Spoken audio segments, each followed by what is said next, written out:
Dear PUBG Mobile fans, we are delighted to invite you to the 2025 PUBG Mobile World Cup at the ESPORTS WORLD CUP in Riyadh, KSA. This exciting event will take place from July 25th to August 3rd at the Boulevard City.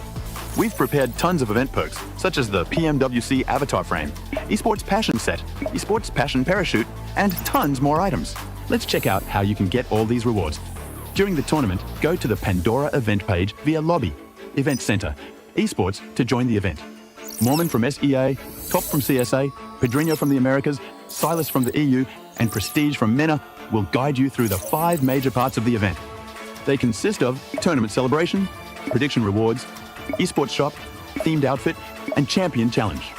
Join these activities to earn rewards and collect eSports tokens to redeem even more gifts in the eSports shop. The more eSports tokens you collect, the better rewards you'll get. You can get up to 2,870 eSports tokens from the prediction event.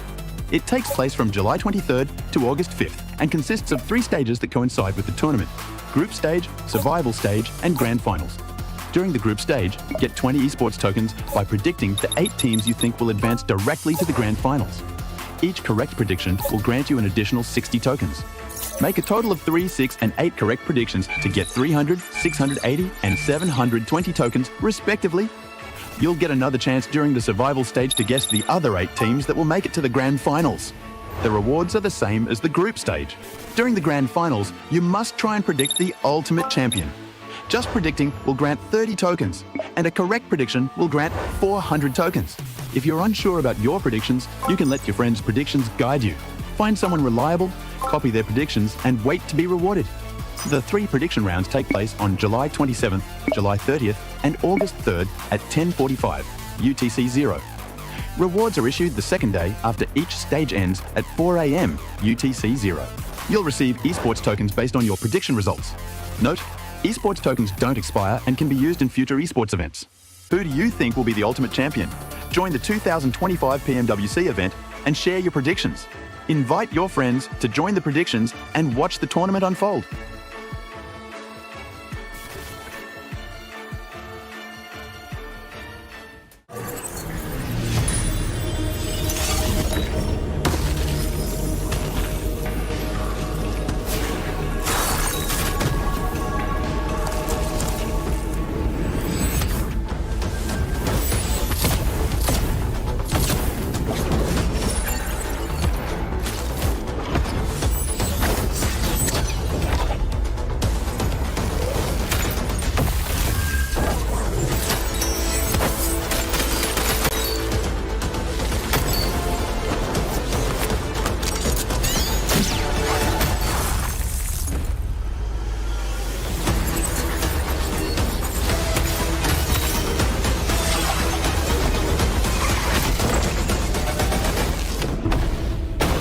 The highly anticipated addition to the Mummy series outfits is here. Paired with the new Ice Tube Glider, the Polar Spectrophage set is just what you need to freeze your enemies. Or send them ablaze with the Inferno Fiend set's new upgradable Chain Inferno Uzi. All the Mummy outfits are back. Get them all. Join now and collect the whole series to turn all eyes on the battleground. Event period, July 10th, 2025 through September 2nd, 2025.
Pulsar Legionnaire available now. First outfit with special head animations and voice lines. The Pulsar Legionnaire set comes with its own super cute voice lines that can be toggled on or off. What happened? Bye, friend. Hello, Earth. I'm here. It also features the upgradable Hyperion ship DSR and Jet Reaver glider with special animations. Experience parachuting like never before. That's not all. Even more rewards await. Event period, July 25th, 2025 through August 26th, 2025. What are you waiting for? Get the new Guild set now.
Cybertron's future is near.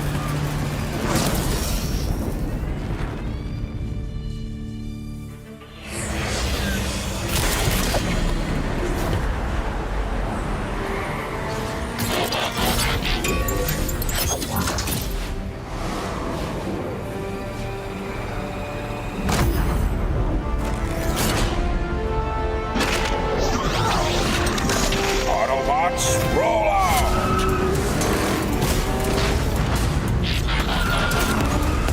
This planet reeks of weakness.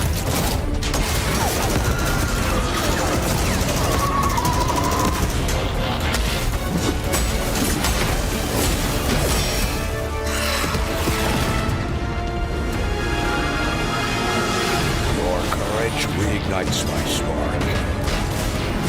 We'll crown a new lord of Cybertron.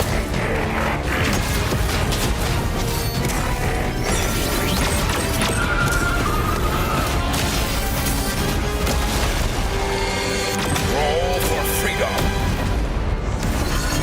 A victory for all sentient beings.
Fireflux esports have had an astounding performance so far today. Scarface, thank you so much for taking the time to join me right now. I want to kick things off by firstly asking you, over here in the survival stage, you boys were popping off with all of the eliminations left, right and center, very different to the performance that we saw from you over in the group stage. I need to know, was this an intentional plan from the start to play a little bit more aggressive? Bugün Survival Stage'de bayağı agresif oynadınız. Çok fazla skor, kill aldınız. Ve bu sizin planınız mıydı Survival Stage'e gelirken? Çünkü Group Stage'de biraz daha pasiftiniz. Yani bu stratejide bir değişikliğe mi gittiniz? Ya aslında bizim normal kendi oyunumuz bu. Group Stage'de biraz afallamıştık. Pasif takılıyorduk biraz. Şu an kendimizi açtık.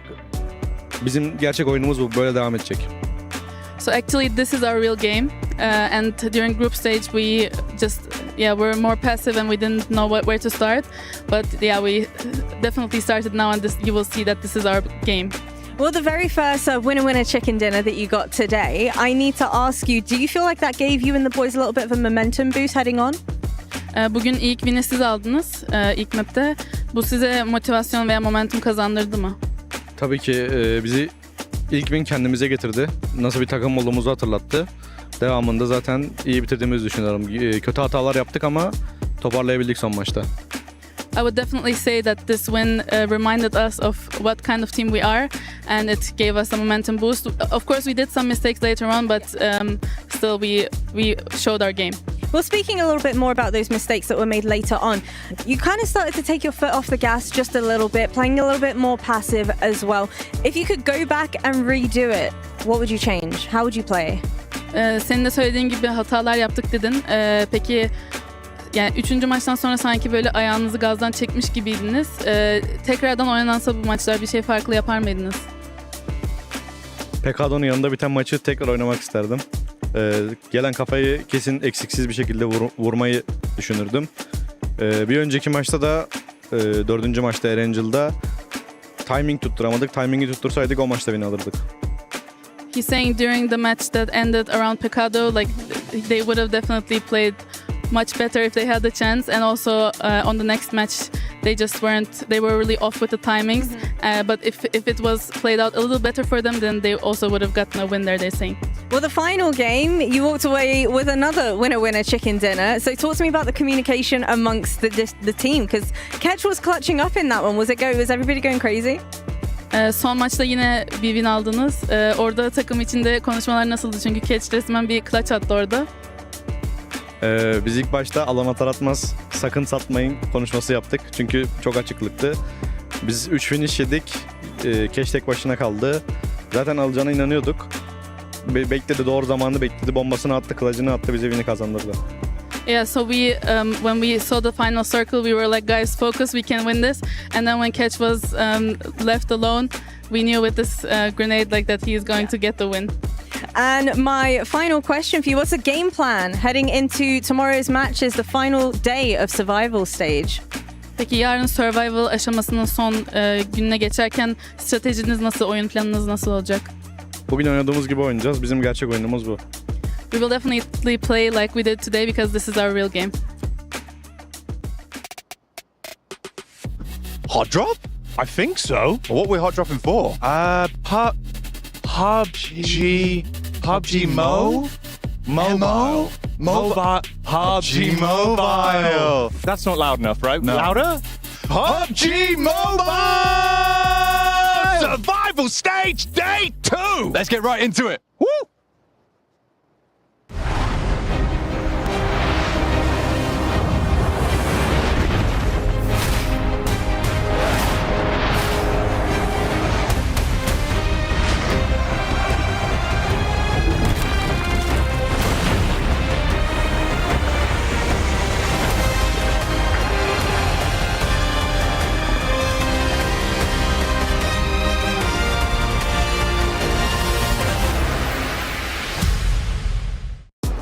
Well, day one of the survival stage has concluded, and what an exciting turnout it was for teams that underperformed during group play who showed out strong when it matters most. Top 8, by the way, move forward to our finals day. The bottom 8, we're cutting it in half. They get fully eliminated. Their run during PMWC will come to an end.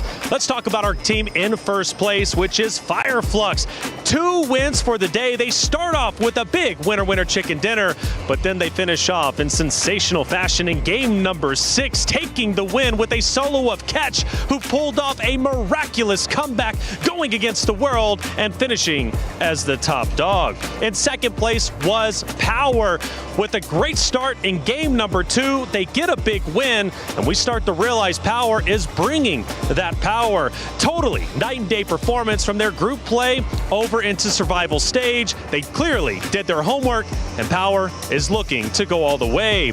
But Ragnum Karya, a team that had much hype coming into the competition, especially in group play, well, they show what they are truly made of in the survival stage. They come up, they step up, and they also podium in 3 separate games. And with the eliminations, that puts them up there in top 3.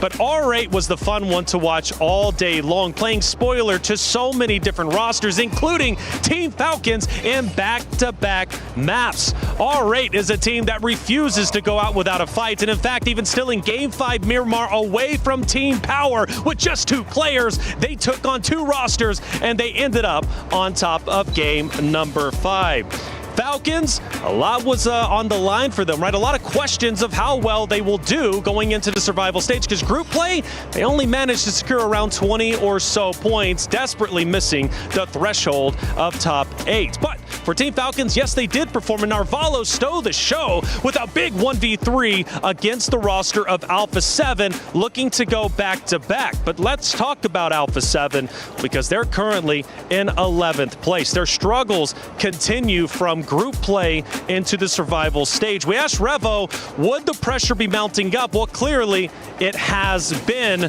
They are outside of top 8, and they desperately need to claw their way up towards the point threshold. If they can reach top 8, they will go to finals. If they don't, their tournament run will come to an end, and so for their hopes and dreams of going back-to-back will be over with. As well as Vision, who's also been on the struggle bus, currently in 12th place. Look, tomorrow is day 2. There are teams that need to step it up, and there are other rosters who just need to keep doing what they are doing. Let's see what day 2 has for us for the survival stage. Fast and Furious is the name of the day here for Survival Stage Day 2, and it might have FF in the name, but it's all Fireflux at number 1 here, looking to continue to dominate this position. Welcome, ladies and gentlemen. My name is Kalaris, to break down everything that may be going on throughout the day here for the Survival Stage. And joining me to my left-hand side, I have Seven, I have Neptura, I have Maxman. I'm not going to talk to Max, don't really care too much. Well, why you? No, nothing from you. You didn't miss me yesterday. No, you can pick, no. You can pick your pouty face. It's fine. But we've got a lot to talk about here, guys. Of course, Survival Stage Day 2 here, 7. An opportunity for these teams to move through into that grand final or be eliminated, stricken from the roster. That's right. I mean, we had some teams that actually ended up surprising us. They didn't perform that well in group stage, especially towards the top. Power, this is a completely different team, Natur. It absolutely is. It's night and day, and this is the Power we've been wanting to see. We've been following them for a little bit, right? We were watching Mina, PMSL Mina, right? We were trying to see what they had in store. We didn't see that much, and then we continued that trajectory into the group stage as well, so we were kind of like, it's looking a little dicey for this team, but then coming into survival stage, it's been, like I said, night and day. This is a completely different team. I would like to see maybe a little bit more consistency from them, but yesterday was still a really good day for them. Yeah, I mean, Fireflux and Power have been looking great, but Ragnum Karya, let's not forget, okay, this is a team that wants to try and win it all, especially for Silas. He wants to do the Grand Slam, winning every global event out here. But you know, I'm very happy about the positive storylines that teams are going to move on to the finals. Yeah, I love seeing teams getting eliminated. It's my favorite thing, so I'm very, very hyped to see who's going to go out. So you're saying that the curse is a bit of a selfish thing more than anything? I see. Right, well, we've got the Jamil Motorsports arrival for the day here, as all of these teams will be leaving the hotel and making their way to the venue in just a few moments' time. As we mentioned before, Fireflux riding high on this. For some of these teams, like Influence Rage and the Brazilian teams across the board, They're going to have to step up quite a bit here. There was a step up, though, Neptura, from good old Falcons, who, relative to the group stage, we weren't super impressed with what they were doing, but now here in the survival, they've come out to play.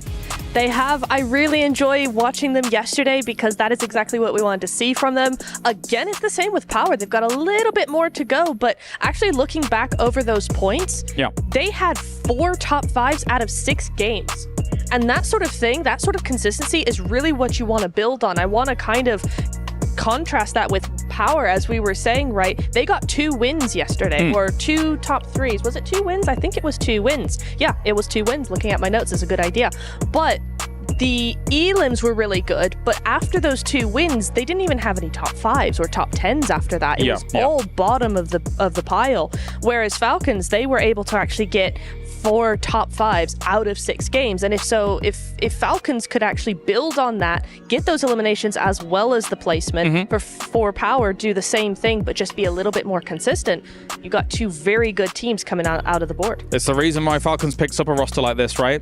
We take a look at the Gadia top players and see if Falcons is able to make an appearance in all of that. I won't be surprised if they did, considering what we saw from them in the survival stage to get things a roll in 7. Plenty of stuff coming in from the big Power teams. Yeah, and I think I want to kind of break down a little bit more with Power, because we got a chance to talk to Easy, we got a chance to talk to Haji. They were able to tell me they're playing pretty much what I said yesterday. They're playing like they are in PMSL MENA. They're not really being scared. They're being able to control a big chunk of the ground. And the main factor, I feel like, that we were able to see as well, Maxman, was the third party. This team is now willing to third party, and this due to that control that they have, that they're kind of allowing themselves to scout. Yeah, I mean, especially on the Erangels, right? Power have been very, very present on the 2 main battlegrounds of Erangel and Miramar. Just like in PMSL MENA, as you said, they are trying to play a little bit closer to how they were doing back in the qualification stage for this PMWC, and they're looking just way more confident. And we see more of Al-Haji in particular, which is, I was very shocked in the group stage. Al-Haji was just not doing anything nearly as close to what we initially expected, and he's here finally on the board. The MVP contender here from MENA is here to play. Good stuff, considering that it really is do or die when it comes to the survival stage. Very, very difficult to really go up against some of these teams. I think we had some of our concerns about how they would kind of approach the survival stage after seeing the group stage go down. But let's take a look at the Crunchyroll reactions here from all of our players as well, because there's been a plenty. Emotions are riding high, Neptura. I think it's understandable considering that they're in the danger zone right now. But some of these teams are going to feel very confident coming into day 2, considering, I would say, the lead that they've put up. They need a few more points to get them into that final. Especially when you have your cutoff point is halfway through the lobby. 8 people, 8 teams are going through. So there is a lot of that. Nice.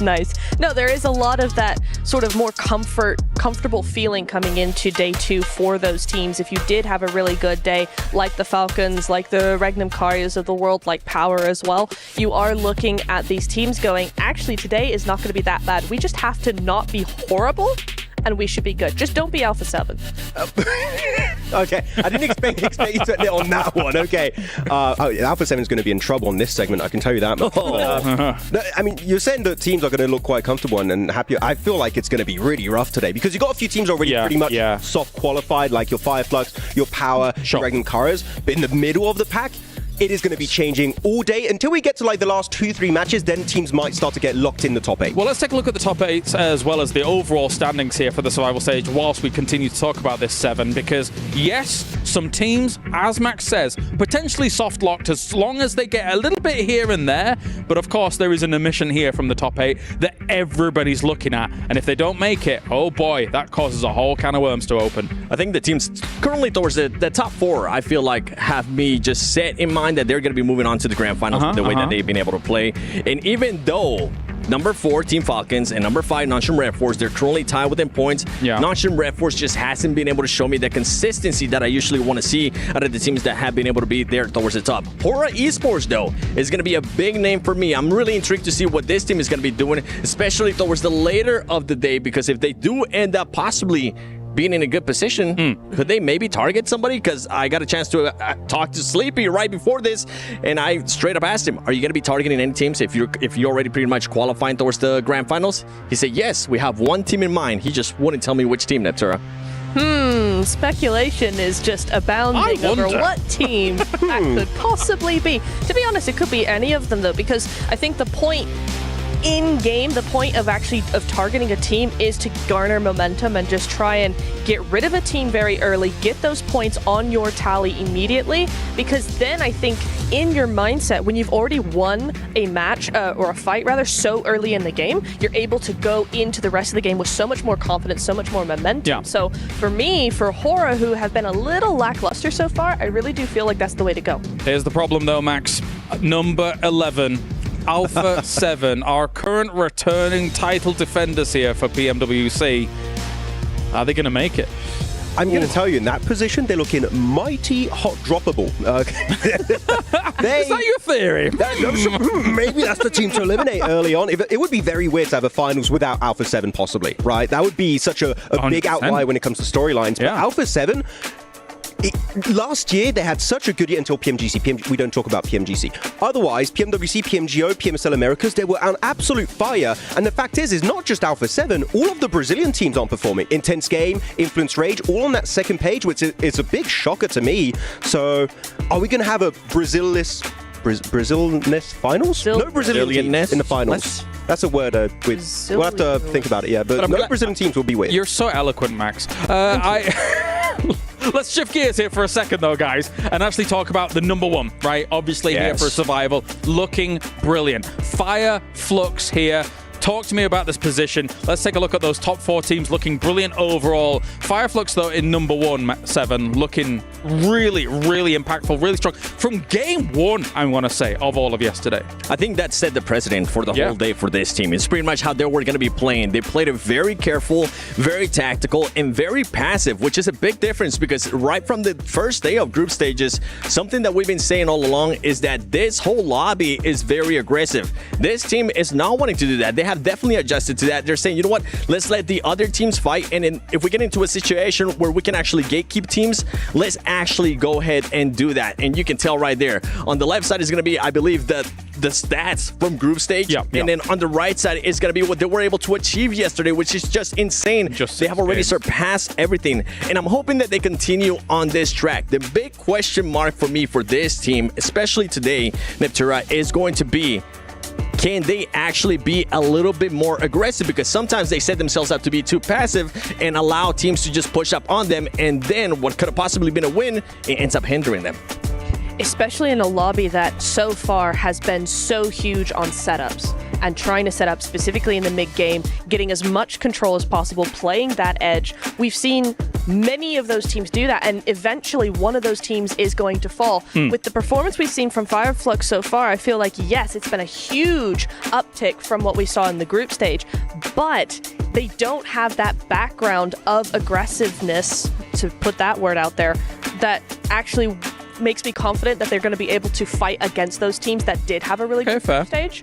It's, again, about that momentum, about that confidence. When you've only had 6 games, as good as those games were, of good games, it's concerning. One thing I did like about the stats there for the head-to-head is they had actually more knocks going into the initial stage of the group stage, but actually a lot more confirms coming through here in the survival stage, which shows to me they maybe don't take as many fights, but the fights they take are a lot more decisive, a lot more snappier. They go for fights very aggressively, and that shows to me that they're a team that have changed their game plan significantly from group to survival stage, and that is a change that, as we saw, was very successful yesterday. I think also they show international quality by being able to bookend the day, right? We win one, okay, we have a little bit of a less impactful midday, but then at the end, right back at it. So they've shown some international class there. 2 other teams, though, that have shown that similar international class, Power as well as Falcons here. Going head-to-head, this is presented by Saudi National Bank here for the head-to-head. And obviously, 2 Titans really of this region 7 have now found themselves in a spot where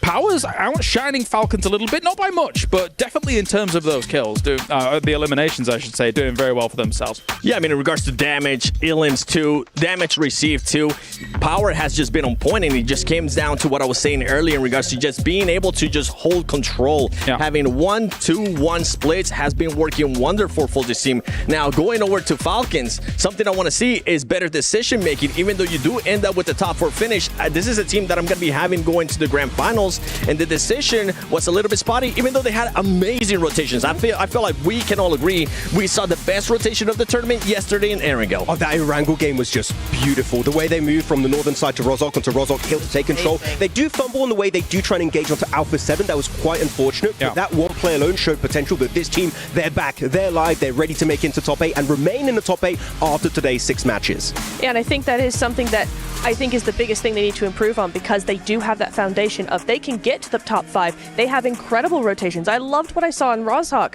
However, it's those final few moments when they have to make the last 2 decisions to actually win the game. That's where they end up fumbling. So for today, we need to see that follow through with those really good decision making. Yeah, I think that's astute. I think they obviously are looking at themselves and position themselves today.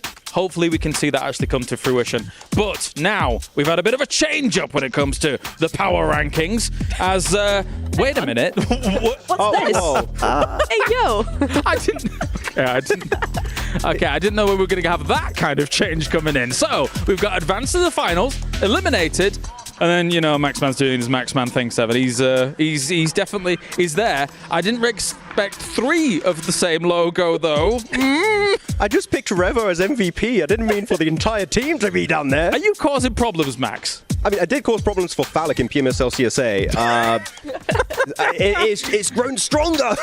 There's no way you can eliminate our former champion here in this moment. This is ridiculous, 7. He did it at PMGC. As soon as you pick Alpha 7, I was like, oh, we're cooked. We're absolutely cooked. I'm just a scapegoat for every team. Like, oh, it's Maxman. It's just... You are, actually. It's just too on point I mean, sometimes. actually, you should be charging these teams a fee at this point. I was going to say, like, I'll send my PayPal information. You guys just reach out, okay? We'll make it work out. But no, some teams said just don't talk about them, and I'll just stay quiet. I have a list of teams. I might bring it out later. I can't predict. We'll see who's on there. I did see that you were messaged by many a team. Nepture, I'm assuming that they're not quite messaging you regarding please don't predict us. They're probably saying, oh, well, you know, we think we've got this chance, we think we've got that chance, etc. Yeah, not yet. I'm starting to get a curse, though. Really? A little bit, but mine is more in the moment. I will talk about a team and go, oh, that plays really nice, instantly eliminated. So it's more of an instant thing rather than a team curse like this guy over here. Nah, hold on. We got to call you out on this. Sure. No, wait. Kino? Can we talk about Kino? No, don't you talk about absolutely Kino, cursed that team. I love Kinotrope. And dare I say it? Dare I say it? I am the reason that Team Spirit lost PMGC. Yeah. No, that was their own fault. That was their own. Wait, did you also curse Team AXTMG? Oh goodness, did I? Because you've been really high on that team too. They're gonna have to do. They're gonna have to do a lot today, that's for sure, to try and push themselves into a position of power. Of course, you can see here as Falcons, the previous club championship winners, placing their key upon the key crusher. However, I'm suspecting their key will not be crushed today, Max. I think that they will continue to be able to position themselves to the top 8. It will be crushed, but in the finals, okay? It's not, You think so? Yeah, no. No Falcons champion? No, I don't think so. I don't think so for this one. I don't think Falcons have shown me enough to be a championship contender. I've had other teams on mind, but they could definitely... top 5, I think, would be definitely possible for this Falcons roster. Right, well, congratulations, Falcons, for winning PMWC, because Max has come to a complete reverse. What? You said they're not going to win. It is. Oh, yeah, sure. Okay, yeah, congrats. GG's. You won. You did. Take it home. We'll look back on this moment, and then they'll be like, thank you for the 1,000 points for the club championship, Max. Much appreciated. Final thoughts before we get things going, 7? Alpha 7 needs to start off with the win if they even want to be able to do anything. How about yourself, Nepture? The same for the other Brazilian teams. Intense game in influence range. R8, Yangon Galacticos, that's happening. I was told R8 are especially ready for this hot drop this time around. They said they eliminate them in 10 seconds. Paradise? You've got to be ready. Yeah. They said 10 seconds, Yangon are out. Panic! All right, well, we are good to go. Thank you very much, guys. It is time to start Survival Stage Day 2 and see who makes it to the final.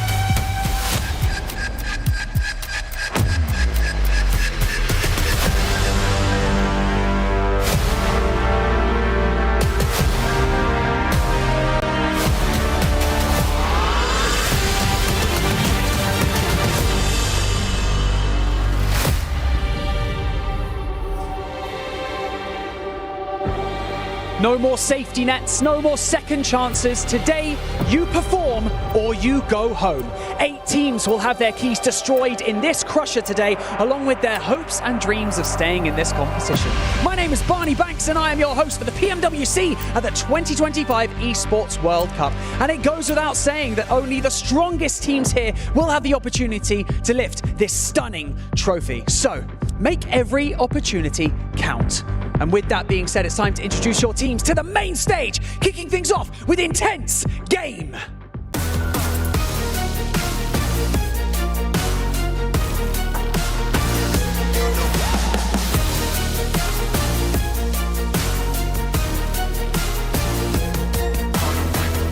Nongshim, Red Force.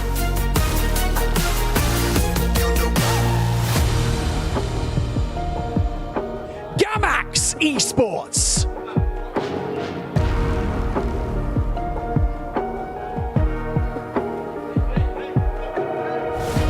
Yangon Galacticos.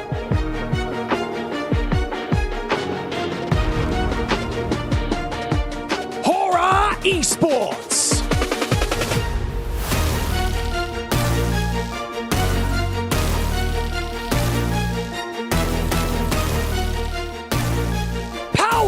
Esports.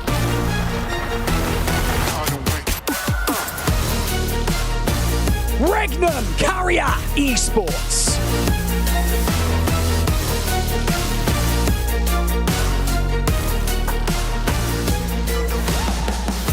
R8 Esports.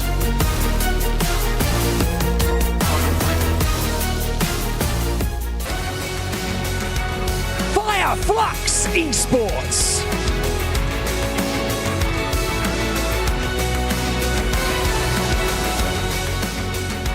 Team Vision.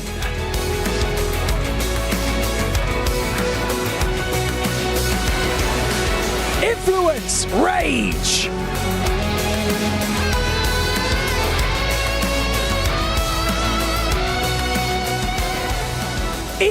Arena.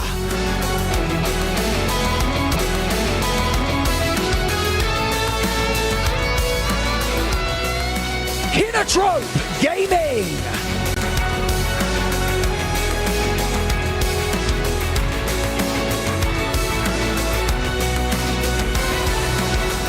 AXTMG.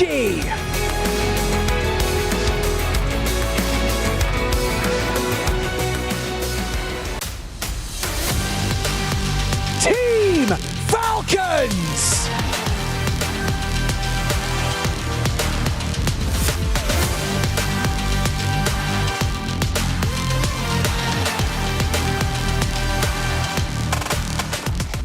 Alpha 7 Esports.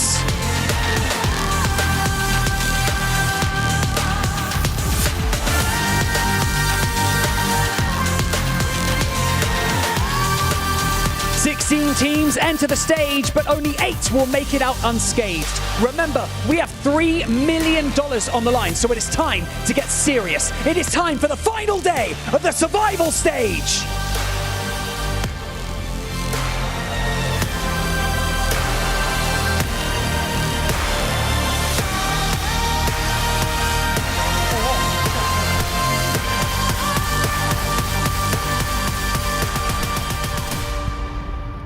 Couldn't have said it better myself, Banks. It is time to get down to business here for the survival stage. One more day will determine whether or not you move through into that grand final. One more day will determine whether or not you are eliminated. So far, so good for Power. They sit well towards the top. However, we've got a lot of teams to talk about going into our first Sanhok. Neptura, I'm coming to you first things first. Brazil is a region famed for excellent hits here in PUBG Mobile. However, they've not been able to get it done so far here. They just haven't, have they? No. I mean, it's such a shock to everybody worldwide because it's sort of part of the esports thing now. It's like, well, Brazil's just going to be in finals always, all the time. And they're just looking like they're not going to. And usually, they're very aggressive, lots of control. We see them trying to do that with those edge splits as well, right? But it's just not working. And as the meta is to go center, I think a lot of the Brazilian teams have kind of just gone, if you can't join them, beat them on the edge. But the rotations are just too slow, the timing's too slow, and they get picked apart. I mean, we called out Alpha 7. I want to call out Influence Rage. Like, 7, we covered PMGC. Such a great comeback from this team that really nobody expected when you have like Alpha 7 and all these amazing Brazilian teams and star players, and yet Influence Rage here at PMWC has just been really struggling to have an impact. Yeah, Seven, what do you think about these Brazilian teams? Yeah, Seven, tell us. I'm generally surprised, actually. If we go for the Alpha 7, I feel like it set the tone yesterday, as we were talking about Fireflux setting the tone for their day yesterday on the first match for Alpha 7. They had such a great play. They have won from that position before in PMSL Americas too, but it was just silly plays. Them not being able to clear under the bridge, then also forgetting that there was a non-stream Red Force player on the South Island as well, and then just fully sending it without any cover. It's just it's silly plays by Alpha 7, and that's why I'm saying they need to start up with a win. If not, they could be one of those teams that get hot drop. They're a region alongside a lot of the other ones that we are keeping our eyes on here going into Sanhok. I want to talk about more, but I'm getting word that the teams are ready to get into our first game. Sanhok here for day number 2 of the survival stage. Let's head over to the casters for all of the action. Here we are, the last day of the survival stage, the last chance and last dance for 8 rosters. Half the lobby cut in half move forward, half have their tournament lives ended. So much on the line for so many different reasons. And that team right there, Alpha 7, need to perform well. But hey, as the champions, they've got a target on their back, and everybody is going to be gunning for them, looking to eliminate them so they are not a threat, at least to them, in the final stage. I'm Taylor Reflections Double, joined by John. It's time to get today started. We move into map 1 on Sanhok. It's always an exciting spectacle. Maintain pace at the top of the tables. Try and engage those afterburners from the bottom. If you don't make it to the top 8, you're done. You're chucking that golden key into the crusher, and it is going to turn to dust. And it will be pretty brutal to see that happen, but right before your very eyes, and be sent home not too long afterwards. Our plane path is locked in for our Sanhok match. We're going from Tambang up towards Hatin, so a little bit leaning towards this northwest side, and one of the few plane paths that can cause a few issues here on Sanhok, but I'm not expecting for things to get too hot and fresh, except over on Paradise Resort. Yes, Paradise is going to be our focal point. Yangon Galacticus R8, they had a bit of a tussle with the muscle yesterday. We might see round 2 this time around. And from what I'm hearing, one of those rosters thinks they're not going to go down without a fight. Yeah, well, we had a Maxman Brain Blast over on the desk before, and he brought us the info, the R8. They're so ready. They're giga ready right now for Yangon Galacticos. They said 10 seconds, so should we start the count now or once they hit the deck? I'm not sure, but I expect it to last a little bit longer than that. 10 seconds. 10 seconds would be an impressive team wipe. I'm not going to lie. You need everything to go right. I think for at least R8, if they can win it, which I firmly believe they can. Yesterday, they showed us some of the best gameplay so far. And that includes, of course, the performance yesterday, the other day for group play. But they do land over in Paradise. We are going to have that fight. That engagement is about to go down. And it's also Nongshim Red Force over on Ruins who have lost a player to AXTMG, who are now spread around on Tambang. They find an outpost, a really nice pickup. As we do hop in, though, to the scrap.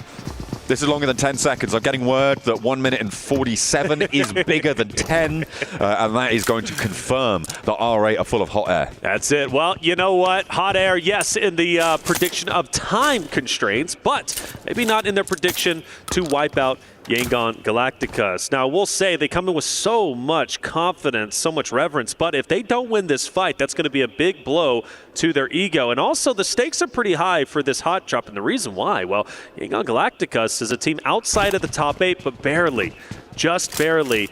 34-35. 1 point puts them back into the top 8. That means they're going into finals, and already Kinatrop is actually getting active, surprisingly. And Yangon Galacticus, with their head on a swivel, starting to rotate out of Paradise and now focus, at least right now, on the solo of Kinatrop. It feels like the play there for Kinatrop was that they knew there was a hot drop over in Paradise Resort. Yesterday, they wanted to try and poke their noses in, maybe set themselves up for a third party. Unfortunately, Yangon Galacticos, they actually just decide to fully disengage. A nice Nice adaptation coming through from them. An early drop, grab a couple of weapons if you can, move on south. So Kinotrope, their outpost, that gets spotted, and instead they are the focus of the pickup. And that point goes to Yangon Galacticos. In the meantime, this AXTMG Nongshim Red Force fight that has been spread around, not inside the ruins this time, seems to be going fairly poorly for both sides. That's right. Yeah, AXTMG got that first knock and full finish. And Nongshim Red Force, they lose one, but Red Force has fought back and managed to take down one from AXTMG. They nearly get a second, and AXTMG says, well, we're dipping out, we're trying to leave, but they actually have to park the bus a little bit. We do have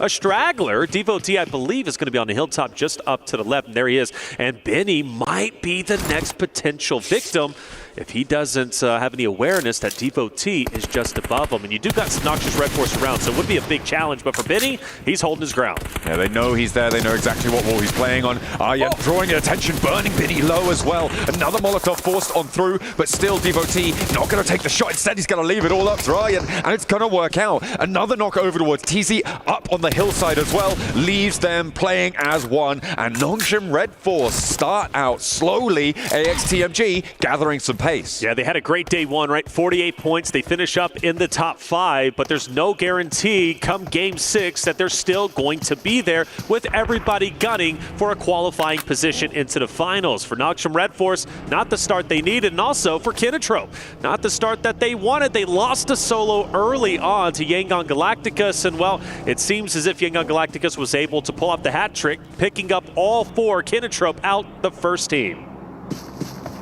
Trying to rotate down south, trying to get a little bit fresh and try and third-party that Paradise Resort play. Yangon Galacticos are ready for it. So it's not just R8 who were looking at adaptations there. It was Yangon Galacticos as well. A really prescient decision. And that actually allows them to pick up all the supplies that Kinotrope were able to loot through as well. So even though they had a little bit of a low time looting phase in the south side of Paradise Resort, they were able to pick up a lot because they've been able to leapfrog that one through. As we take a look at the replay, this is how Nongshim Red Force lost a lot of their players. Influence, Rage as well, trying to break out of boot camp. Looks like they've moved into the hillside successfully. Yeah, and AXTMG is most likely going to want to get the final player, Ziz, who's going to be just on the opposite side of Ruins. Big win for AXTMG. Only losing one player in that fight is pretty successful. Team way towards the bottom, getting started early is only going to better their chances to making top 8. Team Vision, a roster that performed very well and had stellar moments throughout group play, had a disappointing run throughout day 1 of the survival stage. A team on your screen with all 4 units, still looking to work their way up if they can. I do wonder, intense game with Adrian starts to go out there along with another one of his teammates, getting closer to AXTMG, who starts to fire off some shots. Teams need to respect AXTMG, and where they currently are in Ruins, they push too aggressively. They could be losing their lives just like Nongshim Red Force did. The question is, even with good positions and good performances, for AXTMG, it may be too little too late, right? They're chasing a marathon down where other teams are going for a stroll around that bubble. They are on 12 points at the start of this match. Obviously, picking up 5 is brilliant, right? Sure. But when you're looking at trying to get up towards 70 points today, they need to put up over the course of the day, getting up towards, was that 58 points? That's right. To be able to get to 70 points, and even then it's not certain. So getting 58 points is almost a 10-point average. That is a top team performance level, and it will be really difficult for them to try and earn that sort of points. We'll have to see if they're able to be up to the task, because we get a replay of how Kinotrope walked into a building and did not walk out. That's right. Solo was taken down very early on. Yangon Galacticos said, well, let's take advantage of this. Let's push into Kinotrope. We know basically where their whereabouts are going to be.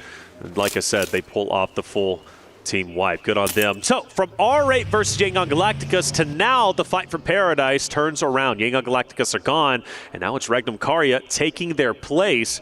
R8 opposite of them. This is another tense fight to talk about what's at stake here. For Regnum Karya, still relatively healthy within that top 3 position.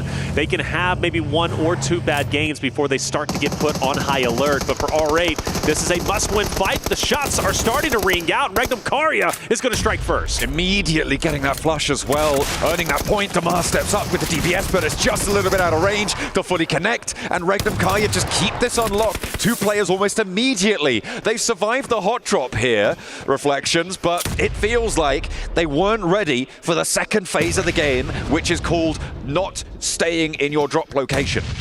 Now it's going to be up to 2 players from R8, and they pretty much have to fight. I mean, yeah, you can leave this, but I don't think they want to. R8 want to establish Paradise if they possibly can. Losing this could very well knock them out. I'm almost guaranteed, really, to knock them out of the top 8 contention, making them forced to fight on Erangel and Miramar. Ragnum Karya rolled in. They've been on fire throughout day 1 of the survival stage. They clearly are already off to a great start with 2 players down. Prestige, Marth, they are gone, forced to disengage, and now fight the entire lobby as a duo. Now let's take a look at the rest of the lobby as well. The circle has centered up towards the north side of Quarry here, which means that there are teams on either side of the Quarry that are going to be able to be a massive barrier to rotations around this circle. Alpha 7 are actually in a very solid spot on the northeast side of this Quarry to stop teams from moving around that east side. Unfortunately, it's unlikely that they're going to be able to farm too many points for it. Well, they'll maybe get 4 from Gamax unless the Falcons try and roll in behind them from Cave on that east side. It's that west side that's going to get a little bit more fraught, and that is going to be up to Fireflux. It's going to be up to E-Arena to be holding down that west side of that Quarry position. But again, with Alpha 7 being in the position they currently are in the survival stage, a chance to potentially not make it into finals to defend their title, they've got a target on their back. And for Gamax, if they see him, maybe they want to go for the challenge. Hora, you got Fireflux, right? E-Arena, they see Alpha 7, maybe they get a bit more aggressive and put a little bit of extra attention on where they currently are. But I agree with you, John, where Alpha 7 is currently at, I'm feeling quite confident. We look at Falcons, Narvalo with Redox. And Narvalo, that beautiful 1v3 against the roster of Alpha 7 yesterday, put them into the grave in game number 5. But one of the teams that was hurting Falcons the most yesterday was R8. This time around, it doesn't look like they're most likely going to run into each other. Even if they do, Falcons is going to have the numbers, so they might be able to beat their boogeyman. But for Falcons' sake, looking good. You got all the members up. They've got a lot of real estate, not only in front of them, but also behind them, basically a limited line of sight. So for Falcons, I'm expecting a pretty decent game 1, which is historically what they normally start off with. Well, they'll have to try and keep this one going. They're right on the edge of the south side. They're worried about crossings to their west. They needn't be, but they don't know that, of course. They're worried about teams moving down the west side, rotating in late, coming in from that south edge. There is currently no one playing that area, but they are just being careful. They're crossing their I's and dotting their T's at the moment as it goes. You know, you can flip that one around if you want to, but I prefer this way. Fair enough. All right, dangerously close to Vision. Volt being the scout. Maybe he calls out R8's weak.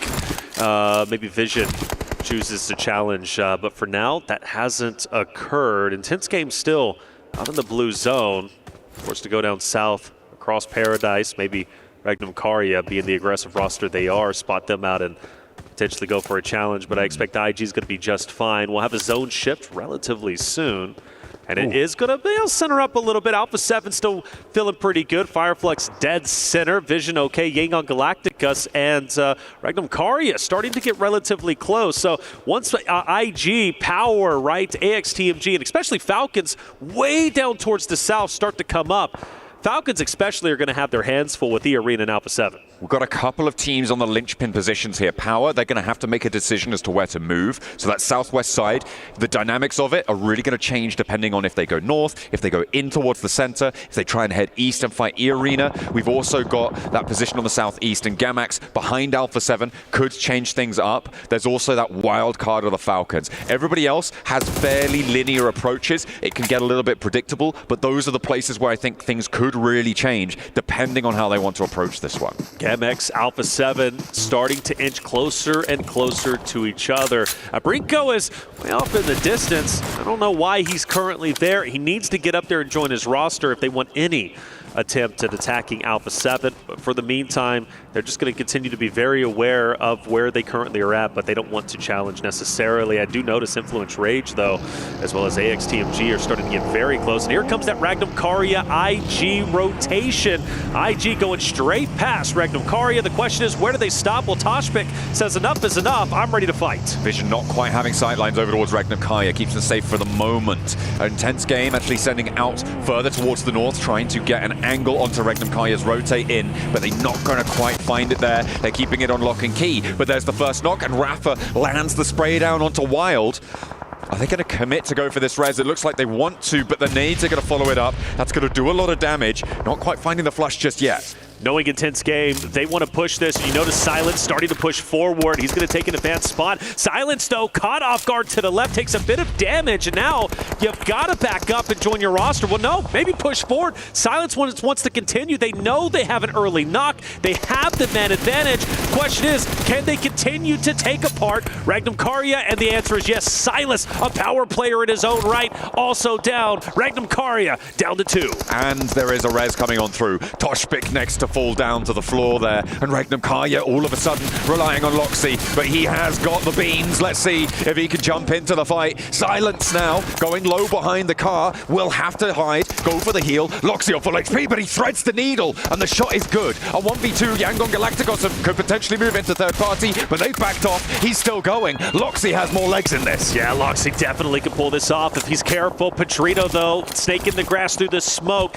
I think he's going to be the linchpin. Loxy takes damage. Forced to retreat, and that's going to be, I believe, Cloud, if I'm not mistaken, just from behind, taking him out with the third party. A big flex out into the blue zone there from Yangon Galacticos. He read that he couldn't get a sightline from where he was. He moved out into the blue. It's stage 4. You can survive for long enough, and he took down Ragnum Karya. They end their match with only 2 points from that northern side. But the good thing is, for Intense Game, coming from the Americas region, they got all 4 alive, and they're getting their health back, and now they can challenge Yangon Galacticos. This game could be a stellar one and a great start for Intense Game to make a miracle run for top 8. The Brazilian team's underperforming. That's what the Death said, and I fully agree, even from the Americas region, right? I'm super passionate about them. But for Intense Game, this is a great start. Silence once again trying to be that aggressor. This time, he gets fully punished. Taken down and flushed very, very quickly there. Nades now pouring in. Intense Game wants some retribution, but Yangon Galacticos won't go down quietly. They left from Paradise Resort. They sliced through Kiratrope.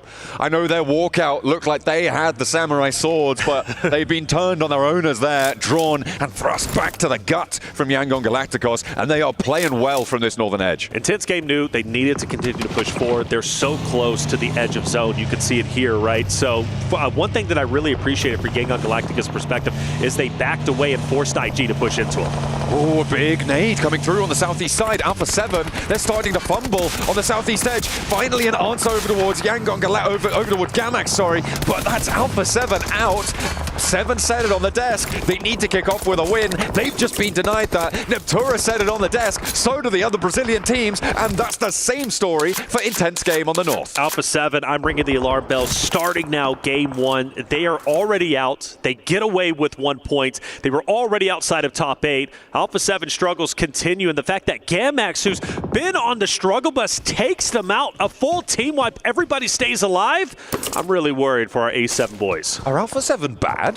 Hold on, slow down. I don't think they're bad whatsoever, but something is just not clicking, and I sincerely don't know what it is. Well, Power seem to have found it. They are going to mount up for an approach towards AXTMG's players who are starting to flag. I think it's just Devotee left. There's nade pouring in on his rocket. It looks like they know exactly where he is. A slow approach from Power onto this circle. I said that they could be the wild card here on the southwestern side, but they have played it sensibly. They've lost 1 player in this fight, but they have managed to rack up a point. They're looking to clear out slowly and methodically. E-Arena, I'm worried about what they could do to this one, though. You can see them start to poke their noses in from the east edge. You've also got Influence Rage, who have gone 2-2 on the western side. Yeah, Influence Rage is going to be me. I think that's going to be the team to try and maybe third party this truly from Team Power's perspective. But you do mention E-Arena, and Joker is relatively close, so he can push up. So worst case scenario for Power, they get pincered between E-Arena as well as Influence Rage. Not a good spot to be in. And Influence Rage and both E-Arena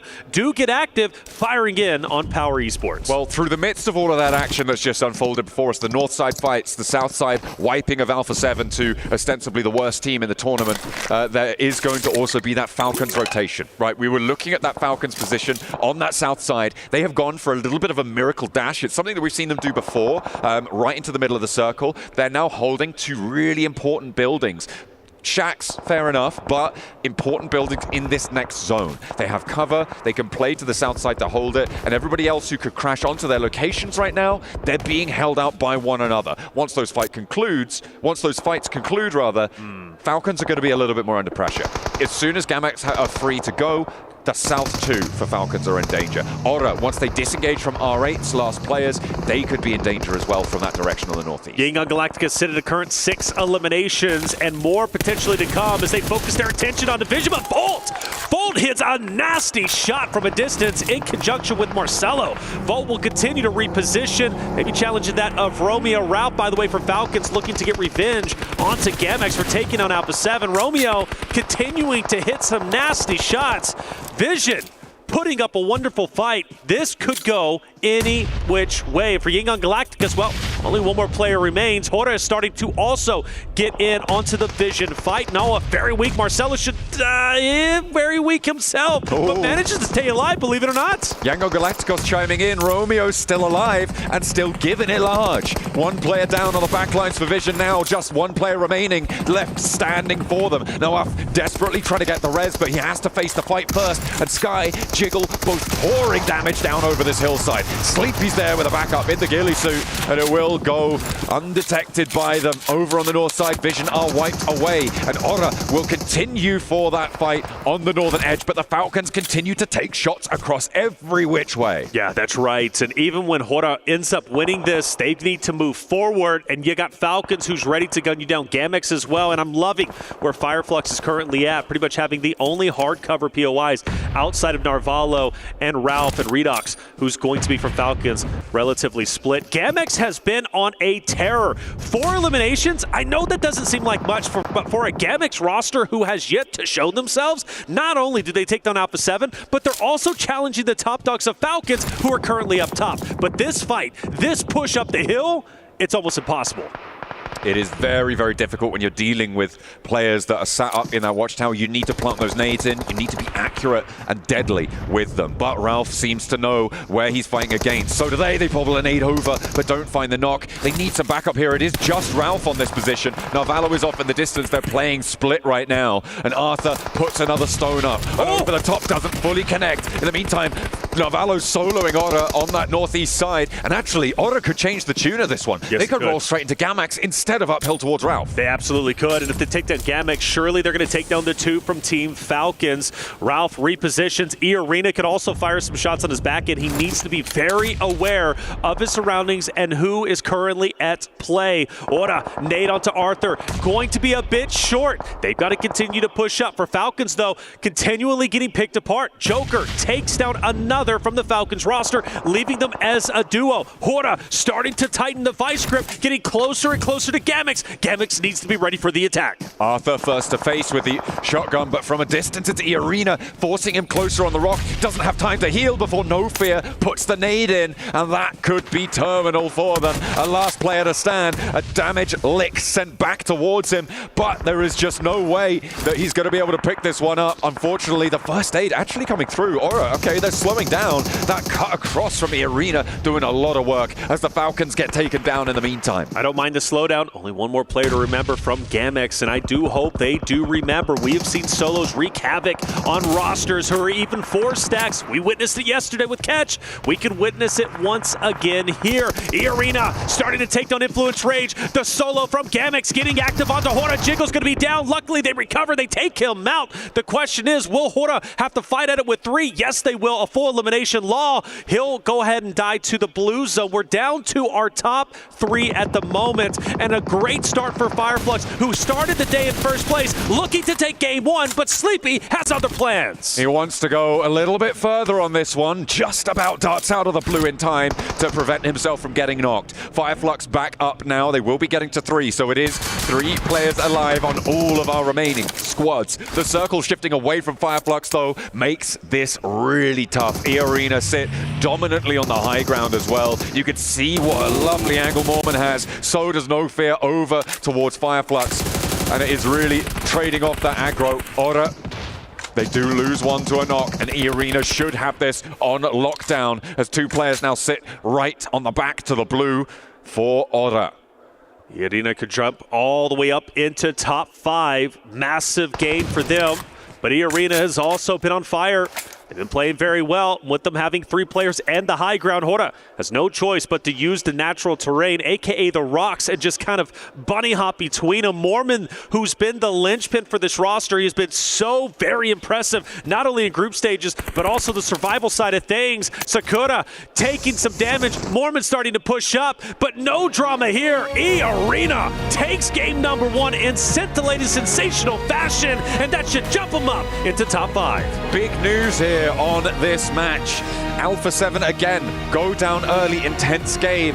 Not a great performance from them. Influence Rage still in 10th place as well. The Brazilian teams are faltering, they are fumbling, and it may be the twilight of the region here at the PMWC. They need to stand up tall because teams like E-Arena, teams like Fireflux, teams like the Falcons and Regnum Karya will take them on any day of the week. You cannot let off the pace because this is what happens. That's it. Big hits to some top dogs, but for others starting to shine true. Top 8's getting competitive without question. It's still easy to break in. I say easy with an asterisk. Of course, I'm only talking in terms of the amount of points needed to break into top 8 for some of the rosters down below the threshold. But they start to get serious. That's 1 game done and only 5 more games remain. We're going to go to a quick break, but when we come back, game 2, we're heading into Erangel. Coming your way.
Cybertron's future is near.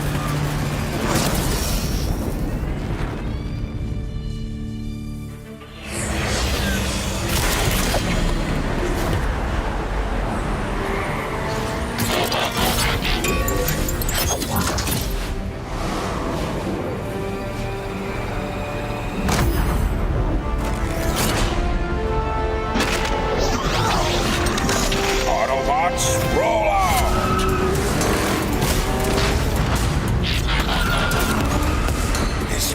Reeks of weakness.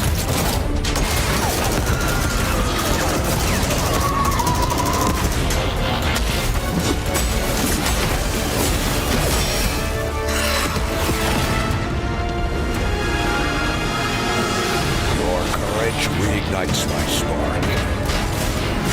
We'll crown a new lord of Cybertron.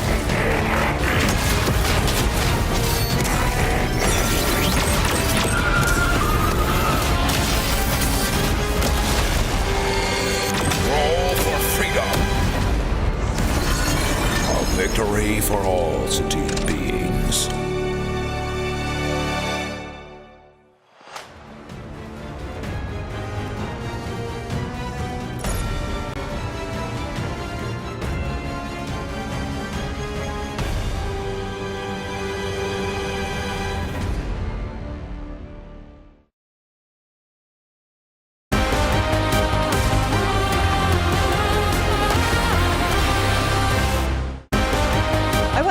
caught up with none other than the coach from Power Esports, Hexy. Thank you so much for joining me. I got to ask you, though, coming into the survival stage, having finished second place in many of the MENA tournaments, is there now an added pressure to surpass the Falcons here at PMWC? We don't have any pressure. We just try to be as much good as we can. Our point is not getting first, second place. We just play our games and try to be as much consistent as we can. Do you feel like the Falcons are coming into this event looking pretty strong? Yes, they are a good team. We respect them, but we will try our best, to surpass every team. We don't have a specific team to watch. So we just play our games.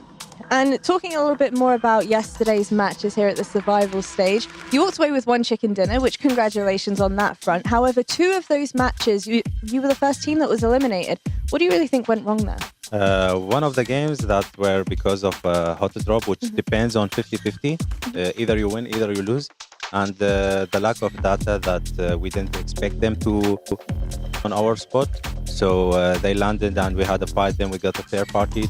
So it was a tough game, but we tried to fix that, and we already fixed it. You already fixed it. Does that mean heading into the final day of survival stage, you're pretty confident you have a little bit more reliable data to work off of? Yeah, every day we play, we get more data about teams and where they go, how the style they play. Yeah. So our style should be and will be the same. So we just try to avoid on the first game fights. Then we will try to play our game depending on the timings and the data the players will get. Well, I want to end off this interview by asking you to give a message to the rest of the teams that you'll be facing here at the final day of survival stage. We are Power Esports and we don't fear anyone. We will try our best to beat every single team. Nice. Thank you so much for joining me and good luck. You're welcome. A Sanhok game, not ending on the Northwest Island. It's Christmas. We've got ourselves a brilliant game coming out from E-Arena, who were able to control the cliff sides, able to dominate the rest of the competition here in the jungle. Welcome back. I'm breaking down this game alongside Neptura, as well as Maxman here. And we have got good old E-Arena with a brilliant little win here, Maxman. Oh, yeah, good old SEA chicken dinner. We love to see it. No, it was a very solid game from them. They were playing a very good compound on the road trifecta next to bootcamp the entirety of the game. It kept shifting away, and they played it very safe, playing on the lower side of the cliff, trying to avoid all of these big early fights, all the early altercations, and because of that, a lot of the teams were wounded, and that's how they can sneak their way into the circle to get the win, especially thanks to Mormon's angle. Yes, Max. No, I'm doing that as a meme. I'm doing it as a meme. No, I did like how they played that. They were able to really effectively use the back of the zone to actually use that and to make sure that nobody else was going to come in. Use that kind of as a wall to just push forward and forward and forward, and it worked out really brilliantly for them. However, they're not going to be at the top of that ranking in terms of points. It's going to be Hora, who did step up in the end game, just trying to third party as much as possible, and look where it's gotten them. Hurrah! No, they're very excited about that game. No. Oh no, we're doing it again.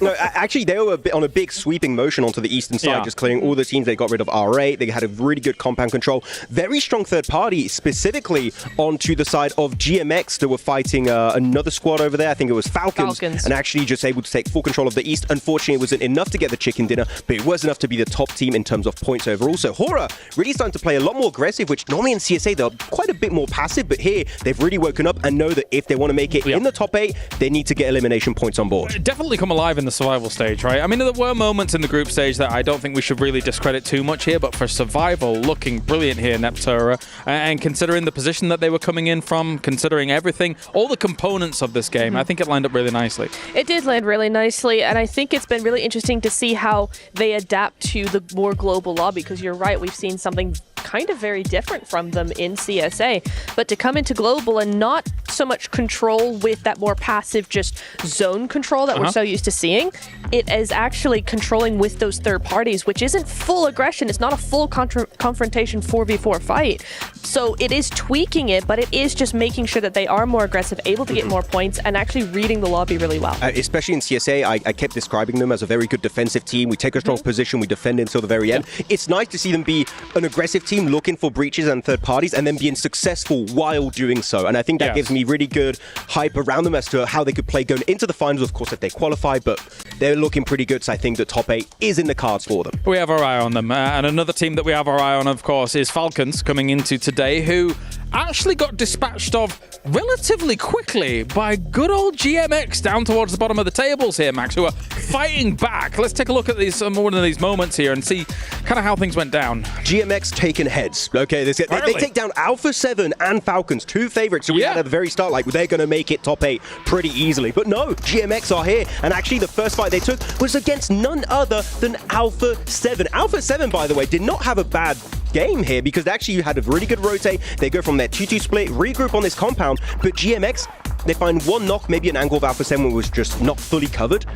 And I tell you, the speed at which they committed was mind-boggling. They fully send on the compound, all 4 players, overwhelm Alpha 7 in the matter of 10 to 15 seconds, and the squad wipe is instantaneous. GMX, if they want to do a comeback here to make it in the top 8 against teams like Alpha 7, they got to keep this going the entire day, and maybe top 8 could be possible for them.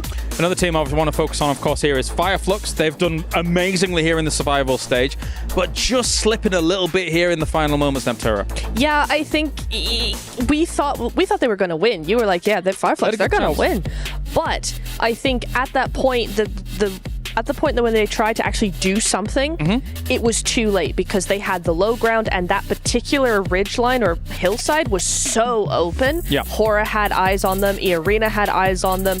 It would have been much better if they had maybe one zone before, at least just like 30 seconds before, right before the zone closes.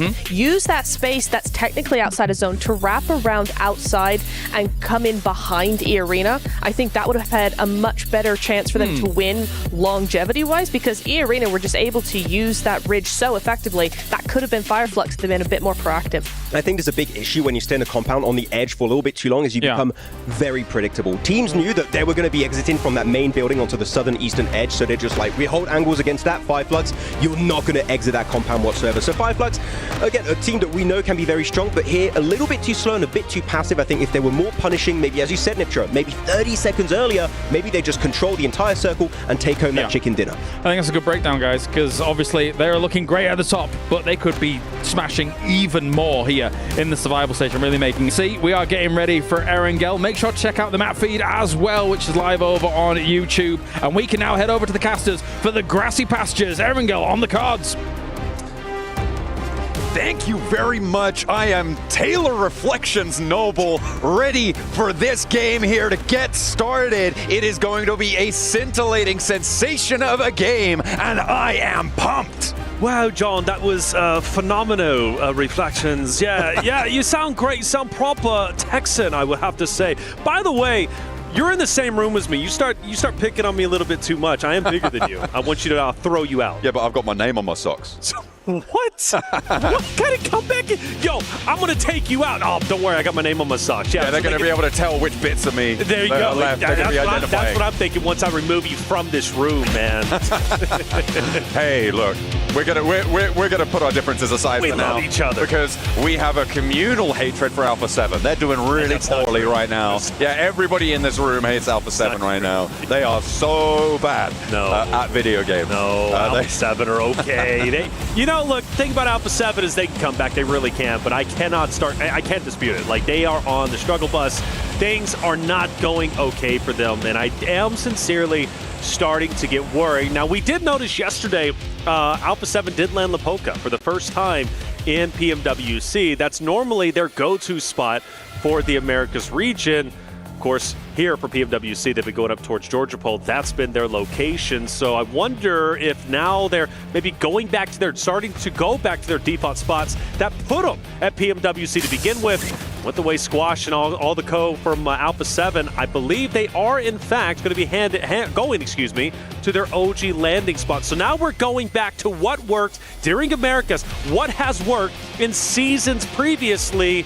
I like this because Alpha 7 are in trouble. They've been trying new things. Now it's time to go back to what has worked, your bread and butter. I mean, this could also be an artifact of the plane path as well, right? This plane path, very eastern leaning from Stalba down to the middle of Sosnovka military base. It feels like a backup drop for Alpha 7. I wouldn't be too surprised over the next 2 matches to see them go back over there. Oh my gosh. This is a pretty nasty circle. Okay, let's kick things off with an eastern plane path and a hard southwest circle. Wow.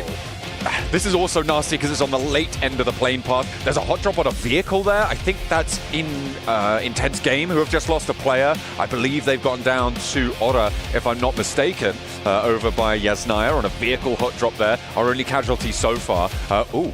Maybe a little bit more as well. And Power drop one out. Devotee tries to give him the runaround. He says, oh, I'm going to dodge this vehicle. They can't get through the rock. He's like, yeah, but I've got a gun, mate. He's got a gun, and well, the gun wins over the night. Power, one of the top slaying teams when it comes to Erangel, at least historically here for our survival stage, elimination-wise, averaging, 7 or a little over 7. They start off with an elim early on. Good for them. Everybody's going to quickly try and rotate over. There's so much water in the current stage 1 that you have to get some real estate as much as you can on mainland. And I love that Falcons, Kinotrope are taking early priority. Let's not forget Kinotrope, a team that is looking to work their way up in the top 8. Fully eliminated early on in the initial fight against Yangon Galacticus on Sanhok map 1. So they are desperately needing a solid game 2 and onwards. But for Falcons, if they can get center zone, maybe even get on that shoreline, they could have a wonderful game here. We'll have to wait and see. I mean, it is a pretty dramatic circle as in terms of landmass, but what it doesn't do is necessarily put a massive hurry up, because it's on the mainland. These rotational paths will be known, and generally teams will be comfortable getting into this area of the map, right? It's not too different from if it was just a little bit further north and it didn't have as much water on the south edge. The difficulty will start to come on through in towards stage 2, stage 3, after these first rotational plays have been made and moving on through that way. With 2 players going down so far on a hard east plane path, not necessarily unexpected, but the thing I'm looking at right now is Otter and Influence Rage and Yasnaya Pollyanna. Yeah, they're very, very close to each other. That fight most likely going down. Again, an important one to say the least. For Ora, well, they are towards the top end of the standings. They naturally want to continue to separate themselves, not only for the money, but also for a guaranteed spot in the finals on our next stage. But for Influence Rage's perspective, I mean, truly at the moment, the crown jewel for Brazil, the crown jewel for the Americas region to break at the top 8 and represent Americas in the finals. If it's not for Influence Rage, it's not going to be an intense game. They're a little bit too far down. Alpha 7, so many question marks on them. So Influence Rage winning a fight against Ora here could be massive and bumping them up the standings. The question is, do either team want to engage? Not at all. Right? It looks like they dropped close and looted away from one another. And in general, I would imagine that is what is on their minds right now. Meanwhile, over on the rest of the map, it's Regnum Kaya crossing the Gakka fields. Falcons, they've sent a scout out ahead, but Regnum Kaya could potentially pinch that away and cut off that supply line behind them. It looks like Falcons are on a 2-2 right now, I think. It could be a 3-1, I'm not entirely sure on our map feed, but either way, Regnum Kaya seem to be descending on that forward position for the Falcons, and that could be nasty, depending on how fast the Falcons can regroup. Yep. They are about 500 meters out for getting fully on the regroup, but Ralph goes down, and Regnum Kaya wastes no time. That's right, Regnum Kaya is starting to get active. I believe it was a 2-2 split. It was Koa with Redux who were on the advanced position, and well, now he's got Narvalo and Co starting to move through, and Wild is most likely going to be shot at relatively soon, you would have to think. For Falcons' perspective, losing one hurts, though. They were not wanting that, but that's kind of reminiscent of what they've been doing. Falcons love sending a scout player up ahead. Sometimes it burns them, sometimes it works out well. How have AXTMG made their way along this coastline? They've rotated through now 3 teams, and it seems like people are just like, yeah, no, that's fine. That's fine. You guys can just keep going. It's all chill. They dropped around Milta, sort of around that sort of area. They've gone through Nongshim. They've gone through Kinotrope. Now they've gone past Vision. And it seems like nobody wants a piece other than on that hot drop that we saw earlier where they lost Devotee. That's right. Falcons start to move their way maybe towards the shoreline themselves, maybe closer and closer to Kinotrope. There's a lot of activity in one area. I mean, you got Intense Game is relatively close, but all eyes on Vision. Now some Red Force moving in, Kinotrope, all within the same vicinity, and it is getting quite active. Redux moves up, and there's going to be a team off to his right that he's going to have to potentially deal with a little bit later on. For Alpha 7, I said it, they like to land Georgia Pole, they go towards Lipovka. Now they've got to make the long rotate down, and they're choosing to take the northern side, which is also quite congested with the arena, R8, Influence Rage, Aura, who are all moving in. And Aura, luckily for them, are the tip of the spear. They're going to be the first team to get inside of the zone, which gives them the flexibility not only for locations, but also potentially gatekeep if they so desire. This is a really ridiculous number of teams actually going for this north side rotate, right? I mean, you know the plane path was deep on that eastern side, sure, but the fact that there's so few teams coming through from Mansion, past School, past Pachinki, is going to change things up. I wonder if anyone's going to draw short and try and camp one of those bridges on the way, farm a couple of points. If I'm R8, I'm thinking about it. Looks like maybe they're going to hop out and slow Alpha 7 down. Rebel just about gets away with it for now. Will they unleash more, or are they going to have to try and turnbull through the fights? He slows down. This could be really dangerous here. No. Takes one. The vehicle's smoking. He's low out in the open field here. This is really dangerous for the Rebel. He needs to be really careful. We're zoomed in over his shoulder. You can see he's keeping it cool. He's keeping it calm. But you can imagine that heart is pumping right now. You know, a lot of times we joke about flipping the cars, bad drivers, so forth, but like, no, that could have been quite devastating. And now into the buggy we go, full health on the vehicle, and they'll continue to separate themselves from R8 and co. Look, R8, they're not playing around today. They're going to take down Alpha 7 as soon as they can. And let's not forget, for Alpha 7, the pressure is truly on their shoulders, not only in the arena, but also for their region. For them going back-to-back, they cannot continue to fumble the bag and make mistakes. That crown embellished key is teetering on the edge of the crusher right now. For Alpha 7, they are desperate to get points at this juncture. 8th place is a real distance for them right now. They sit on 27. 8th place with Yangon Galacticos right now is 43. We're expecting it to be pushing up towards 70 at the end of the day. And we'll see how they are able to try and clamber their way on through, but that hope is dwindling fast. A hard west shift here isn't super dramatic. Again, it does cut out those Pachinki fields, but I feel like a lot of teams are going to be more pleased about that than if it had been further east on this circle. That west side coast now is going to start to get a little bit more packed. The area around Quarry can be very treacherous as well. Yeah, Alpha 7 start to move straight into the center. Well, relatively close anyways, just opposite of Aura and IG as well. And speaking of Aura, just going to be right there neck and neck, and Alpha 7 don't want to pop. Well, they do. I thought they weren't going to pop out and fire some shots, but they want distance. They want Aura to keep on moving. And for Alpha 7, yeah, the shoreline would be great, but I think they're going to be happy with the real estate they currently have, and especially now, hardcover POI setting up. They will set up their fortress and try and gatekeep anybody else who starts to move in, aka E-Arena, who have now made their way into the zone out of blue. You still got some stragglers, Yangon Galacticus, Power, Gamex, who have been very slow on the rotate, now finally starting to come in. Regnum Karya setting up in the Wizard Tower. You got some great spots locked in. Question is, when the next future zones come, who's going to be benefited? And Alpha 7, no, Mafioso's down the arena challenging. They've just immediately taken down Mafioso, who got way too bold on the angle. As a solo, just had no chance of having backup from the rest of his roster. On the far side of the hill, I mean, I'm slamming a massive question mark on that one. Yeah, that's tough. What is going on? Alpha 7, they had such a good spot. Hardcover POI, like they looked great. Why not just stay there? Why scout? It's not necessary, and now you lose a player. You got to go at it with just 3. That hurts me. It really does. Benny laying low. Scarface up ahead. Benny, a talented player in his own right. A guy that wants to truly cement his name in PUBG Mobile history. Had a chance to speak with him, and I love his tenacity. I love his desire to want to be one of the best out there. Knocks from Red Force, potentially gatekeeping Power and Gamex as they start to move in. Fireflux, who are now on 73. Our first team to have crossed that expected threshold, right? They are now over the 70 points that we're expecting them to need to be able to get on towards those finals directly at the end of the day. So from here on out, it is just a question of solidification. If you could jump up over 80 points, you're looking pretty much guaranteed to be in, right? So if they can earn 7 points this match, beautiful stuff. Turkey will be very, very happy. Even if Regnum Karya don't make it, they will still have their representatives in those finals. Well, historically, Fireflux have averaged at least 4 eliminations when it comes to Erangel, so that'll put them even closer to that 80-point mark, which definitely would be safe. And with the other team struggling as much as they have been, even towards like Yangon Galacticus at 43, I still feel 73 is most likely going to be safe. But you'd rather be safe than sorry.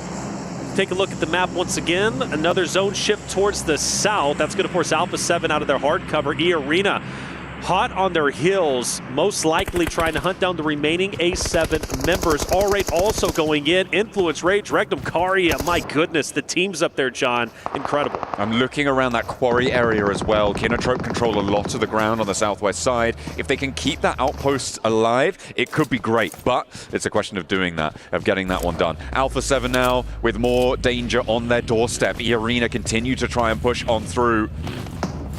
They want to find a shot if they can make it over towards Revo, who's taking some peeks. Carrillo repositioning on the buggy.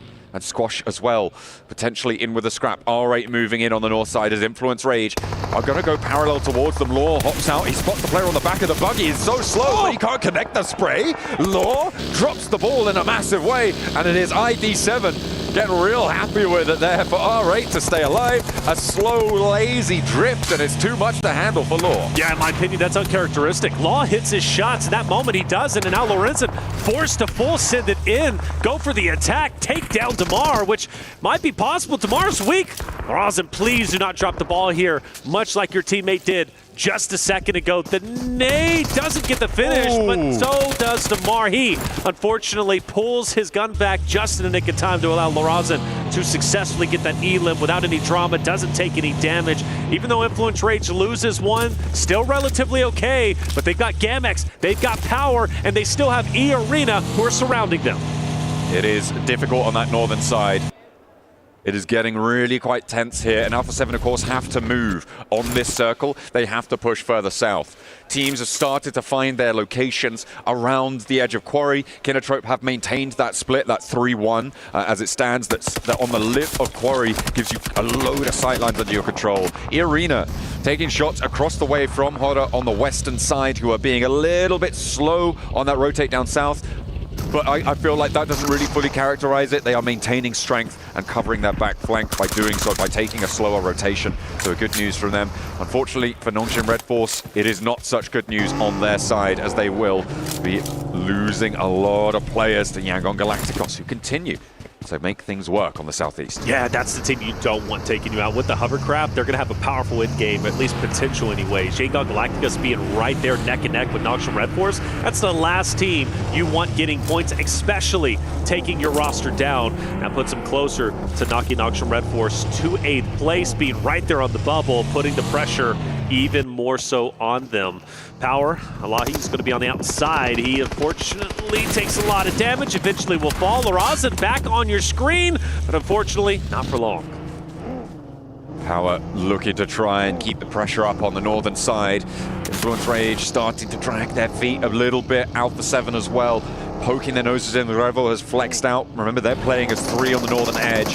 Yet to have an impact here. Carrillo gets spotted over on that north side as well. As Diego tries to push out of the blue zone, they've got Medan waiting in the way, in the wings, but the blue zone has too much pressure on them. Sure, they get the knock, but it's traded off, and Power still have a little bit more to do. Unfortunately, Lil Boy pushes them back off the angle and makes their life a little bit harder. And R8 is also firing some shots at Alpha 7 as they're on the rotate. They've got to be careful. They've had such a hard time rotating in, even with the vehicles. They're only down to 2 members. Lil Boy pushing up. Power going for the revive. And Lil Boy is a talented member. He doesn't lose these fights. This 1v2 could very well go his way. Easy. Doesn't have time to pop the med kit. Ragnar takes him down. And like you said, huge. Power wins a successful engagement. They're already top 3. And now they got 2 members to work with. But from one struggle to another, Alpha 7 are pinned down. This is the last player alive now. It's just Revo, and they're on the lip of that quarry position out to the west. And they go down again. A 1-point game. 2 games in a row. It is looking dire now with 4 matches left to play. they're going to need to earn at least 15 points every single match from this point onwards to be in with a chance of qualifying in 8th place. This is a team that people were talking about with a chance to win the whole thing. And you have to look at how it started for them, right? Landing at their default location, okay, great, but then they do not get blessed by zone. They take the long rotate up north, which isn't uncharacteristic from what they were doing during the Americas. But you had that solo who just randomly goes off on his own. He gets picked apart. Now Alpha 7 is down to 3. Then you have another player who starts to rotate out, scan the horizons, he gets taken down, and then all of a sudden now you're getting pinned up by 4 stacks and you just get taken out. I mean, Alpha 7, continually, something is going wrong. I'm super worried for them. I'm ringing the alarm bells. I think they are sincerely in trouble. But there's plenty of rosters still remaining who are not only on the bubble but also trying to maintain their position in top 8. Love where AXTMG are currently at. Infinite line of sights, a power spot to be in. And luckily for them, there's no one around them, but everybody is in front of them so they can continue to pepper anybody that they see. Falcons, they managed to send through to the southwest side at the cost of one of their players, and now they're under pressure as Narvalo gets found out in the open, unaware of the team right next door to them, and will just lose another. So 2 players survive for the Falcons, playing on with Redox and Koa. They lost Ralph early on. Now Narvalo next to follow them, and for Hoda on that southwestern side, they're going to have to try and play on out. They have 5 points already. They are the next team right on the doorstep of getting up to that 70-point boundary. They just need 1 placement or 1 more elim, as well as Power up on 8 elims, 2 points behind that boundary on 70 points. Power only a solo though. It's going to be easy, opposite of Kinotrope, who's just up to his north, I should say. In the moment, Falcons, Hora, most likely going to run into each other again. As Koa and Redox keeping them in their line of sights. IG most likely going to have an effect at least later on for Falcons, depending on how Hora ends up deciding to push up. Smokes are out. Hora might be making a rotate already, but the important thing, where do we shift the zone? Well, that's great for E-Arena as well as Kinotrope, who are dead center. Kinotrope desperately needing points to elevate themselves up toward top 8. Final needs to join in and do it unscathed. If he can do so, Kinotrope might very well have a deep run in top 3. They've got a lot of cover over towards Kinotrope's outpost. I was looking at that position, and if he didn't move immediately, I was going to call him out. He needed to regroup here. Binny, okay, on the inside for a 2-piece with a pump action around the shack, but there's more to do. He's got a protective barrier around him, though, because he takes down... Wait, was that Binny as well? That was Binny as well. Oh my goodness me. Yes. This guy wants to be the best. With that, I told you, man. I talked to him. He says, I want to be the best. I want to submit my name. Like no one ever was. Mobile history. Regumgaria starting to move up on Hora. A big fight. Toshpik down. No fear. Firing shot, but can't connect enough. Another from Regumgaria will fall. And it might be a clean sweep from Hora's perspective if they can get Sleepy and No Fear back up. But no worries. Sky continues to fight tooth and nail. Regumgaria still having life. If Sky can't pull off the hat trick, Hora, they're out. Intense game as well on the northern side. Could potentially move in and third party this. A flush over towards Sleepy, leaves Sky as a solo. He's disengaging, sending south. There's a solo outpost in Yangon Galacticos for Romeo. You can see he's off in the hovercraft on the top of the hill here. Staying safe, staying calm for now. Just seeing what's going on. It looks like intense game. Fall back away, and maybe the fight peters out, but I think Sky might just be done for here. Romeo, though, starts to light it up on the hillside. Regumgaria astounding that they're even alive. 3 members up and in the fight, but you mentioned Romeo, who now has perfect line of sights on everyone from Regumgaria just in front of them. And you also got IG starting to come behind him. Loxy through the smoke, however, dodges him miraculously, and he has an attempt. He's going for it, but Petrino shuts him down. Will not be able to sidestep and find the follow through there for Regumgaria. They'll play on as one, and I was waiting for Intense Game to get involved. I thought maybe they were going to send out towards the east, but no, the hillsides are just ripe to be swept on through. And now, with just 1 player left from Hora, they might turn their attention towards Yangon Galacticos' position further south, but it is all a question of who can get close to Kinotrope. And also for Sky, what he can do as a solo. behind that of IG. He hasn't been spotted. But luckily for IG, they've got, oh no, they're parking the bus, which means Sky, he could have a devastating effect. Here's Benny with the 3, takes down 2, and well, Marv comes out of nowhere, and Benny says, hey, where you going, buddy? And mows him straight down. I was 100% sure that was an off-angle chiming in on that fight. I thought there's no way, right? Like, I think shots were coming in, and he finished them off. He's got to chill out a little bit, but no. He was like 1, 2, 3. He only needed those 3 shells, and he racked up 3 points. That was really impressive from Benny to be able to connect those shots, especially on the moving buggy, under pressure from the high ground as well, out in the shack. And it's rightly so that they're up in now 5th place with those 4 points under their belt, and maybe more to come. However, for Vision, they've got a choice to make, and it may be that they send for the shack that Benny sits inside of. See where the shift is. Honestly, if I'm Sky at the moment, I'm just full sending an IG. Like, I'm trying to do as much damage as possible. And the only reason why is Hora is a bit different, being in 2nd place, already at 70 points. Sky can afford to do this, and I believe they rotate by him, and Sky does manage to fight it out, and he's firing shots. He's connecting a bit. Petrino fell. However, IG managed to recover, and they'll still be a 3-man unit to push deeper into the zone. For Romeo on the hovercraft, he's still scouting the surroundings, seeing what's out there. That hovercraft, maintaining it, so valuable for the end. But with the zone ship, Kinetrup once again still in a powerful spot. My eyes once again fall to them. A big game here would elevate them up the standings. They're at 22 points. Breaking in the top 8 is very doable, and they can honestly get very close with a win in Game 2. Really good information gathering there from Vision. They saw Intense Game leaving from that location, which opens up the position now that Marcelo and Nawaf have moved into. Before Intense Game and all the teams on the western side move, you cannot play the western side of the quarry like this, but as soon as they see that maneuver happen, they are in there. And that is a really smart rotation coming through from Vision. I like to see it. We'll see if they can go further.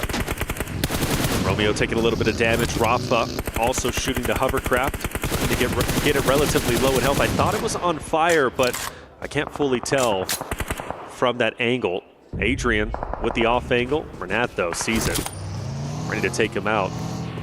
If he so's desire, unless he didn't see it, it goes right straight into Adrian, who takes over a little bit of the high ground that he possibly can, and the push is in. Adrian nade out. Rafa has also joined, and we have Intense Game. Absolutely, they're fully committing to the Shanghai Galacticus fight, and that nade looks good. Just about dodging the damage around the cliff. On the edge there, the rocks protect him for the time being. Adrian is low now, though. More nades getting sent back and forth. That is just a tickle, but across the way, Fireflux can really start to get involved now. They just need to step a little bit closer, and they have full sight lines on towards Yangon Galacticos. You can see Solus wants to get a little bit more done, but across the way, you've got Kinetrup to worry about. This open ground around Kinetrup is just so deadly, and no team has really been able to do too much about it. It may have just been handed to Kinetrup on these circle shifts. Well, the hovercraft has been blown up, and Romeo can still use this coverage, and he's putting in great work, peppering the members of IG just up ahead. No one's going to be able to penetrate it. No one's going to be able to shoot Romeo in his current spot. So IG, that's one less member they're unfortunately not going to be able to fire upon. For Rafa and Adrian starting to run on fumes. They can't go anywhere. They need to get up. They need to get out of blue, but there's only open space. Yeah, the buggy is one thing, but you know you're going to get gunned down. I think this is the end for IG. Rafa going down there, and they are going to commit for the flush, confirming that point for Yangon Galacticos, but into the zone. Adrian sending, may be able to find a little nook and cranny to hide behind. Actually has Easy now as a buffer between him and Yangon Galacticos, and could survive for just a bit longer. Fireflux also in front of Yangon Galacticus. I feel like they have had to fight tooth and nail at every point on their rotation. But honestly, not a bad thing. They haven't been wiped yet. They're also on the bubble. This is great for them. If they can pull off team wipe after team wipe, those are valuable points to continue their way up in the top 8. But I am a little bit worried where Adrian is currently at. Now he's got a great line of sight on the Yangon Galacticus, who's going to be just ahead of him. Meanwhile, Benny also up ahead. I can't wait to see what he's going to be able to do as a solo. But for Vision, desperately trying to get it off angle, maybe a knock onto Kinetrup. They want that high ground. They want that location because they understand how important it's going to be. Kinotrope again just been decimating these teams around them. Unfortunately, they haven't earned too many points for it. So this is the question that you have to ask towards Kinotrope. What sort of value can they extract from this location? Because they have been nigh on unassailable in this spot for so long. But with 25 minutes on the clock, those remaining player counts are going to start to drop. Yeah, I think they're going to about to pick up at least 4 or 5, depending on what Marcelo does from Team Vision. They've been slowly making their way up. That drop on Tamra is going to hurt, however. And you mentioned the value. I thought they were going to pick up plenty of elims, but now they're getting picked apart. And you also have E-Arena, who might choose to dip their toe in this fight as well for the third party. But you also got Yangon Galacticus desperately trying to move forward, and Team Vision focused fully on them. Where's the buggy going, though? That was a bit of a risky play. Yangon Galactica have been mowing players out of buggies, out of vehicles, but luckily reposition ends up paying off. They are going to keep things together. I feel like Team Vision have been playing this one really well. They held that push from behind against AXTMG. They open up with a pick towards Kinotrope, which does take them out of the power play quite a little bit. Finally, Binny does go down. He did do a lot of damage, though, during that match. Ladders up to 7th place, and a credit to him. Credit to his team as well. This is the last player from Intense Game who's managed to sneak their way in. It's on to Team Vision, really, to make a move here, and onto Yangon Galacticos as well. But they're staring each other down across this valley. Yangon Galacticos are pinned up. I don't foresee them getting out of this spot. Whether it's the last remaining member of IG with Adrian, maybe Fireflux off to the left. You got Vision firing shots onto him. Kinotrope are also throwing their hat in the ring. It would be a miracle if Smile and Renat can move up, but that's going to be a great knock, but it's only going to do at least so much.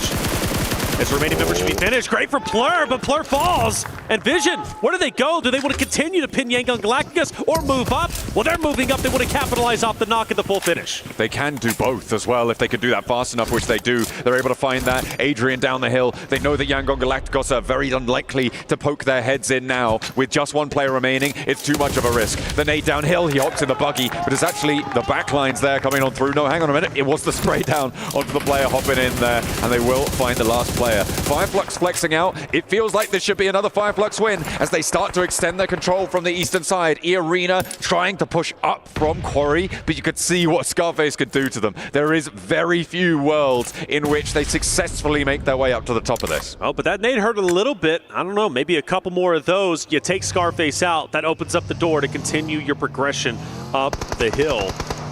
But I don't think so. Madcap also looking down. Fireflux, it's such a great spot, but I mean, let's not kid ourselves. This area is so highly contested, and Nawaf, he's pushing up along with Alone, and this is going to be a great angle onto the Fireflux team as they start to take damage. You still got Joker also from E-Arena pushing up. This is going to be a mad dash for control on the top of the hill, and you got 3 rosters all butting heads. Kinotrope are starting to fade here now. Last player for them to stand. Vision's playing on us 2. E-Arena is 3 who have been trying to fight their way in here. Scarface gets rezzed for Fireflux. That is going to be really, really important. However, in order to get that res, they've had to move Solus all the way to the back of their hold. They've lost a bit of pressure, and teams from the western side can start to move. And that's what's given E-Arena this momentum, this ability to get as close as they have. Mormon now with an opportunity, maybe to mantle here, but he pops that Molotov up on high, and they aren't quite going to find it just yet. In the meantime, Yangon Galacticos lose their last. Oh, they see him. I think they're wanting to go for the challenge onto Mormon. They don't want to overexpose themselves. You got to find a fine balance here. Too aggressive, it turns into recklessness. But if you do it just right, you could dismantle a roster. Vision onto Kinotrope. You mentioned the solo, and Kinotrope ends up falling. And now things start to get serious. It is all up to if Fireflux can hold the hill on the top here, with Soulless going down again to that nade. E-Arena are starting to put more pressure on, and it's going to be Madcap to fall next for Fireflux. Never Alone tries to go for the low road and catches him out on it. Looks for the shot, but Nawaf with a 1-2 punch up on high. As Soulless gets flushed, it's a pincer maneuver onto Fireflux, and there, left down to 2. Catch now down, and E-Arena may have just been able to mount the impossible assault towards the top of the ridgeline on Quarry. But we've seen solos provide a dominating effort for Scarface. One player down low. He's been spotted, however, so the cat's going to be out of the bag, at least from Vision's perspective. Now, the question is, does Mormon Joker Sakura from E Arena know where Scarface is currently at? It should very well be a dominating win from E Arena where they currently are, but Scarface can dismantle this push, can dismantle the hopes and dreams of E Arena from taking the victory, and the shots are fired and Mormon is down. Scarface catches the backline for E Arena, and he's looking for more. He's looking healthy. He got a helmet refresh there, a fresh level 2 over onto Scarface. He knows Never Alone's down the hill, and he jumps straight into Vision. Now in a 2 versus 2 though, Vision can do a little bit more. They've got a little bit more firepower here. No up on the face. Oh, he turns his attention away just at the wrong time, but a nade from the sidelines keeps him alive. That's it. Team Vision desperately trying to fight, and they do get a knock. This could be a takeover attempt from Team Vision. Sakura firing shots, but it's not enough. Is Vision pulling it off? Can they do it? Or will Sakura lock it in for the back-to-back for Arena to start the day? And it will be Arena back-to-back victories on the day. They look as if they are poised to go to Grand Finals, and they won it. Last time around, they went out a little bit quietly towards the end for the chicken dinner. This time, it was bombastic from E Arena. They held their nerve. They moved up those tiered positions on Quarry. It is so uncommon to see a team win from inside the Quarry. Fireflux dropped the ball in a big way from that eastern side. It felt like Kinatrope as well could have done a lot more in that situation, but a massive credit to E Arena. This is a display of skill that you do not often see. I've become a bigger and bigger fan watching them play throughout the group stage and into the survival stage. The way they hold on to a power position is impressive and truly phenomenal. E Arena, a team that I very well think going into the finals, once they make it, can make a huge impact, potentially take this entire thing. Don't point the camera at these guys. Oh, come on. A little shrug from Alpha 7 to close us down for the second match of the day. Our first Erangel is out of the way. It was E Arena to take a big chicken dinner. Fairly low elim count, but still important where it matters. We'll head to a break. We'll be right back with match number 3 of today.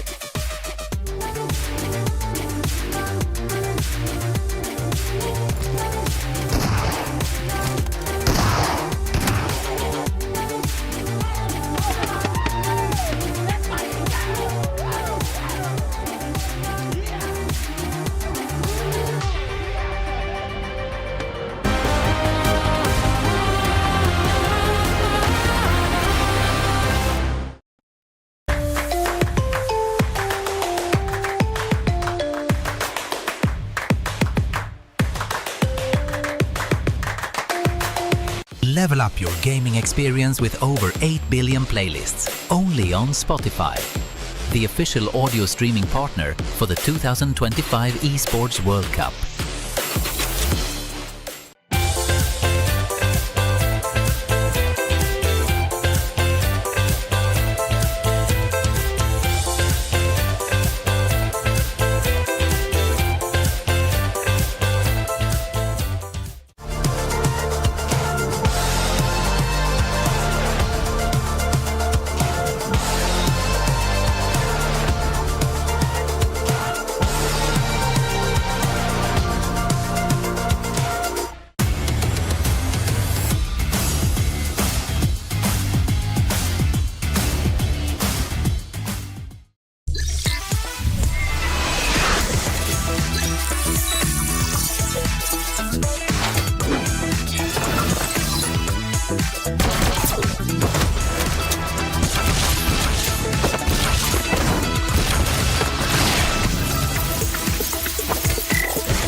15 teams chasing the White Rabbit. It's a back-to-back for E-Arena as they are able to get an Erangel on board as well. It really shouldn't have been their game, but they looked spectacular being able to come out of the Quarry Basin and being able to subvert everybody else's expectations, moving up onto that high ground. Welcome back. Oh, a back-to-back for E-Arena. Max, man, this is them doing the business. Oh, yeah. The White Rabbit in the hole of Quarry, getting out and digging out a chicken dinner. He loves it. Done. He loves that one. No, great to see a back-to-back again. We looked at the SEA teams. 2 teams already qualified. We have Team Secret. We have Ultra Ego. 1 team was missing, and it is going to be E-Arena that pretty much they're in, right? After 2 wins like that, you're looking very comfortable in the top 8. So now they can maybe start targeting other teams that we theorized could be a thing later on down the line. What do you think about E-Arena's win here? I'm astounded that they won when their landing spot is Stalber. I almost said Severny there. Yeah, that was mad. Stalber, and then wrap around north side with everybody else who decided to go up there, come down around to the outside of Quarry and just win from there. I mean, it's not often you see a team that's that far away from the initial zone actually take it and win. Of course, though, we have Team Vision at number 1. Now, this isn't a team that we kind of really talked about before coming into this segment here, but we really do need to talk about the 13 eliminations they came out from this game. It really felt like they were on the warpath here, Max, and kind of just able to deal with everybody on that northwest side, coming in on that west side of Quarry. Obviously, it was going to be hard to get into Quarry and do something about it, but damn, what a game from them. It shows to me for Vision, they have really good terrain knowledge of Quarry itself, because you got Quarry, you got the low ground, you got the high ground, but you got these little roads that go around on the western side. It keeps you safe from teams on the 2 sides, and they play that position, hold off AXTMG, they hold off Kinotrope also at some point, trying to wrap around their warehouse in particular. I think Team Vision has been showing a lot of potential at the end of yesterday and at the start of today. So very happy to see them do well, because we've seen R8 have good games, Power get good games, and now Vision are finally stepping up. They're going to need a little more, I think, to try and get into that top 8, but this is a great opportunity for them to get that ball rolling here throughout the day. Get back on the road again. But at the same time, let's talk about what we were seeing here from Fireflux. Yes. I think multiple of us, Neptura, thought this should be them having a lot of control and this in the bag, but it didn't quite go that way. Well, exactly, especially with stage, was it 7? I think phase 7 coming in with, was it Ketch on the front line there? And then it was a 2-1-1 split with Ketch all the way on the other side of zone. Really, really controlling. If they had played it like they actually had control of the zone, it would have been much better. But I think Max is going to go into a point where it was just, they were sat there, but they just weren't doing anything with it. Before I go deep in my point, I want to say for a team that has this much control in the game as Fireflux, only getting 4 eliminations is very low. It's wild, actually. Yeah, it's like normally you'd expect a team to get a few more eliminations there, but no, they just don't make a decision. They have 2 players on the low ground, 2 players on the high ground, and every circle I'm like, they're going to regroup, right? Still don't regroup. They're going to regroup, right? Still don't. And it keeps going until the very end of the game. And eventually I see a very clear weakness, which is Scarface, which is playing very passive, keeping tabs on E-Arena specifically, down into Quarry, like making sure they don't go uphill and take away their position. And I like it. Scarface is playing pretty passive. He's not putting himself in danger until he overpeaks. He gets headshot by E-Arena. And then the entirety of the squad, like, this is our one opportunity at glory. Let's send it uphill, take away the high ground, and get the win. So E-Arena found a clear weakness, used it to their advantage to get the chicken dinner. I agree with you to a certain point, Max. I'm so sorry. I have to disagree with you again. I know.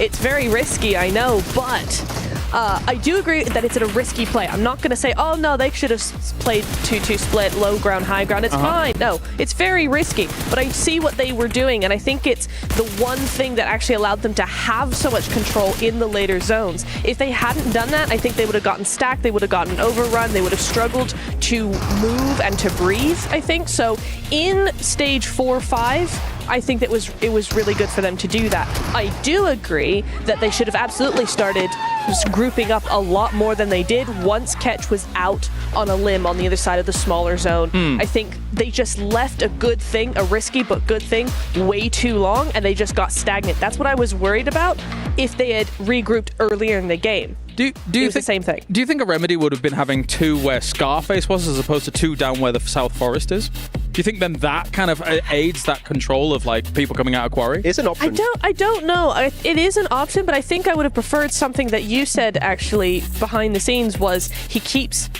peeking too much. Oh. And I think I would have kept the positioning but had him just not do as much as he did, just be like an info thing only. If he had to back up a team, then do that, or a player, then do that.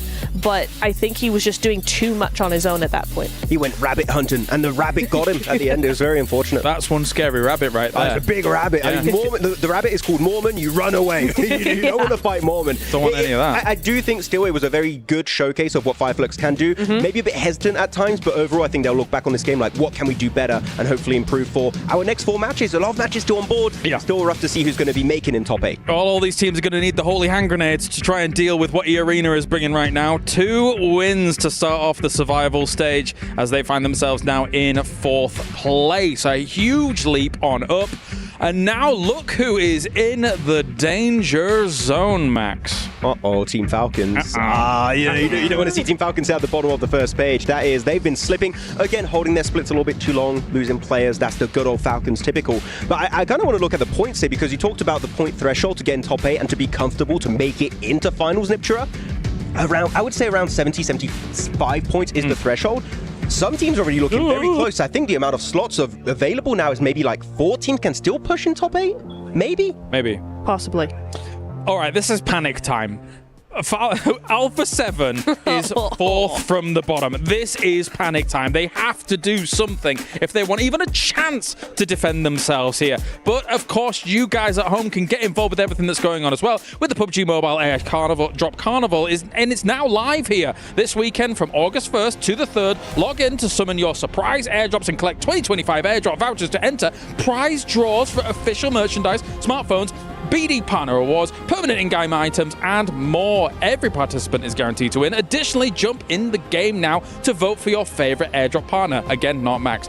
You might even, don't say anything, Max, no. You might even score some awesome surprise gifts from them. Don't miss out on this year's airdrop carnival and unbox your surprise. Well, thank you very much, guys. Thank you to you, Max, I suppose. It is time to head over to the commentary team here to bring you all of the action from another Erangel. Let's get it going. Yeah. Game number 3 for the day. The first 2 games dominated by E-Arena as they elevate themselves up into the top 3 position. Who knows how high they continue to go. But game 3 being back on Erangel, the home turf for E-Arena. I've got to favor them, but it was set on the desk, John. Look, we got to get serious. Alpha 7, game 3. Only 4 more games to go. And for them, man, oh man, I start to think to myself, will we truly see Alpha 7 in the finals? No. Come on, be dramatic. I mean, be dramatic. Look, when they're dramatic, I'll be dramatic, all right? Because they have not been bringing the drama today. They have been lackluster. They have been falling at every hurdle that's presented to them. It's not good, right? There is some discord between the ranks of Alpha 7, and I mean, they're not talking. It doesn't look like they're actively repairing this one here. I mean, what can you do? It has got to feel so demoralizing to be in this situation for Alpha 7, to be in the spot where you are the defending champions, where you are hailed as some of the best players in the world, one of the best teams in the world, and here you are, having just now performed, I think, what is it, like 4 games in a row, getting a maximum of a point a game when you count yesterday's as well. Well, the reality is they're the ones who control their destiny. They're the ones who can turn the tides of their luck. Now, do they have it within them to do so? You look at their faces and you think, maybe it's determination, maybe it's nerves. It's hard to tell. But for Alpha 7 and other fighters, they're going to continue to fight until the very end, especially that man right there. He jumped at us, by the way, during one of the segments in the beginning. Scary guy, but also a lovely guy at the same time. But whenever it does come to Fireflux, they have outperformed themselves from their group play in the survival stage. They surpassed the threshold. They're now at 83, well within their right to go into the finals. And I must say, man, from Fireflux's perspective, it's been a pleasure watching them, and it's also been great watching E-Arena again as I become a bigger and bigger fan throughout the group stages and the survival stage. When they have a power position, they refuse to let it go. They managed to make it work from a less than powerful position as well in that quarry, being able to rise from the basin, as we were talking about, as the desk highlighted as well. Getting out of that quarry basin is a real tough task. And maybe you could argue that it was allowed a little bit by Fireflux, sure, but to be able to execute on that, brilliant stuff. Nox and Red Force have been a little bit quiet at the start of today as well. They do have a little bit more of a buffer zone than some of our other teams, however, so they can keep things going. Power, they've been putting up numbers as we're just drafting across these players right now, getting this lobby ready. Alhaji, what's look, big love. Big love. What a mustache. What a mustache. What a mustache. What a guy. What a team. Power, man. Power Esports have been on fire, up there within the top 5. Another roster that is looking to make a huge impact when it comes to the finals, of course, if they make it. It's a, come here. I don't know if I want to, though. You'll want to watch this one. Things get a little, okay, we're showing it. Where are we going? They're going to Gatka. They're calling it out. They're calling their shot. They love it. They've already pinged it. It's marked on the map there. Bringing up that plane path as well. We get a sneak peek at the plane path. We definitely That's coming from what? Over from George down to the west side of Military Island. And that's going to be a fun one. Gatka. So maybe all eyes on that. You think they get hot dropped? I don't know. I doubt it. But I will say this, man. It's going to be a fun one. And for other rosters like Alpha 7 and the ones that are down below, honestly, even Throw Vision, right, in that respect, they're going to have to step it up because we only have a limited number of games left. Game number 3, we're hopping into Erangel. The last one was fun. This one should be even better. Let's see if teams can continue their march towards the top 8 or if they will not make it. Oh, the plane path going the other direction. Sorry, but it is still from the west side of Military Island up towards Georgia Pole, towards shooting range. So we've had our east plane path. We're going to have a west plane path. Maybe we'll have a central one in the next game, but we'll have to wait for that as we will take to the skies once more. I feel like the cheese decal on the plane is really taking me out of it sometimes. I like it. Fair enough. I think it's cool, man. Have fun with it, get creative, but it's like you are going in with the intensity of like what you're thinking like Fireflux is currently at, wanting to dominate their opponents, and then they hop onto a cheese plate. It's a duality for sure. What's that smell? Is it Alpha 7's performance? Oh no, it's just the play. Or it's you. Hey, look, it's hot out here. It's sweaty.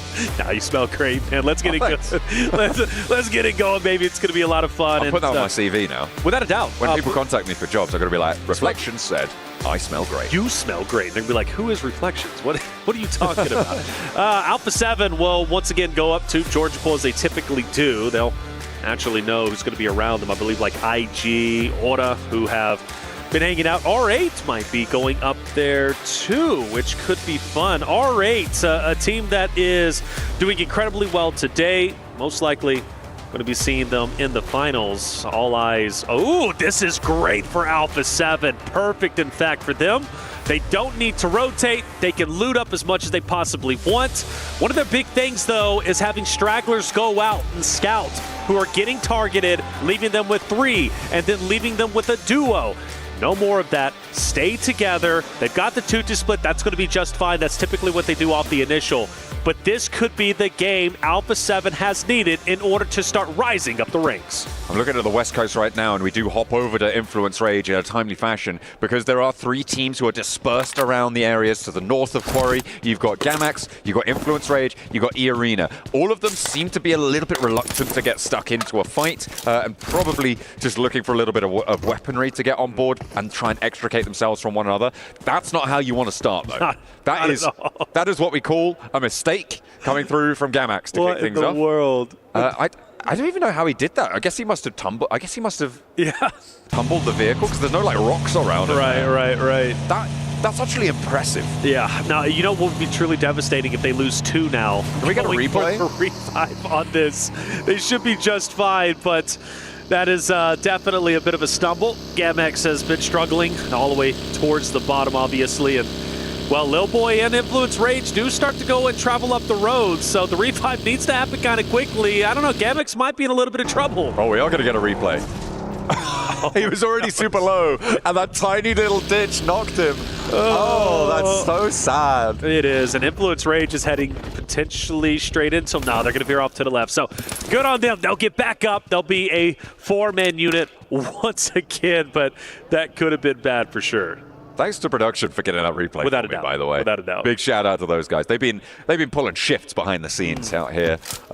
We've been loving every second of working with them, and we'll be glad to see the rest of the week out with them too. Unfortunately, not all of our teams are going to be seeing the rest of the week out with them, and we are on board with the team on the bubble right now in 8th place. Falcons, 50 points as it stands after 8 matches completed. Yeah, which is tough to see.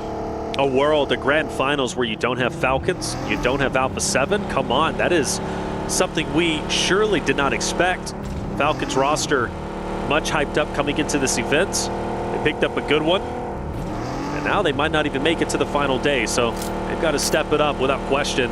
They're going to be over towards the right outer edge of the next stage. Moving in, Noxious Red Force most likely coming up behind them too. Something to look out for. Influence Rage starts to get dangerously close up to IG, a team that is on the bubble right behind Falcons. The roster, so we were just mentioning, potentially not making it into the final day. Meanwhile, Provision, they're on the hunt, and they're hunting down Power. Ooh, Easy hops back in the vehicle. They aren't going to slow down too much. Instead, they turn around, and the rest of the team comes through. Now, all 4 players from Vision going to try and get into pursuit. A little hop over the terrain, and more shots coming through from the hollow sight. At Mini 14, pumping damage into Easy, but again, he protects himself. He keeps safe and falls back with the rest of Power. So staying alive there could be all important, and maybe all important for Vision, because they're in 10th place right now. They're chasing. Without a doubt, right? Very close to catching up and breaking into top 8. I want this game to get away from them, and from one fight maybe to another. AXTMG off to their right-hand side, firing warning shots. Regnum Karya, though, well within their right, within top 5. Looking very, very good at the moment. They start to rotate in as well as it starts to get active up towards IG Alpha 7's region. And we do expect that, naturally, as the zone, a lot of it's actually going to have some water, which always makes things a little bit spicy. Arena getting active onto Gamix. Yeah, Arena having found that initial knock first. Looks like that could be rezzed up. They're taking more shots out that way. It is mostly just Joker out here. The rest of the Arena not quite close enough to go for the full fight. Sakura also isolated, so could get a little bit messy here as the res does come through for Gamax. They're trying to encircle this one, but they may have bitten off a little bit more than they can chew with the amount of split that they've gone for. I think Sakura's read into that, and this retreat is timely. Yeah, it was the Arena firing shots, helping out Sakura, who was up ahead. Now, the danger not gone just yet. He repositions himself, gets away. And I do appreciate from a lot of these rosters today not overcommitting. It's so easy to overcommit to a fight, to really feel the energy and push forward.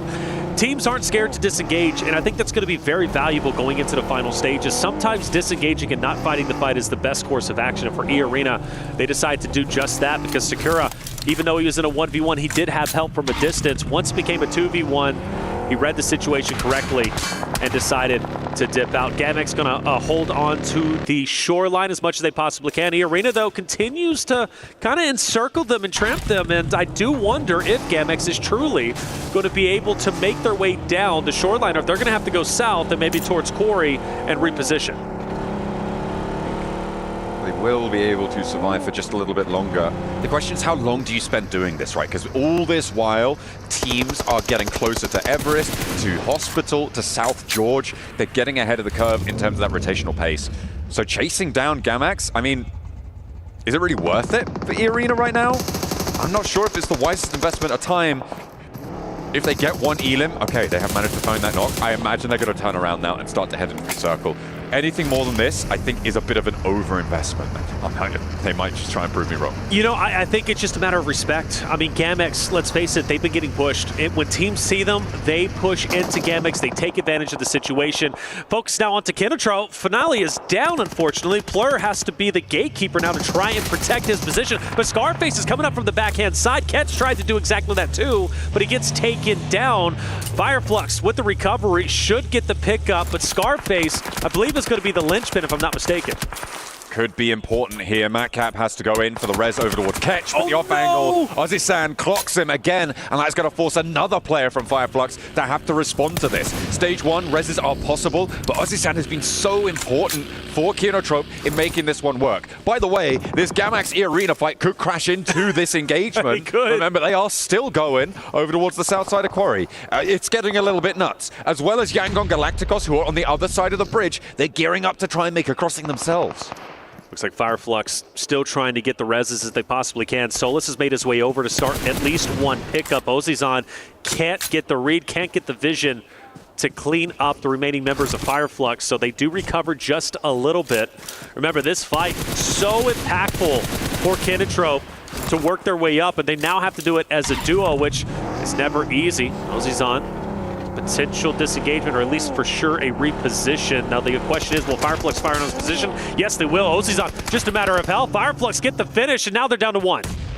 Oh, looking for Ozzy-san taking care of that off angle. Really good news for them. Fireflux trying to piece themselves back together here. Looks like they may be able to do just that, but what can Yangon Galacticos do about it? A nade for Matcap launched on over. That should be good. No, he's caught running away, and instead it's the bullets to finish him off. Now, Fireflux, can they disengage? Can they get back to this one? Ketch needs to get a heal off. You imagine that he's got the time to do so, but can Yangon Galacticos push in? No, they're going east. Yeah. They're fully disengaged from this. By the way, E-Arena are now fighting in Primos with Gamax on the southwest side. This is nuts, isn't it? And Gamax just down to a solo. Mind you, the solo left was the one who got the pickup on the downed player. And you think about how Gamax started this with a downed player out of nowhere, hitting the divot with just a sliver of health. And E-Arena so punishing, looking to put Gamax into the grave very early on. The overcommitment, but I mean, for E-Arena, very healthy points, 67. They put themselves up within top 3. Yes, it is an overcommitment, but I think for them, they're fine with this. No worries whatsoever. I mean, they can play small ball PUBG Mobile, right? They can go for these small point games. You get a team wipe, that is 4 points added to your tally, and at this stage, that's enough to see you completely safe. They have now hit that 70-point threshold that we've been talking about so much in terms of where we expect that 8th place to end up. So getting up and over this early on is great news. We see a replay of the engagements, of the pickups that they were able to find. Tiny K rolling up, get that reload in. Little punch out. No. Leaves him punch drunk, and Arthur's down for the count. Well, with that clip, we can see it's a little bit personal. If not, they're having fun, but I know Gamax isn't. Gamax is definitely not. Solo still last up. I'm actually shocked. I'm floored that E-Arena is staying around this solo. Meanwhile, you do have a couple of other engagements taking place, and well, naturally for E-Arena, they finally get the finish. They go to the box, and they're all shooting the body. Why is this so personal? What storyline did we miss? I don't know, man. Go off, I guess. There's no smiles either. Like, oh, there we go. Okay, little smile. I was like, wow, they are genuinely upset. You know what is important about what E-Arena have done here? Sure, they make a decision that we can call into question, but the more important thing is that they were a West Coast team. There is currently a team on the West Coast of the next circle that would have been in a fight with E-Arena, potentially Gamax as well, that is very important. Of course, I'm talking about none other than Alpha 7. They sit on the west edge of this circle. That would have been a contested spot had it not been for E-Arena going for a position like this. Well, if Alpha 7 can get a big game here, I'm placing that blame squarely at the feet of E-Arena. That's fair. That's a great call out. And for Alpha 7, maybe singing the praises of E-Arena being totally over-aggressive on the Gamax side. Zone, very small now. Plenty of teams still on the outskirts. Horta has a bit of a split, a 2-2 split at the moment. You've got R8, who's also surrounding them. AXTMG just on the outskirts. Power have a great spot, however, in the middle. And Power already having a wonderful day, obviously coming off of at least a good finish in that game number 2. And I believe here they are going to be the team to watch out for who might be able to make a deep run, which would be wonderful for them. They're just a little bit below that threshold, still in a very healthy spot for Power. Here we go. Look at that. You got the shot there live from Riyadh. That is Al Haji's father there, okay. Watching live from in the venue. He is locked in right now. And Power being in an important position, rightly so. He has the support of his family behind him, and hopefully the Power family can play off one another beautifully. And I saw him in the back lines too, maybe with some comms. Hey, we need to do this, pick it up, right? He was being active during the team huddle in between games. So shout out to the dads. We love family support systems when it comes to esports. It's so impactful, and I tell you what, you can truly make a big, big impact in your kid's life, in your competitor's life, in your family's life by giving them support in esports, and that's a beautiful thing, especially he's able to get all the way out here to Riyadh to support his son. That was my dad's birthday yesterday as well. So, yeah, you know, we're all about celebrating dad. Without a doubt. Without a doubt. Now, happy birthday to my dad for yesterday. Probably should have done that yesterday. Actually, but yeah. You know what? But you know what? You got it in now. Yeah. Happy birthday to Kalaris for a few days ago. Yes, We've got yes. coming up probably. Right. All of that. That's right. Well, he's not my dad. Kalaris is not my father. Thank you for clarifying. Just to call that one out. There you go, Claire. If you didn't know, Claris, you're not John's father. I know what he's like. Out of the bag. He'll yeah. Anyway. You're wild guy. I love it, though. E-Arena opposite of Fireflux and a bit of a headbutt potential. I look at Catch right next to Mormon. They're side by side as they go in. And R8's not too far away either, although I do foresee them going a little bit further in. But yeah, fights off. Macap's going to be the first one down. 30K to follow. Mormon shots out. Catch melting E-Arena, but only for a little bit. Sakura, a little matter of health as he pushes up. Fireflux still with the advantage, you'd have to assume, with the solo.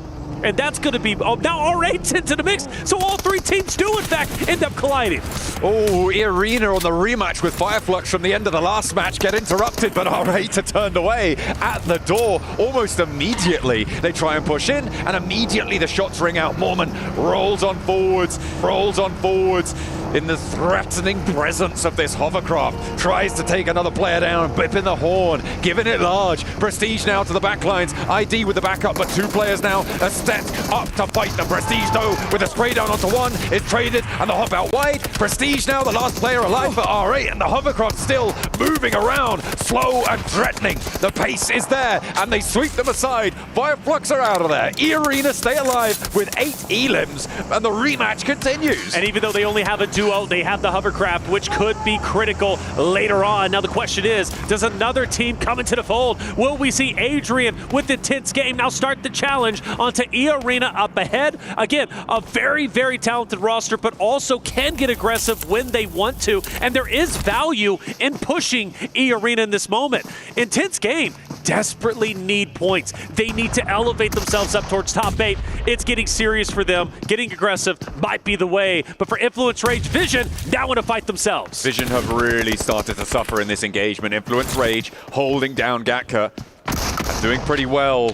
But they have got Little Boy down on the floor here and are likely to get that one flushed away. Nothing really to do there. And in come Power. They might look to third party this. There's not too much that anyone can do about it. Playing this southeast building is going to play very, very well for them. You've got to imagine that the supplies are running low across the way. You can see the underarms coming on through. Al-Haji cooking it, trying to chef it up perfectly.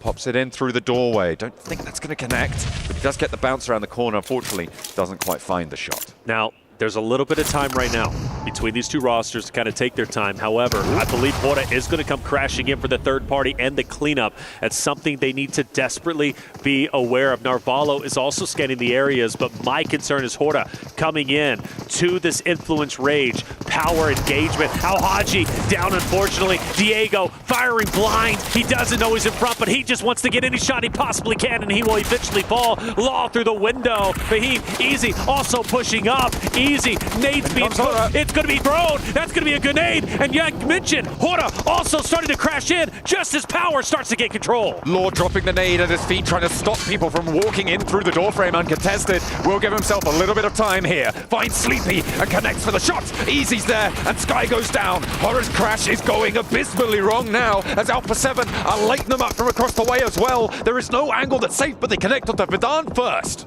And if Alpha 7 somehow comes out of this fight, even from a distance, with the victory, this could be huge for them because they control a significant portion of the map. Narvalo has been hanging out towards the northern side of this entire engagement, and therefore Falcons potentially making a play call for Redux to come over and also fire down on Power, on Aura, on Influence Rage, who's currently embroiled in a desperate fight for Power. But Power are still alive as 4. They are all up and live and kicking. They've got a lot of pressure into this area. You can't imagine that the Falcons are going to be able to do too much against them. On the inside, it is only small teams to try and go for this. A long nade comes through from No Fear, though, over towards Easy, and that is a little bit split from the rest of Power. Getting this cross successfully could be dangerous. The Falcons regroup. In the meantime, you can see Narvalo and Redux both moving back over to the north side of those chopsticks. They're going to have to try and fight off against Regnum Karya now.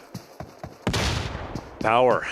I feel like I've gotten 2 or 3 lives in this fight. They've had so many downed players. They've managed to recover, and they stay a 4-man unit. If they can get Easy back up, which I have no doubt they're going to be able to do so, because Law just doesn't have the line of sight needed in order to get the cleanup on the down player. Actually, Law takes a little bit more damage himself off from Alpha 7, I do believe, if I'm not mistaken. Now, all these rosters now have to shift into the next zone, so this fight can still take its time, but eventually, Blue, it's going to start hurting. This is the benefit that Power have for having crashed onto the east side of this compound, right? It's closer to the center of the circle. You have those routes away that are going to be a little bit less contested. The difficulty is that there's not really a good space to go towards. At the moment, the compound that sits just to the west of Gatka, of the Chopsticks, is going to be unoccupied. The question is, do they know that? And the second question that you need to follow that up with is, do they have the vehicles and the utility to make that crossing successfully without getting shut down? Alhaji Easy now start to push forward. They're closing the vice grip onto Law. This nade could be big. He throws it out. Law can't reposition at the moment. Alhaji, another nade, not wanting to overcommit. They don't want to get up close and personal in the CQC fight. Law has finally fallen. Now you can start to push up. Focus on Jiggle. Focus on No Fear from Hora. Influence Ranger now out of there. You know there's only one more team you have to deal with. 2 players from Hora are there, and Alpha 7 start to make their approach. A 2-2 split as Alpha 7 start to ferry players across the open ground in the vehicle there. They leave Rivo as the forward position. Power crossing the open ground now against Hora. No knock sent towards Power, and Jiggle gets taken down to half HP. Alhaji's now up to the wall with Easy following up nicely. They're up into the top floor as well. They're starting to overwhelm Hora here, and there really isn't any resistance that's finding them. A really disciplined push there, and shots being missed by Hora allows them across the open yard, and they will control Gatka, sweep through it. 5 elims found, and they're on for more, but the rotation needs to happen fast. And just to really say how impressive that was, they had so many down players, and they take 2 teams out while keeping 4 up, but now the struggles really start to begin. Alpha 7 take advantage. They knew this fight was going down the entire time, and they are now punishing Power's rotation, but Alpha 7 isn't out of the woodwork just yet. IG might be sneaking up behind them as well. Can they ruin it for their countrymen?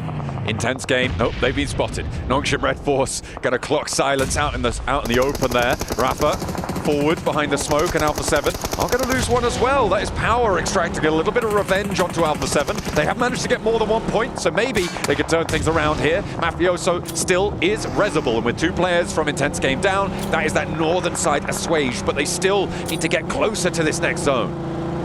Alpha 7, can they recover? They've lost their down player, which honestly is pretty good. I think they would have committed to most likely trying to get Mafioso up, which would have overexposed themselves to more shots, and we could have witnessed a collapse. I'd rather them go at this as a 3-man unit than a 4-man, but still overexposed, out in the open, forced to try and challenge Power. That nade will split the difference between the two, give a little bit of damage to Easy, but not much. Power can still desperately hurt Alpha 7 in this moment. Ooh, Vidan found by that nade. Career finally connects with it. Revo steps forward for some information, but there's an answer. Easy again with that spray down, but more nades invested, and Alpha 7 do win the fight here. With 3 players alive, they're playing on the northwestern side. They'll have to go further, but there is a compound that sits ahead of them. Those buildings they can survive in.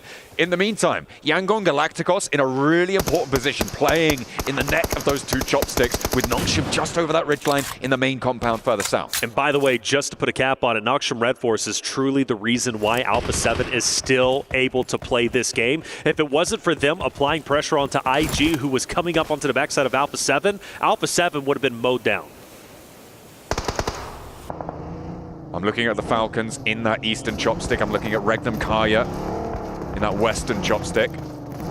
Both of them would love for Yangon Galacticos to get a little bit of pressure sent their way, but at the moment, there's no crashes really to be found. You can see Alpha 7, they're worried about this compound, that drop of the smoke, that's covering off the windows for the northern building, and they're going to try and move on up. They will find it unoccupied right now. They're waiting for those spray downs to come, but they're not going to happen, not from that direction anyway.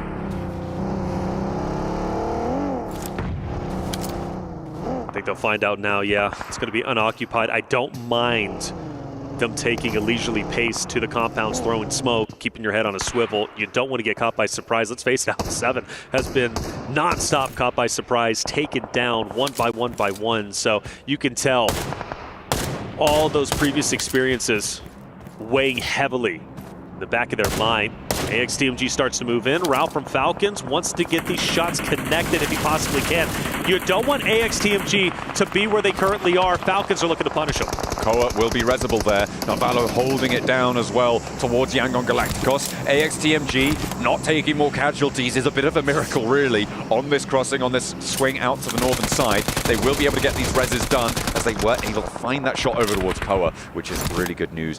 Intense game do fall as well, and now Alpha 7 are up to 5 elims. Remember, this is all the Arena's fault. Their Alpha 7 are alive. Well, Arena as well as, like I said, Noxium Red Force helping them out just a little bit. So you got two teams who unintentionally ended up helping Alpha 7 in their desperation attempt to make it to the grand finals. YG up ahead. Falcons starting to move up. Regnum Karya still within the chopsticks, as you mentioned, trying to continue this battle. They've been having to try and fight one fight up top, fight the fight down below. YG, though, also has to worry about Noxium Red Force, who's going to be just behind them. And Say Cloud has managed to make his way up. But Falcons, is it realistic that they can even leave this spot? Because as soon as they apex the top of this ravine, they're getting mowed down. It's difficult, right? You need to be sure that you have a path forwards. Getting access to the buildings that Yangon Galacticos play in would be beautiful. AXTMG going down is actually a massive bonus for them as well, because it means that now they only have to worry about their western flank. They will no longer be overexposed when they go for these peaks, and they have a little bit more leeway. The circle goes away from the chopsticks, so this fight now will have to take place. But the same is true on the other spur of the chopsticks. With Regnum Kaya needing to push in from that northern side, they have to make a move, and Yangon Galacticos don't want to be anywhere near this.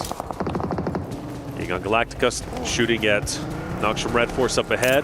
Regnum Karya are also moving in, potentially to crash into Yangon Galacticos. Falcons is going to take advantage of this, and I think it's about to culminate into a massive square-off between three rosters. Yangon Galacticos will get an early down. Noxium Red Force has started to attack, and Falcons are also getting active in the attack. Regnum Kaya also chiming in there from the opposite angle, and they catch Yangon Galacticos going for a really strange retreat there, I have to say. They didn't really have the cover to go for it, not yet, and they do manage to stay alive as 3, sure, so maybe they're just playing for placements, but at their current standing on the table, they are in 8th place. They don't want to let these games get away from them when they have a dead central position. A nice spray down from Silas connects through the smoke. That should be resible. They have got the cover to do so, but that means Regnum Kaya can move into the main basin at the base of the chopsticks. Yo, I love the aggression from Silas. Nade cooked, but they get away just in the nick of time. Silas has to make a decision. Push up, back up with my team. What's my play? It looks like he's fully committed. He's going in the tunnel, and that's going to be one down. He clears the angle to the left. Ralph continues to pre-fire, and he's going to punish Silas, who made a great attempt. But Regnum Karya's not done. They continue to push up. Team Falcons need to be ready. 2 players down now to a nade on the off angle from Yangon Galacticos, and more are pouring in over the top. A huge punishment over towards Regnum Kaya, and they are obliterated in the basin there. Wild crawling back to the rest of his team, and by that I mean just Loxy, who remains standing for Regnum Kaya, trying to keep things going. Novalo can be rezzed here, and the Falcons could be playing on with 4. Yangon Galacticos, they pull back, but they draw them in to a death spiral. Question of what Loxy can do. I like the aggression. I think Regnum Karia Falcons, they were opposite of each other a little bit too long. They said enough is enough. With that down, let's capitalize on it, but it was just a little bit too slow. Falcons were able to recover, but Loxy, the solo from Regnum Karia, can still hurt Falcons tremendously. Let's not forget, Falcons, they are that bubble team. They are right there in 8th place. Their spot in the finals is not guaranteed. There are so many teams nipping on their heels, trying to pass them, trying to knock the home team out, and it's still very doable. So Falcons, this win, a higher placing is critical. One nade over the top, no knocks. Another, the last in the back pocket for Smile. He's going to invest it here. Ralph is healing, but will it be quick enough? Not quite there, and he does find the knock. Yangon Galacticos unlikely to push out to flush it out though here. They will allow this res to come through. Actually, more nades being passed on over. Smile wants to put this one to bed, but Redox is going for the res. The question is, where does he put it? Could maybe take out Loxy with it instead. Yangon Galacticos, they don't want to push out there. You've got the unknown Loxy, who you don't know where he's currently at. You know he's in this vicinity. You've also got Falcons ready for you, but for Loxy, trying to do what Silas could not do.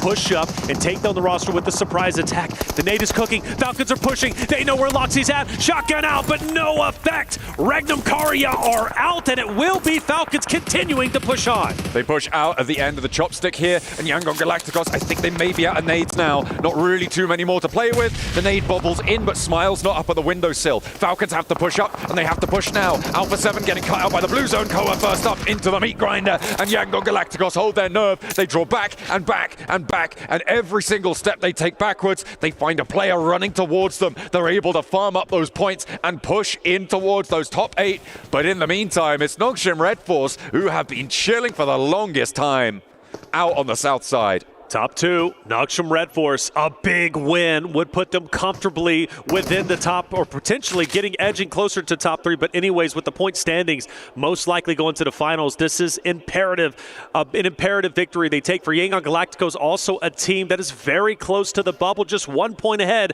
of Team Falcons. A win here would also separate them from the other teams nipping at their heels, but they've got the blue zone. They've got to push up, and Nongshim Red Force are ready to mow them down. Romeo turns the corner, hits the deck, stays safe from Doc C for just a moment longer. The smokes have to come through as Nongshim Red Force are closer to the center of the circle.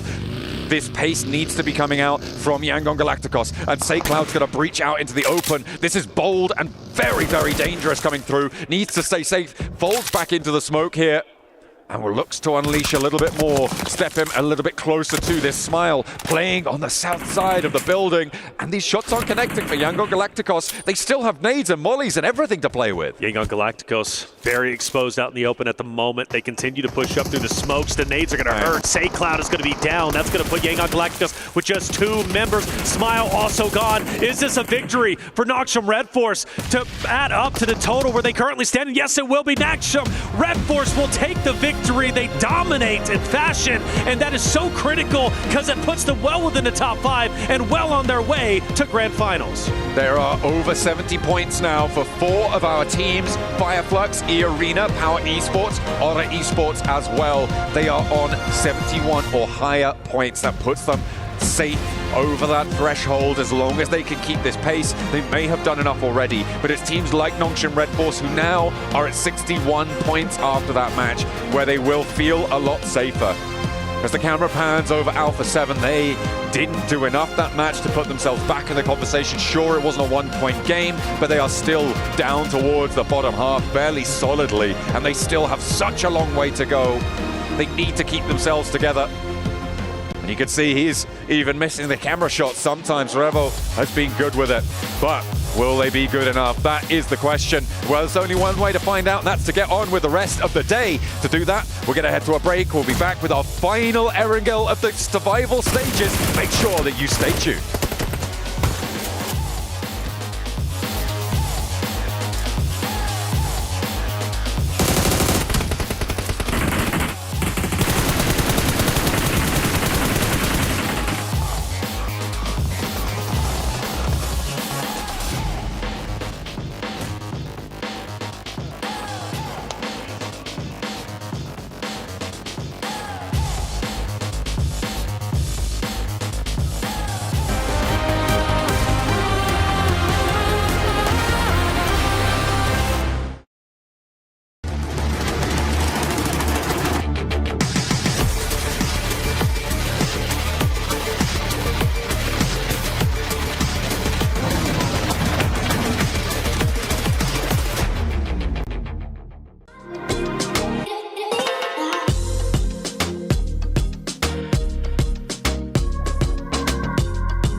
This land is calling.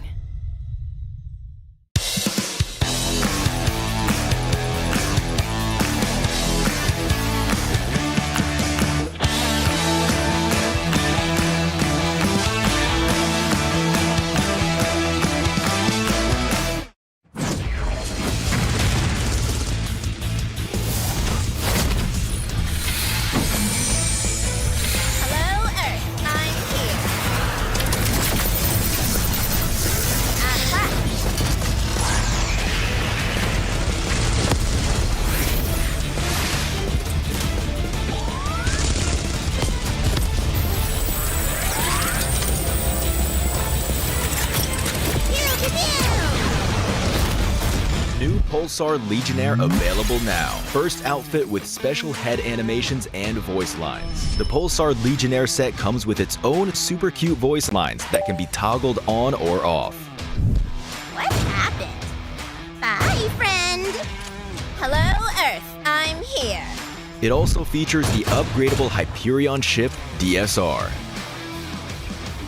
and Jet Reaver glider with special animations. Experience parachuting like never before. That's not all. Even more rewards await.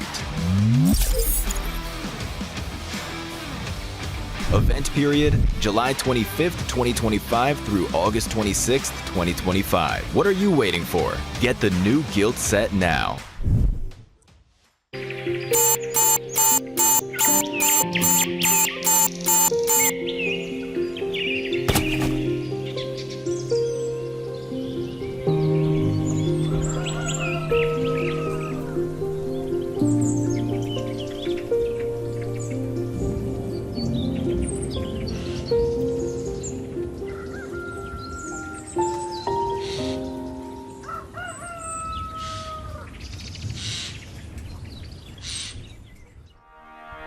Well, it felt very calm in that compound for Nongshim Red Forces. They were sleeping, waiting for the rest of the lobby to come to them. And they do what Korea does best. They sit in that compound. They're able to get the victory. Good stuff for them here on Erangel, near the chopsticks, near Gatka, doing the business. We've got 7, as well as Neptura to talk about this one. Neptura, this was Nongshim doing what they do great, which is waiting for the rest of the lobby to come their way and capitalize on it. Sometimes that's all you need to do. Yeah. It really is.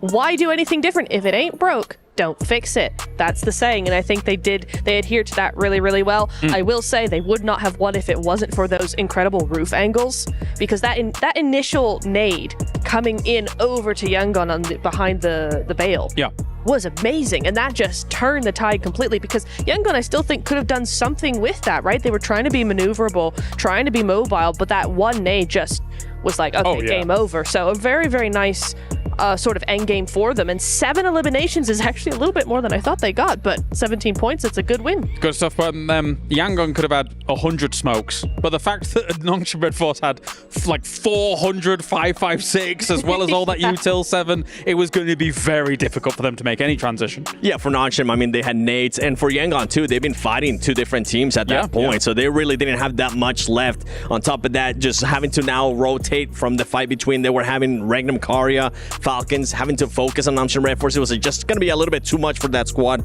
But I'm going to be looking here towards the bottom. I was actually a bit surprised about Hora overcommitting to a third party between Power and Influence Rage. That was a bit surprising for me, because I felt like they could have just taken their time and just paced it out a little bit longer. Instead, they just saw a fight, they saw an opportunity, they went for it, and it ends up backfiring. Let's take a look at some of the highlights from this game as well. A lot really focused on these compounds as well as the chopsticks and how this all does go down, because realistically speaking, Neptura, this is such an open area. If you don't have one of these compounds, if you don't have a chopstick to live in for a while and then get a 3rd or a 4th place, it's going to be hard for everyone else. That's just the name of the game when it comes to these field zones, isn't it, though? I mean, I think some teams are more used to playing them than others, Falcons being one of them, but they did opt for the chopsticks.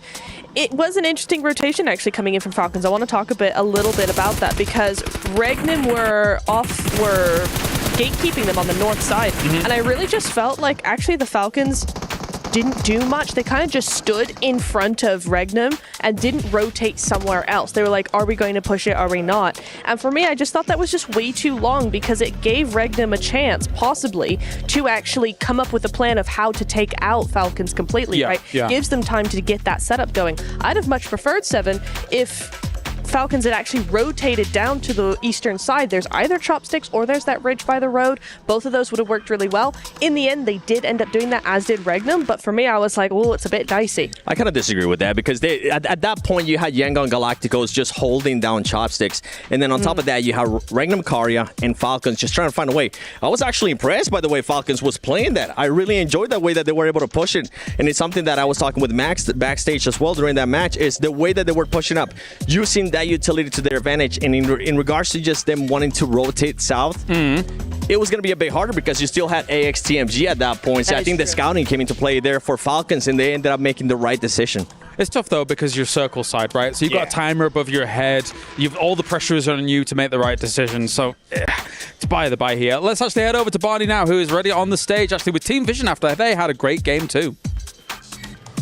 Welcome back to the main stage here at the Qiddiya Esports Arena. I've got Never Alone joining me from Team Vision. Never Alone, we've got to talk about Map 2. It was such a huge potential turning point for you guys in the survival stage. 13 eliminations, 19 points in total. That actually bumped you up to 10th place as well in our rankings.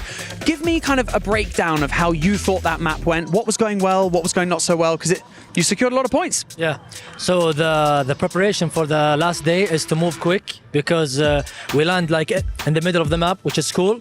So that's our game plan, and to scout like every place possible. And we got a good spot and we took advantage of it. Well, you obviously need a really strong finish, or you need another one of those maps to secure more points, right? You got one Erangel, 2 Miramars left on the map. What are you thinking? Like, tell us your strategies, if you can tell us some, and you know, how are you going to solidify your plot spot in the grand finals? In terms of the last Erangel game, we will play fast as usual, but in Miramar it's difficult to play fast. We will play like it depends like on the zone, and we will like push and get kills as much as we can. Keep it steady, keep it strong. I like it. Thank you so much, Never Alone. I really appreciate it. Best of luck in the last 3 maps, and we hope to see you in those grand finals. For now, back to you guys. Thanks, Barney. Well, a big jump up from Vision after that game 2, of course, here. They're going to need a little bit more, though, here in the survival stage. Let's move to another team, of course, Yangon. Obviously, they get themselves to second place here. It's a good second place. They had quite a bit of that compound for quite a while in that game. What are you thinking, Seven? I'm even rewinding back. I'm going back to how they were even able to get there. Sure. They were trying to just rotate into the main island through that western bridge, and Fireflux was just holding them down. So they made the right choice by going towards the eastern bridge and just going on a full wrap. One thing that I really enjoyed about this team of how they were able to take control of that chopsticks area was Romeo. Romeo was doing some amazing scouting. He was making sure he got in the right spot too. He noticed that nobody was going to be there in chopsticks, and then he kind of gave the call for everybody else to crash in. I'm surprised they went into second place, yes, but with as few elims as they did, because I thought they popped off a lot more than just 6 eliminations. But I totally agree with you, Seven. I think they played that phenomenally. It was very proactive, and it was very sort of thinking ahead of everything, which I really, really enjoyed from them. All right, with only 3 more games remaining, let's check in with where the damage is being done. As we have, of course, our top 8 at the moment here. Currently, Team Falcons sits in that 8th place position. For some of these top teams, they're done. They know that they are going to be going through into that grand finals. And the question now remains here, with them being probably very comfortable, Neptura, do they now start exerting themselves on the rest of the lobby, or one particular team in particular? What do you think? On the Miramar, yes. You think so, just on the Miramar? On the Miramar. I with as close as these points are, I would be a little bit scared of doing anything drastic in the last Erangel. I want one more good game before I start doing anything crazy. Fair, fair. Well, of course, as we say, Team Falcons very much in the danger zone. That could mean catastrophe for them when it comes to points. You can mention Team Falcons. I'm actually getting scared for Regnum Karya. We haven't been able to see much out of this squad, a team that's usually able to get the eliminations. Only currently, I mean, you can see the eliminations are there. It just comes down to those placement points, and it kind of comes down to what we saw in the last match. They were just being a bit too passive. It's not the Regnum Karya that I'm used to seeing. It does feel for me when I look at those points, probably top 5, as long as nothing catastrophic occurs, should be safe. So maybe going into these next 3 games, there might be 3 positions open here as we take a look on further down. Alpha 7 moves up 1 place during all of this, but it's looking dicey here, Neptura, for these teams. And the thing is that with all of those teams, we're not seeing anything different from them. Yeah. That's the problem. We've got 3 games left now. We're halfway through the day, and none of them have done anything. And I hate to be so brutally honest, because I love a lot of these teams that are on here, but they're not doing anything. Do something. Where's the sticky mode? Where's the stick? Honestly. Yeah, they're going to have to do quite a bit to try and jump on up right here, because I think obviously teams like Falcons are going to try and defend their position and see how everything goes. For now, thank you very much, guys. It is time to head over to the main stage where Barney and Veracity are ready to go for a halftime. Veracity. Okay.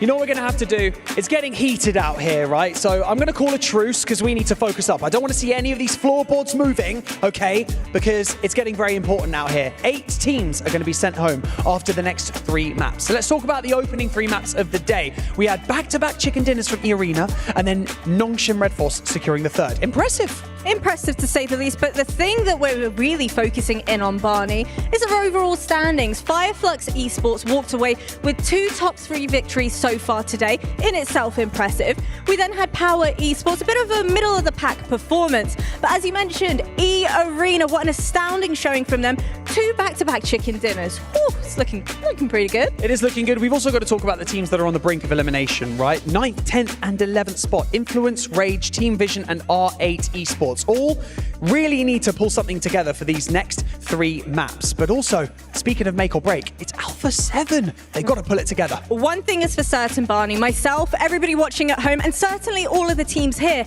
had a giant target on their back of Alpha 7, but unfortunately they've not been able to really give us what we were hoping for. Only time will tell whether or not they'll be able to pull it out the bag this time around for match number 4. It is now or never. It is do or die. Let's get the show on the road. Thank you very much, Jasmine, and of course the wonderful Barney Banks down on the stage. It is myself, Jackie, joined by the one, the only Blancamus Prime. How you doing, bro?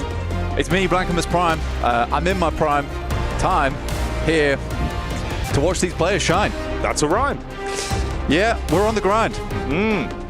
And there will need to be some point-based crimes out there on the battleground today, of course, as we are getting close towards the curtain call for the survival stage. And man, it has been intense already today. We've seen some players that look incredibly frustrated, some squads that are looking to excel, and it all really comes down to these final 3 games of day 2 of the survival stage, here live from Riyadh, Saudi Arabia. Yeah, there's a perfect metaphor right there for the Falcons as well.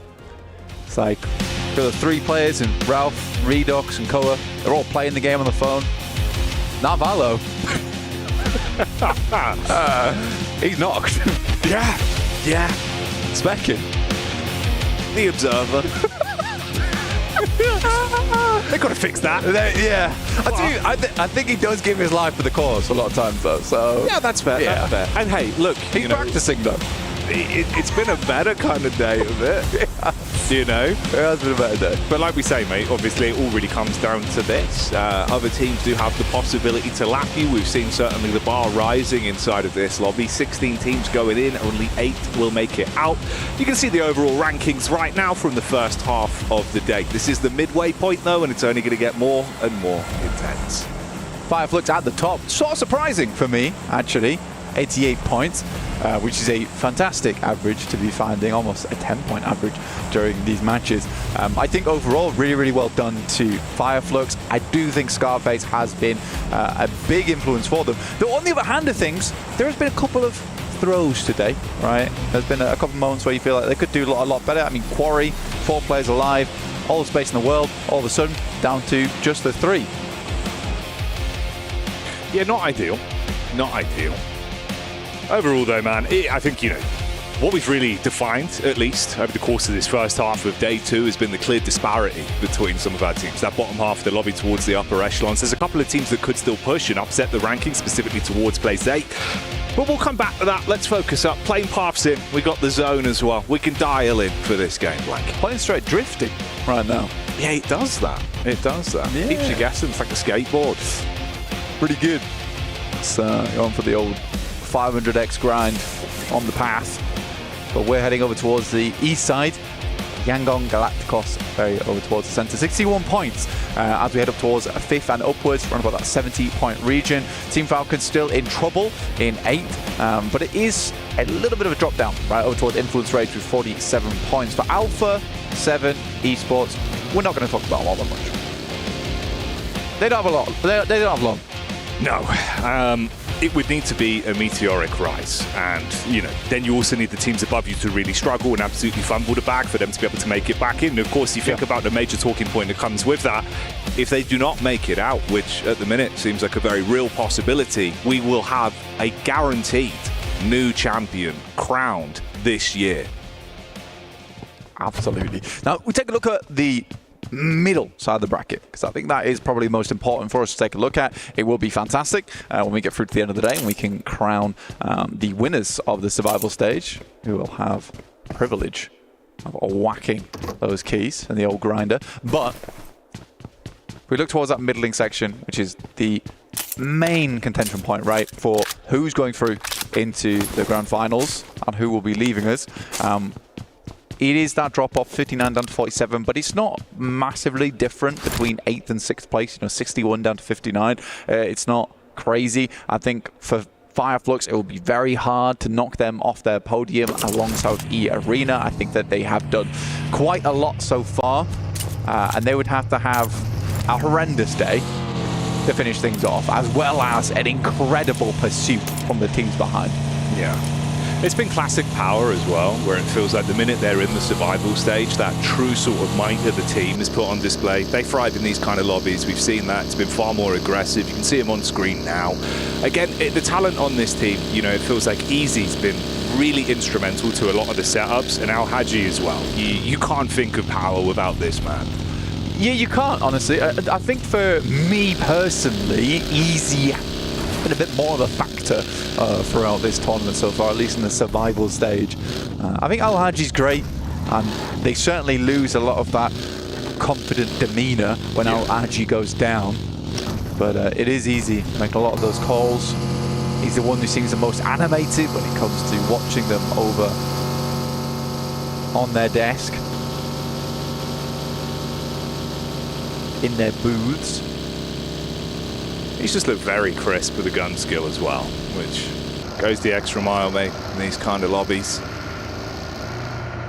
Oh, hang on a minute.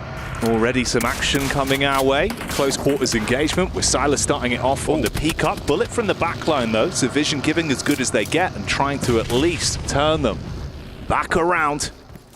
Forced to bail out on that one with the initial crash not kicking off the way they wanted it to. If they got that opening knock, maybe it would have been a different story. Instead, you deviate further back, play off the cover.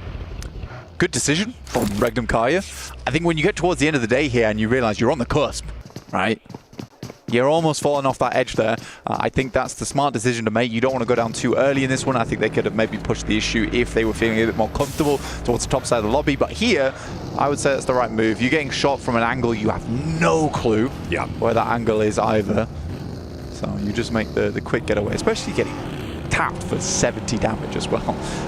So well played the Vault. Definitely sends them back off that position with a triumphant shot.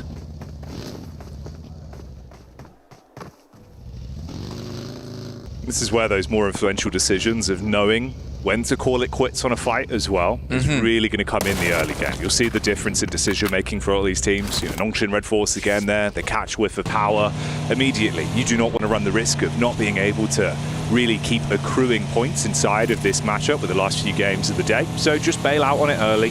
Think about the bigger picture. No reason to stay around. Both of those teams in similar positions, 75 and 71 points between the both.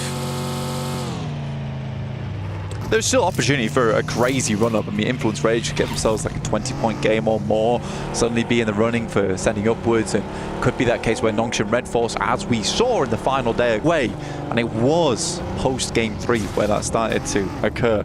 So for Nongshim Red Force, I do think that right now, aim of the game should be placements. Sometimes that idea of pulling things back a little bit can come back to haunt you, though. In that desperate moment of let's just make it to the end game, let's just get those points. You're leaving games with 1 or 2 points getting towards a 7th place, but with only the 1 elimination, doesn't really cut it as much as it used to. Yeah, won't realistically cut the mustard this late into the survival stage. R8, very, very close to Alpha 7. Already ahead of them in the rankings. Want to stay that way and at least go home with a little bit of pride, a little bit of reputation. They could go for a hunt down over towards Alpha 7, but I'm pretty sure they're quite clear on their position. A little nod over. Push it back, but Ida actually heading further this way. Not allowing Alpha 7 to get away without a little bit of a sniff coming through from R8.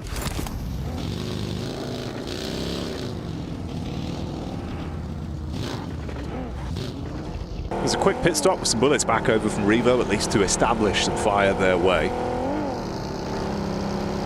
And of course, they can move off on this one. Again, these opening moments is going to be a little bit more timid. I want to run those risks of going down early, so no overcommit. Get the Falcons POV as well. A team that currently is in 8th place, but of course, like we've alluded to, it's not that different. The points above and below could be lapped. They've got to play consistent from this point forward still.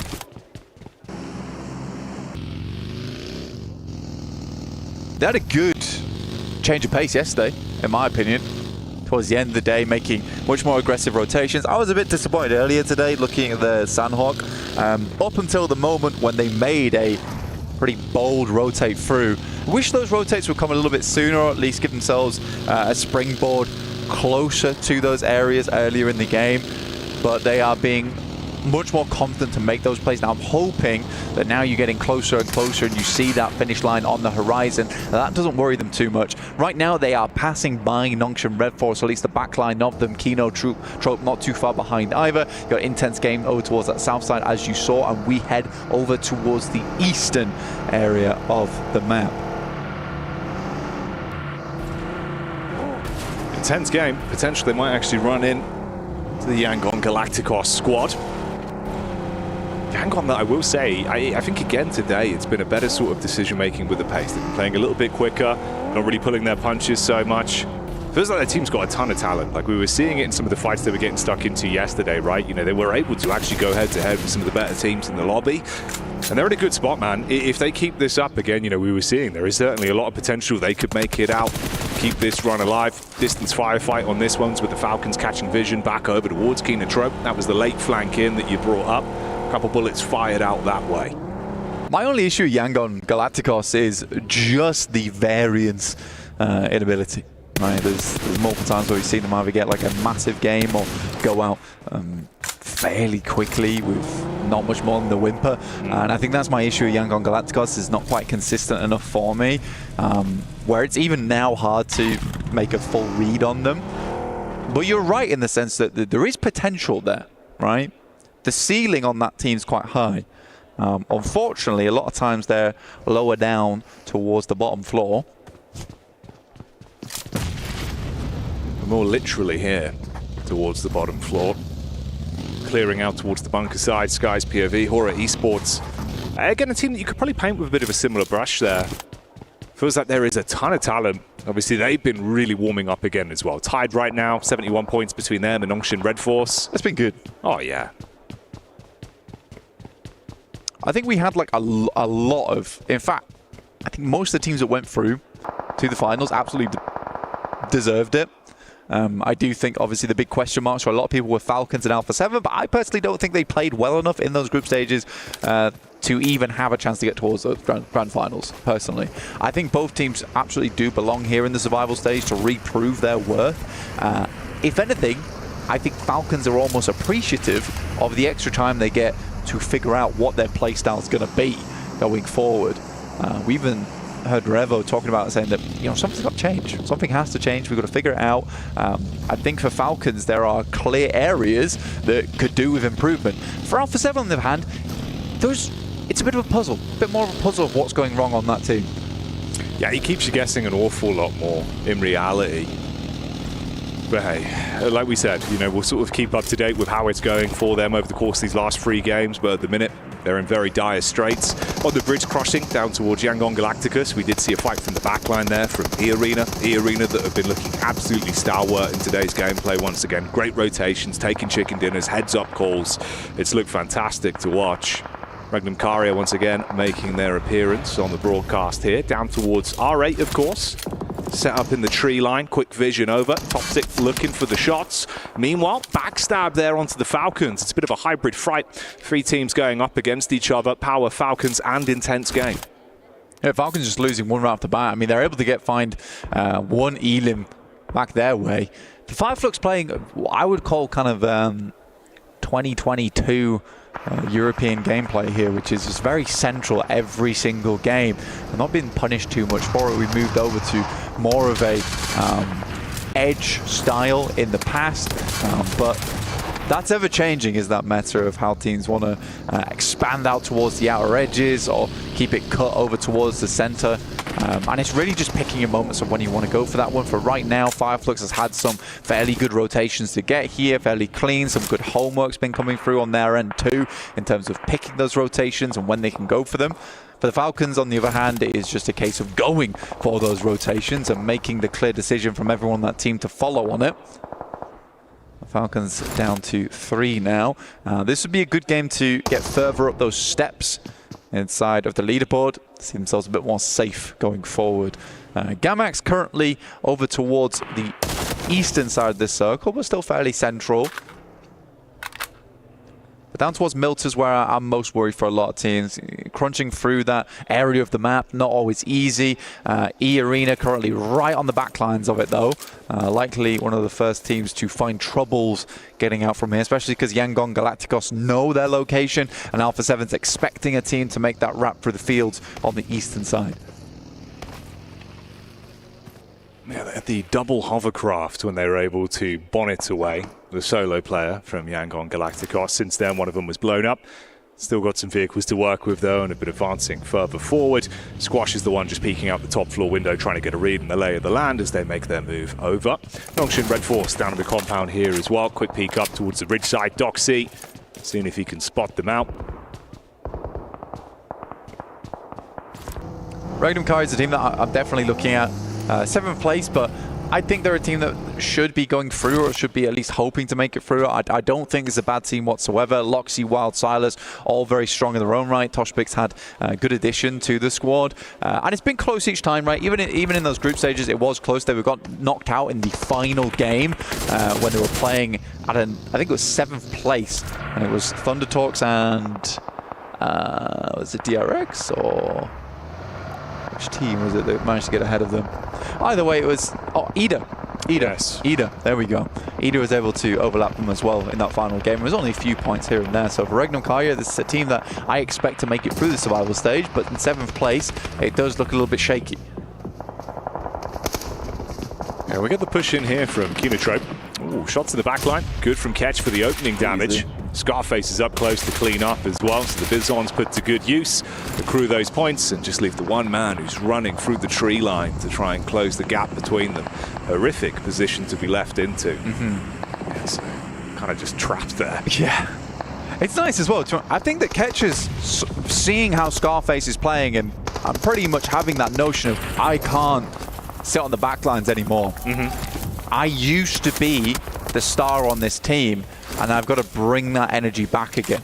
I think he has been doing very well to support Scarface here. I think right now they're the 2 highest damage players in this lobby, with Ketch actually taking the 1st place there, which is really nice. Sometimes you do need to have a teammate step it up to give you that extra kick to be like, okay, I need to do my teammate proud. This is a messy one. Hora with the split. Behind the rock and up on top of the ridge with vision. In the middle of the gulch there. Nades being thrown out from either side. Fair amount of damage translated onto either one of the teams. Smoke to play with, tucked in. Sleepy looking to try and engage from this, but quick peek from Marcelo over the top of the smoke. And he's able to grab that one. No fear going down to the follow-up nade as well, so it's really looking rough for Hora. And in come Noxian Red Force, able to dive on top of this. Doxy now. Going to see what he can steal away. The nade could be absolutely massive as well. Close quarters engagement on this one. Into the back, it detonates. And Vision are being blinded by the shrapnel. Oh, this is brutal. It gave Horror a slight opportunity to get away from this as well. Doxy on the top side will find one with a very clean spray down. Using the UMP here, now just Volt remaining. Sensibly the best player on this squad. Looking to finish off Horror at least. Caused them such problems in the past. And it's not a fun area to play this around Shelter. You have a lot of these positions that sit around, which is not always the most comfortable bits to cover. You can't fully commit underneath into the Shelter underground because you lack information, you lack knowledge. Someone can send over towards you and then just hold you out with nades or even vehicles to block the stairways. It's unenjoyable. It's quite an elongated bout between them as well. I mean, Volt's been trying to find an off angle to peek back round. Ooh, did Tizzy spot him on the angle there, trying to peek back down? Got Tizzy on the ridge side, peeks up into it. Yeah, Tizzy knew. We'll shut down Volt, so that's Vision removed. Obviously in 10th place going into this one. No chance to really build themselves further up the standings. And Fireflux could still guard towards that as well when Nonshin have to reposition. Meanwhile, we get the fight in here between R8 and AX. Nades over the top, vehicles in play. We push back down towards the south. It's an unfortunate assumption there coming through from Henry. I think he tried to at least go for a decent nade behind the tree. And I think that without the little information, it was pretty well placed, honestly, if the player was there. Ida finding Zizzy. Horror does finally go down to Doxy, and Nongshin Red Force on a bit of a tear here, despite, you know, probably going down to R8 in the next couple of moments. I still think a 7 Elim game is very good. And it will just keep them up towards the top side of the lobby. Power did lose one earlier, if we remember. E-Arena manages to get quite far through, at least with a couple of players, but Power immediately will snap down on top of them. Oh, Yangon pushing up. Sakura close towards the action, but it's Mormon that throws out the first stone. Dive over the top as well with the movement, assisted by his teammate. Sakura, smooth moves with the battle back, and they're able to handle themselves quite nicely on that one. Even with the shots now raining in from Power, looking to snatch away some of those points. Even Revo chiming in. So Alpha 7 from the side, spotting an opportunity and looking to try and seize onto it. Romero, this is absolutely horrific, has to jump into the hovercraft, try and top himself back up, and look for some sort of getaway. I think Romeo's in a pretty tough position, right? I'm not sure how you get out of this one. I think the hovercraft will at least give him some capability, a little bit of a defense. E-Arena will send out. Sakura just slumped down on the side seating, and he will get popped out of there, and it will be over as Power picks up a couple more eliminations on their high ground position, which is very nice down towards the south side, and they can kind of cull a lot of the teams on the south. Alpha 7 playing this patient split over towards the east and have yet to lose a player. A lot of action over towards that north side as R8 slowly works their way down. Influence Rage did take a knock, so there is information there for them, and AX could get involved. They know roughly where these players are. In comes R8 though, and Influence Rage need to respond, but players are nowhere nearby to help out at this Wizard Tower. Mark goes in, finds one. Diego left in an uncomfortable 1v3. So easy on the cleanup. Straight in. At his limit for that one. And dispatches both of them. And like you said, there's no real room to trade off with one another as well, with how fragmented Influence Rage was. And with the majority of the teams that are going down being top heavy in the standings, this is opening up opportunities for a squad like R8 to keep building from this one. So being able to at least find what they need in the moment, but Ida from the sideline gets hit by AX that are now pushing up onto it. Lorazin as well, taking a face now with their attention turned. The bonnet of Arian, that's going to connect back onto R8. Yeah, at least like that from AX, who decide to get involved on that. They saw the fighting happening. Fireflux have made their way over towards this western side and looking to sweep on through. Ketch already finding the first over towards Lorizin on the Molotov. Now looking for a little bit more here. They're continuing to rack up those points and see themselves further solidified over towards that first place spot. Currently running with 93 points to the 79 from E Arena on this game. Gamax Judo finding Carrillo. This is happening multiple times. Gamax are able to find the shots over toward Alpha 7. A proper nemesis on their hands. It's Turkey versus Turkey, though.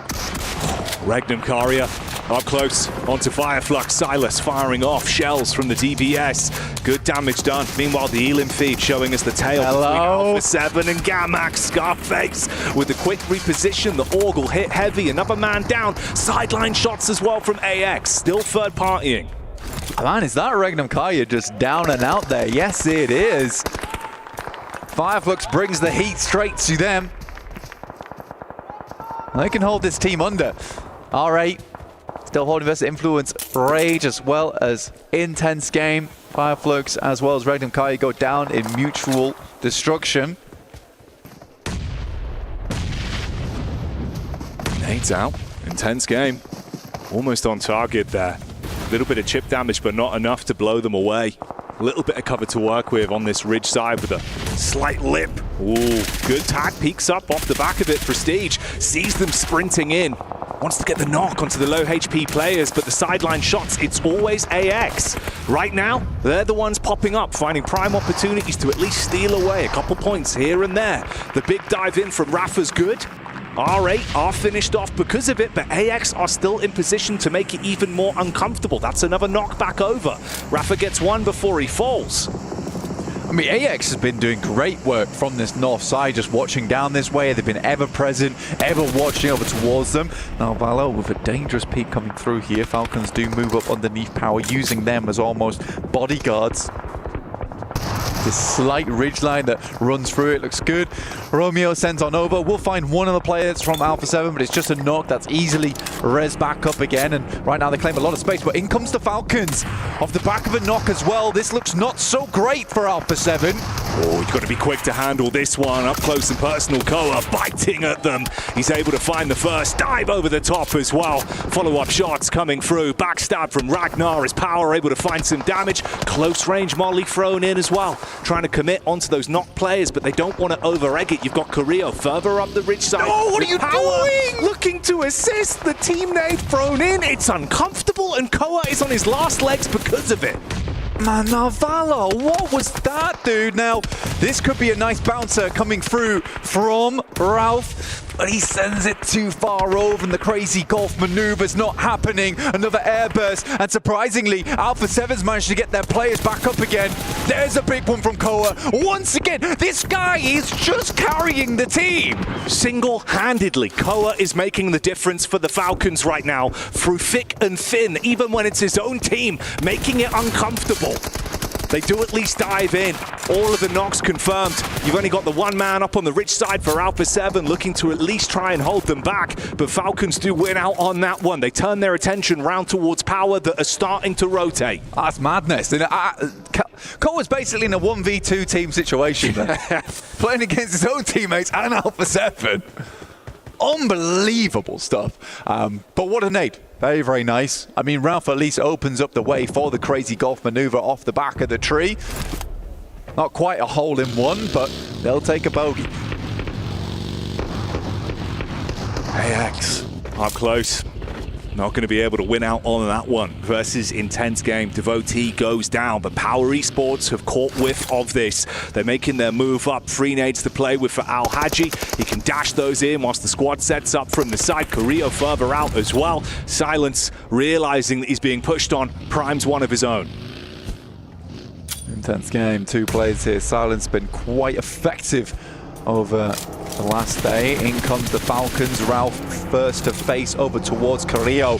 Alpha 7 getting pushed back multiple times. Tries to catch him on the corner. At least has his position on lockdown now. The choreography in Carrillo has to be absolutely perfect on this. Narvalo with a UMP, bait out shot on the corner, seeing if they're going to commit to the wide swing round. They've still got nades. That could be the difference. Al-Haji, though, realizing this is a prime time opportunity to backstab onto the Falcons. He pulls up to the party, up close and personal. Carrillo goes down. Goodbye, Alpha 7, as Narvalo makes the move. Nade in as well. Padrino from Intense Game starting to barrage bullets down. Al-Haji commits with a burst. Falcons blown away. Big redemption coming through from Narvalo there as well, and the Falcons will absolutely take that, which pushes them further up the tables now, which is very, very nice. It feels less desperate going into our final 2 games. But Power, we were talking about them earlier, they step it up in those survival stages. When times get desperate, they make it happen.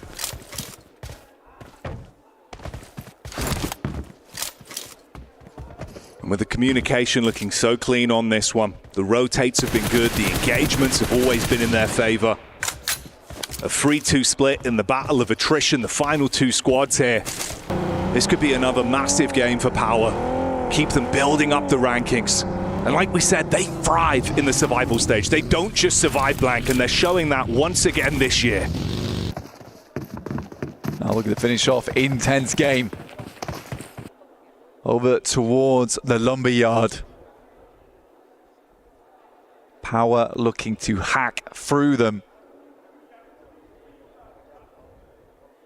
We'll see if they can call timber, or if Intense Game can stand tall like the Oaks in Canada.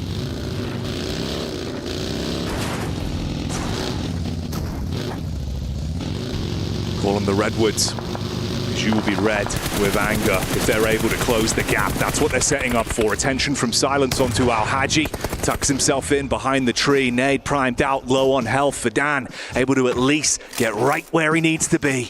Put that DPS in lethal range. See if he can get this connection. Fragment the players. Intense Game would be able to be shot from the sideline, debating whether or not he wants to engage. Onto his teammate of Padrino, though, from further away. Battling over the top side. Ooh. Silence drops in. The shot fires out. Ears ringing for Fahiden. He tucks in. He's just running. Not ready. The backstab's there. He's able to grab one. Padrino with the response. It's good. Al-Haji will find him though. Padrino versus Al-Haji, and one more. Will be an incredible 1v2, but it's not going to be easy. Al-Haji up towards the rocks. And that's Power. Take themselves a chicken dinner, looking more like Bear Grylls in these final moments. True survivors here on our stage. Intense Game weren't quite able to hold it out. A tree with more bark than it had bites. Unfortunately there in the end, but it's Falcons who get themselves a nice couple of points there, removing Alpha 7 and dooming them further down the tables. That one was an awkward fight to remember, but it's anything but uncomfortable for Power. Al-Happy makes another appearance, and of course he's looking animated. The entire team having a very different aura around them than what we saw in the group stage. Far better to witness, but the other side of the coin, of course, is Alpha 7. The frustration's been there, even in moments where it feels like they can almost make it work. Falcons having some internal turmoil. But hey, man, it's better than it could have been. It is. I mean, to be fair to Narvalo, I think he certainly redeems himself versus Carrillo there towards the end game. But in the meantime, we're going to head over towards a short break before we're joined back again on the desk.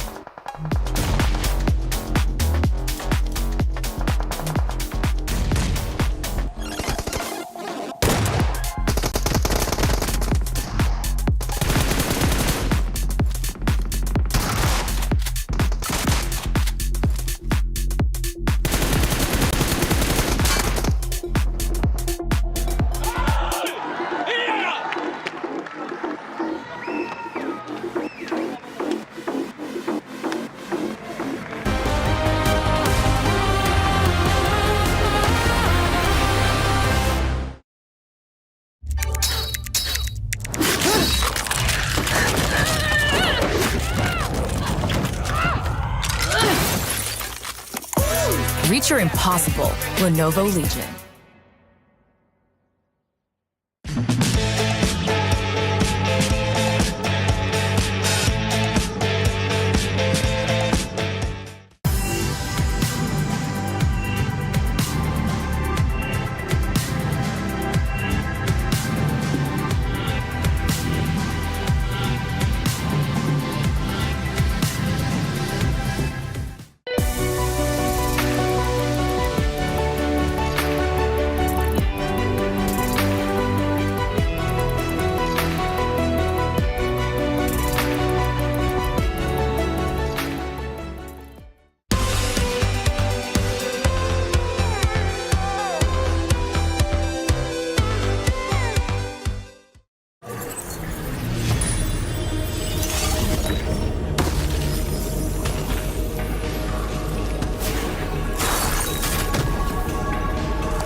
The highly anticipated addition to the Mummy Series outfits is here. Paired with the new Ice Tube Glider, the Polar Spectrophage set is just what you need to freeze your enemies. Or send them ablaze with the Inferno Feed set's new upgradable Chain Inferno Uzi. All the Mummy outfits are back. Get them all. Join now and collect the whole series to turn all eyes on the battleground. Event period, July 10th, 2025 through September 2nd, 2025.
Well, the lights never go out as Power illuminates Riyadh again here and gets themselves another Erangel on the board. Great stuff by them to be able to take out this Lumberhill Yard finish. And I've got 7, as well as Neptura, to talk about this. Power is basically confirming themselves in the grand finals here, Neptura. They really are. I mean, they're doing what we've seen time and time again from them. I really like that this is a formula that is working, and so they're just using it, picking apart a few teams over on the edge side in the mid game, just kind of creating a little bit of space, waiting, holding back, and then when somebody's busy, just come in and control the whole circle. It works. It's a strategy that's working for them, and they're really using it to their advantage. I mean, 18 points on the board. Like you said, I think we're kind of looking at them being a finalist team here. I agree with that. I think for this team, I mean, they had the compound for the longest time too, which kind of allowed them for everybody else just to fight it. 18 points is what you want to see. I'm a little bit scared though from some of the teams that we're not seeing towards this first page, which is going to be Regnum Karya. That's a team that earlier when we saw the overall, they just were very close to that 8th place. Same with Team Falcons. I feel like this was a much better game out of this team, and I really enjoyed how quickly they were able to react to Alpha 7's push to the last player of Jungle Galacticos. But I did not enjoy that fight. Well, We'll get to that. Let's take a look at our 9th through 16th as well here. For some of these teams like Arena, for example, I think that they know that they've pretty much done what they need to do. But again, a little bit uncharacteristic for Random Carrier to... I felt like they had a good day one here, Neptura, but nothing's really materialized. I thought it was going to materialize in this game, actually, considering the position in the circle alongside the hillside here, but also not much really working for them. I think it really just goes to show you that even if you have the position, if you don't do anything with it, nothing's going to really happen. Oh, agreed, yeah. And so it's like, I almost feel like they kind of think they've already made it, and so it's like, oh, we're just going to have a quiet day, and it's like, no. Oh, you got a lot of teams right next to you that think they haven't made it and are going to work very, very hard. So I would like to see a little bit more from them, but maybe, you know, coming into that Miramar, they're more confident on Miramar. We could see a big thing from them. For Regnum Caria, they ended in a fight with two different teams. They ended up against Fireflux, and then they just became overpowered by R8. R8 playing that wonderfully, which I'm hoping that it kind of continues, because I'm intrigued to see where R8 is going to end up being on the leaderboard. Definitely so. As we take a look at some of the highlights from all of this, you can see some shots going towards Falcons towards the end. Falcons, of course, did survive for quite a long time in this game. However, we will watch back a very important fight, which feels like... do we even really start talking about it? Because it feels like both teams, Falcons and Alpha 7, are kind of in panic mode at the moment. Some of that fight between those two teams was a bit of a catastrophe. It's just clown music in my head just over that whole fight. And I say that very lovingly as a huge fan of Falcons.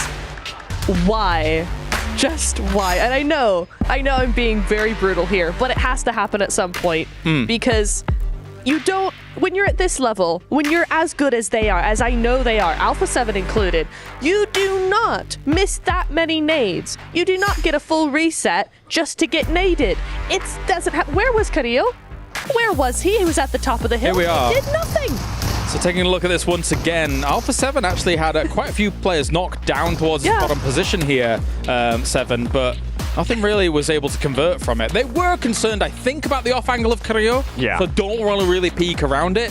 But getting these bounces was pivotal, and it did not work. Yeah, I mean, you could have just low tossed it on top of that. We have where's Maxman when you need him? This could have possibly been the Maxman grenade of the day, because he almost ended up knocking his teammate. And where was Carrillo? Carrillo, in a way, even though he wasn't right there, I felt like he ended up making the right decision by just holding the high ground and hoping that if you do end up losing your teammates, guess what? At least you'll be able to maybe try to clutch up some extra placement points. But yeah, this back and forth was just crazy. I do also enjoy the reaction time out of Power. They saw this fight and they heard this fight going on for so long that at one point they were like, okay, you know what, we're gonna be keeping tabs on it, and we're gonna end up just pushing forward towards you guys.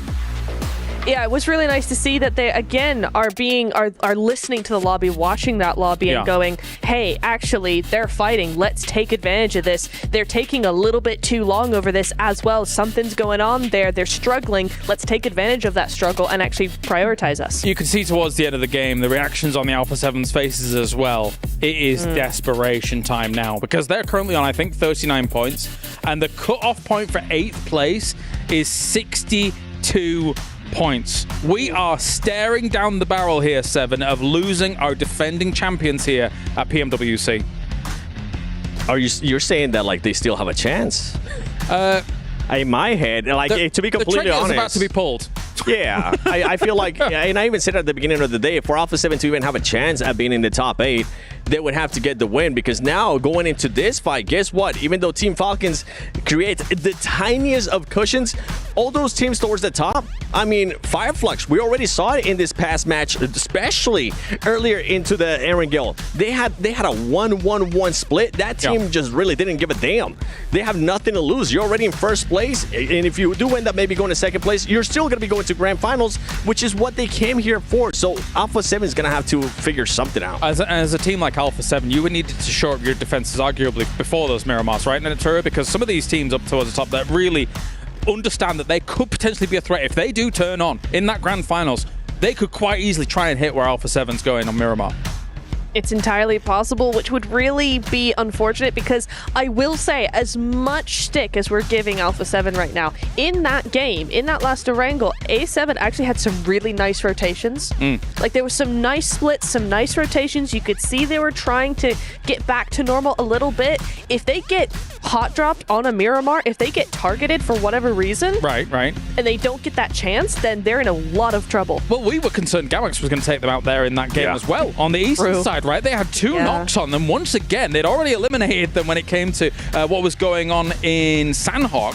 So I know that we keep harking on about it, but this is important. This is our defending champion. This is a big deal.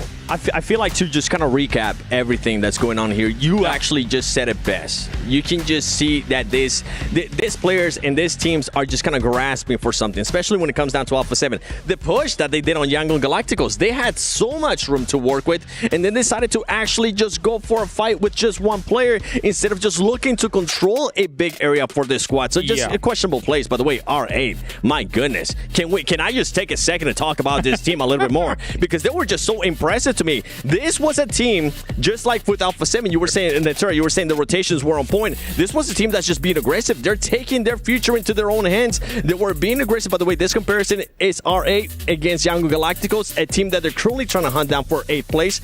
And I really like the aggressiveness that I saw of RA in the last match. Of course, this head-to-head brought you by the Saudi National Bank here between RA and Erangel Galacticos.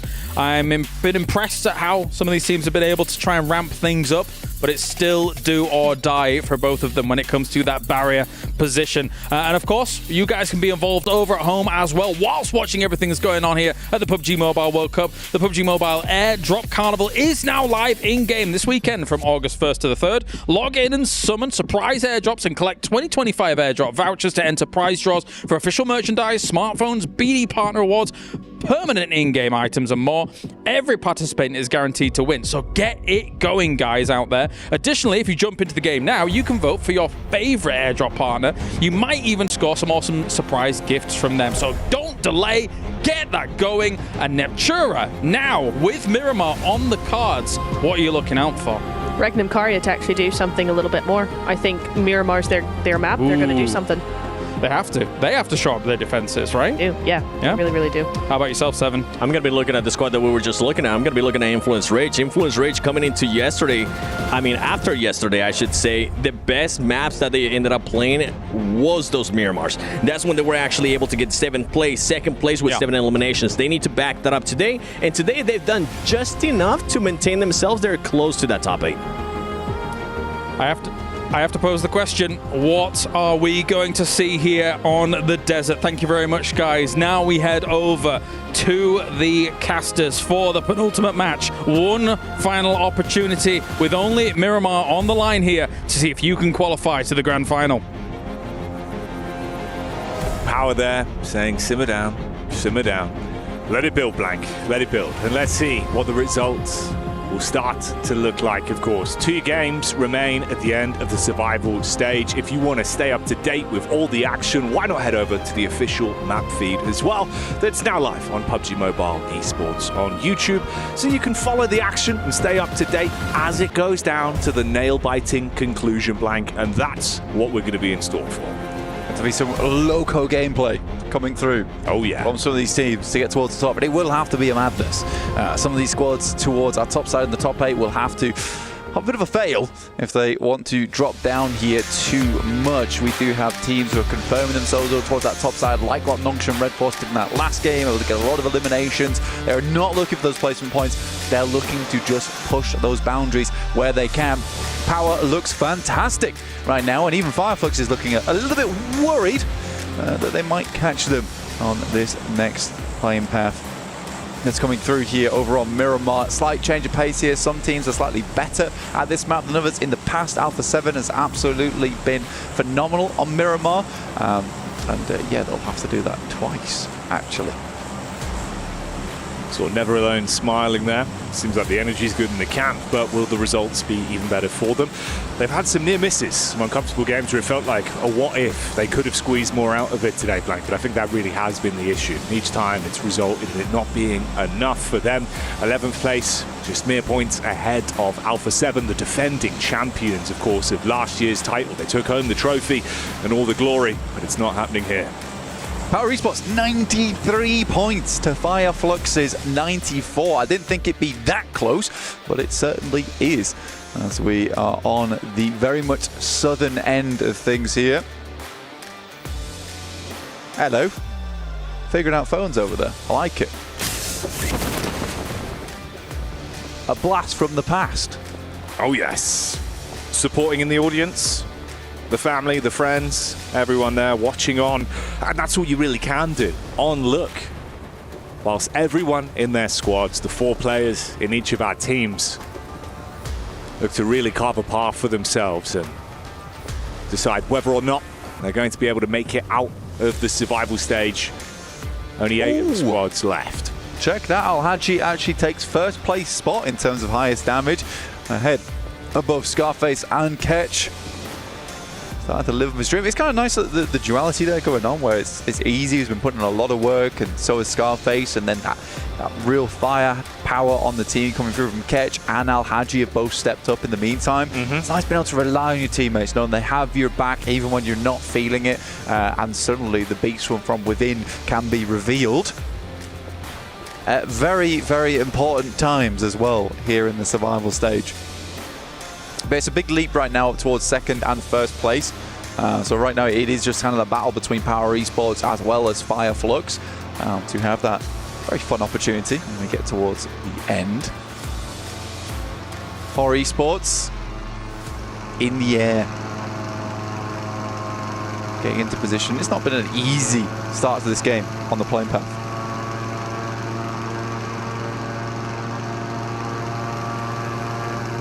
They're soaring, they're flying, and it's Sky, of course, that's up in the air. In reality, you know, it's probably for the best that Sky's the one flying. You wouldn't want a sleepy pilot. No, you would not. Goodness me. That'd be terrifying. I would be worried, scared almost. He's having a nap. Oh, wake up, quick. We're gliding. Oh, we're inverted. Okay. And we're about to be landing in 3, 2, 1. Clean landing. You know what? Actually, perfect. Yeah. It was a perfect landing. Did just have word from 7 saying that Falcons been able to take El Pozo and Alpha 7 giving that one up. To be honest, it's cool that Falcons just go for that aggressive maneuver as well.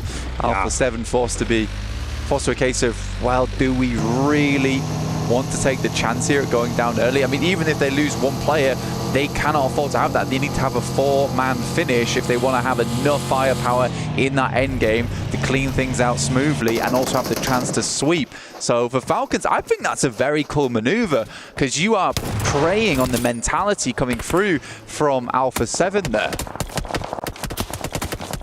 Intense game here as well. Up against Vision. Bit of chip damage exchanged between both squads.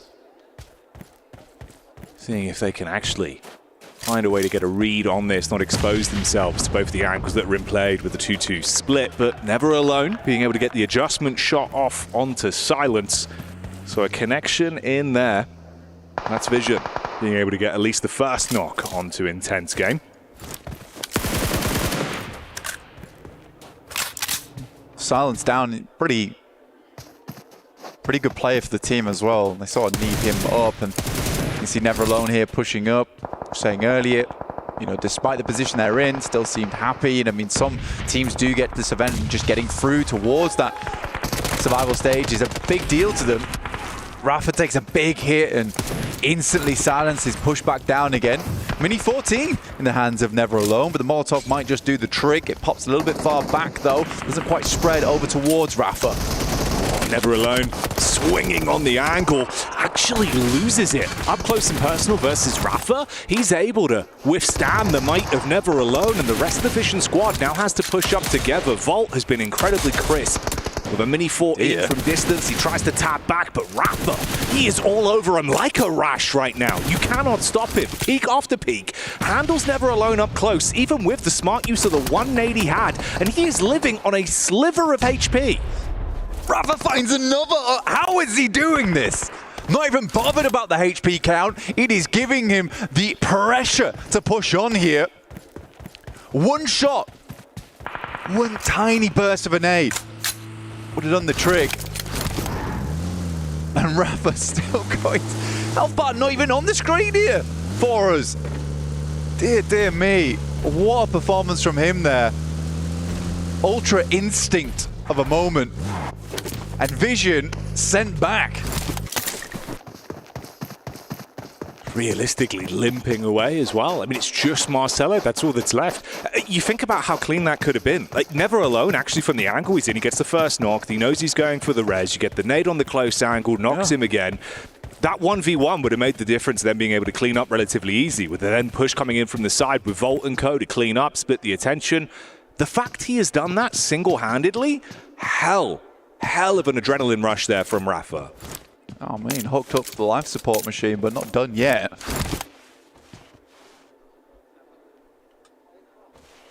The circle head over towards the western side. I think most teams will be happy about this as well, purely off the back of that plane path. Alpha 7 had to go a long distance to make this work up towards Torre Armada, which is so uncharacteristic of them. They'll be coming in late towards the circle. Not only that, they'll have to figure out different rotational paths. I mean, they've been playing the game for years upon years, so they should know this map like the back of their hand regardless. It's just a case of a lot of that research into rotations and how they affect their usual ones. Won't quite cut it. Yeah, that's not how the car's usually driven. That's Benny the Billy Goat. Wow. It's impressive stuff. Inventing new ways to use automobiles this late into the survival stage. Some sticky tires indeed.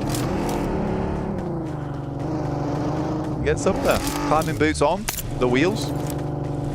And now has a good location to work with. You can see just how central Nongshim Red Force are around Picado on this top side. I think this is a lovely position to set up. We have seen quite a few times though, Jackie, in the past, teams and players setting up on these spots, getting taken down early, and then you have that issue where you lose a player, you don't have anyone to res them, and then suddenly your position becomes quite compromised. So you have to be careful on that spot, on that position. You're mostly there for information gain, and if you can get a quick and easy knock, you'll go for it, but no more than that. Especially from that position too. I mean, you have a lot of stock to get towards that late game. Well, you did. You really did. Until this circle comes into play, which is hellish. Over towards that north side, a massive hard shift over this way. Many teams left in the lurch on that south side. AX having to get a move on, as do Regnum Kaya. Falcons and A7 actually coming out looking very good off the back of this one, smelling like roses. Throwing them a bone, they very well do need. Obviously a lot of targets on the heads for Alpha 7, I think, going into this one as well. You can see that's why it was the heads-up call to sort of bully them off the drop spot, see if you could influence the overall game, make them feel like not only is it uncomfortable in the team, it's uncomfortable in the actual battleground itself. So we'll see if they can recover from the position they're now left in. Intense game on the move here. Rafa, he looked good in the previous engagement versus Vision. Some stalwart defense, great heads-up calls, the peaks he was going for. Regnum Kari, a bit of a different beast though. They drive by, they both take vision onto one another, they pull up towards the compound, looking to keep their heads down, not run the risk of getting into a fight that is uncomfortable for them. Yeah, little do they know that they just escaped a scenario with Rafa, the triple tapper, managing to get into some cover, playing around concrete. It's a good position. It's forward as well, over towards where Horror is currently playing as they make that rotate from earlier on. Yangon, AX, as well as R8, very late to this one, but I think they realize that and they can't really afford to make that quick ramp. A lot of teams were a little bit close to this one, especially when you're going through that Picado Ridge side as well. You are funneling teams over towards Monte Nuevo and San Martin. It's not comfortable. Power, though, in position. A nasty nade threaded through. Al Hadji has been on the money with these nades. Ooh, backstab though. Set up from Padrino. He's able to hit that one heavy. Al Hadji down. Adrian as well, pushing in close. Missed shot on the first peek through the doorway. Back up in there. Ragnar with the DPS. Withstands the push. Nade in. Danger close. Forced to heal up now and play off one another.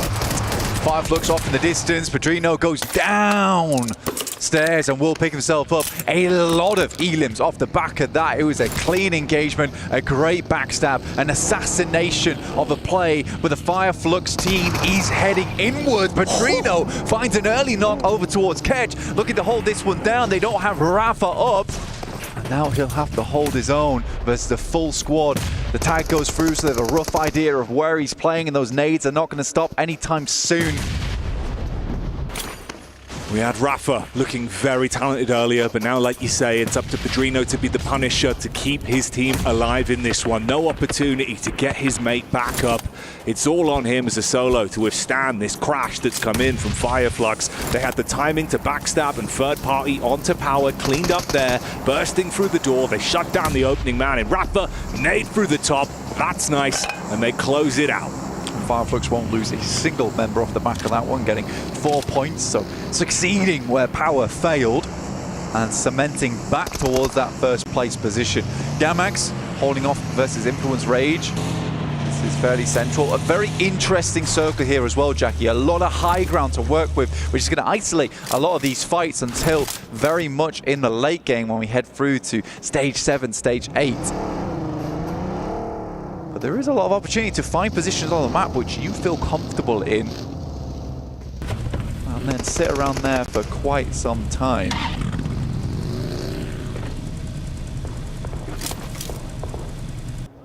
Laser focus from the Gamax squad. You can see the comms there coming out.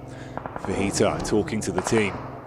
It's Regnum Karia just down towards the bridge side as well on the hill there, listening out, seeing if an opportunity will be presented from this. Yeah. It's not a bad spot either towards this ditch. Having 4 vehicles is a massive boon to them. What they can do with this one as well is stay out of sight, out of mind, but be extremely central as well. So they can make the decision on the next circle of where they'd want to go. It should keep them in, it's just in terms of positioning. And this is very much just a pause on their gameplay. And they'll listen to the sweet pause beats whilst the rest of these teams have a roam around.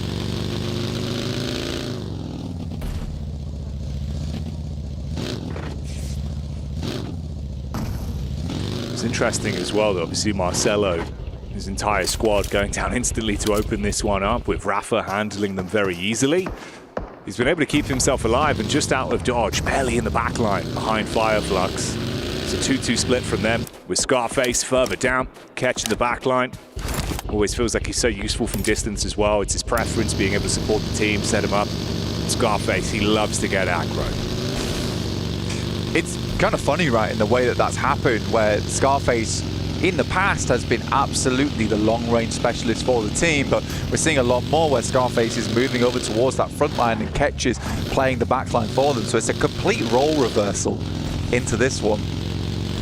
But it's also nice to see that they're comfortable to switch those roles frequently, because that does hamper you. Because you lose Scarface, what are you going to do? Yeah. Suddenly you lose a long-range player.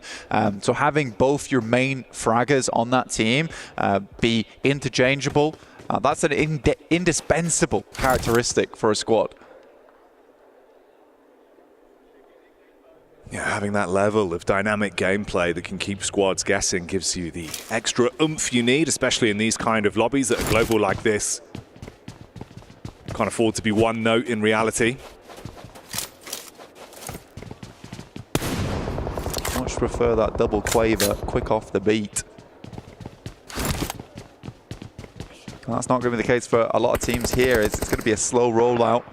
Circle doesn't really confirm onto anything too drastic here. Still that high ground towards that south side is open. The ditch that Regnum Kai is playing is nice. Quite a few open areas in terms of the rows that cut through here. In the meantime, AX has taken a knock. That's potentially from R8, who are watching the overlook here on that northeast side. But you can hear there is plenty of fighting. And is that Regnum Kaya losing player? No, finding shots over towards Kinotrope.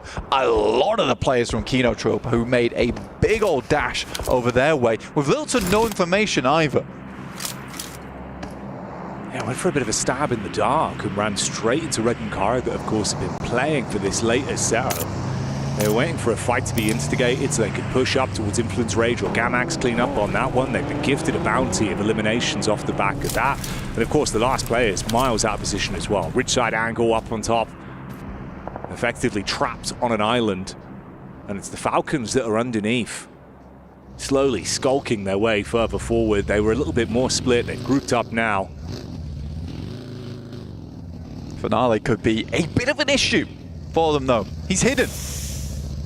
Closed off, squared away. See if he opts to take shots. In come Nongshin Red Force versus Fireflux, and there's one. Narvalo, I think he took 2 shots there. Should be down? No? Yeah. So Narvalo once again goes back to a spectating position. The Falcons play on with 3. Tell me if you haven't heard that before, but I need to stop beating that horse at this point. It was the quick crash in as well from Nongshin Red Force. Obviously, that's worked out relatively easily for them. So the duo from Fireflux that were further ahead have been caught there. Oh, even Catch just barely getting away. Sliver of health as he'll try and duck down. Bullets whizzing over the top, offering up a short back and side. It's a free haircut, but he's still breathing for now. Drop some smoke. He's very exposed. Fireflux, not ideal. Right? Nongshin Red Force, they saw an opportunity and did absolutely go for it. Fireflux was a little bit slow across the road there. Nongshin Red Force took a couple of knocks, but it was a 4v2 advantage. A pretty easy cleanup. But now, Valo, I think that there is an instance where if you know someone's up there, you kind of want to send another player with him.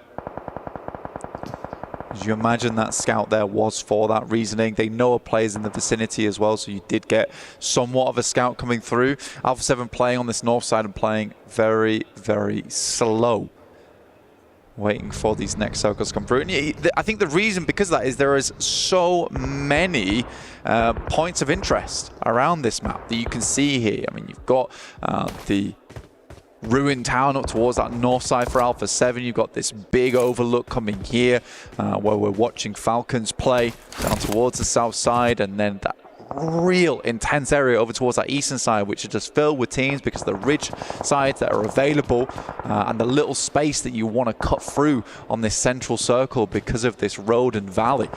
So you are closing a lot of teams together on this eastern side, and that's only going to happen a little bit more as this next circle hits us over towards the east.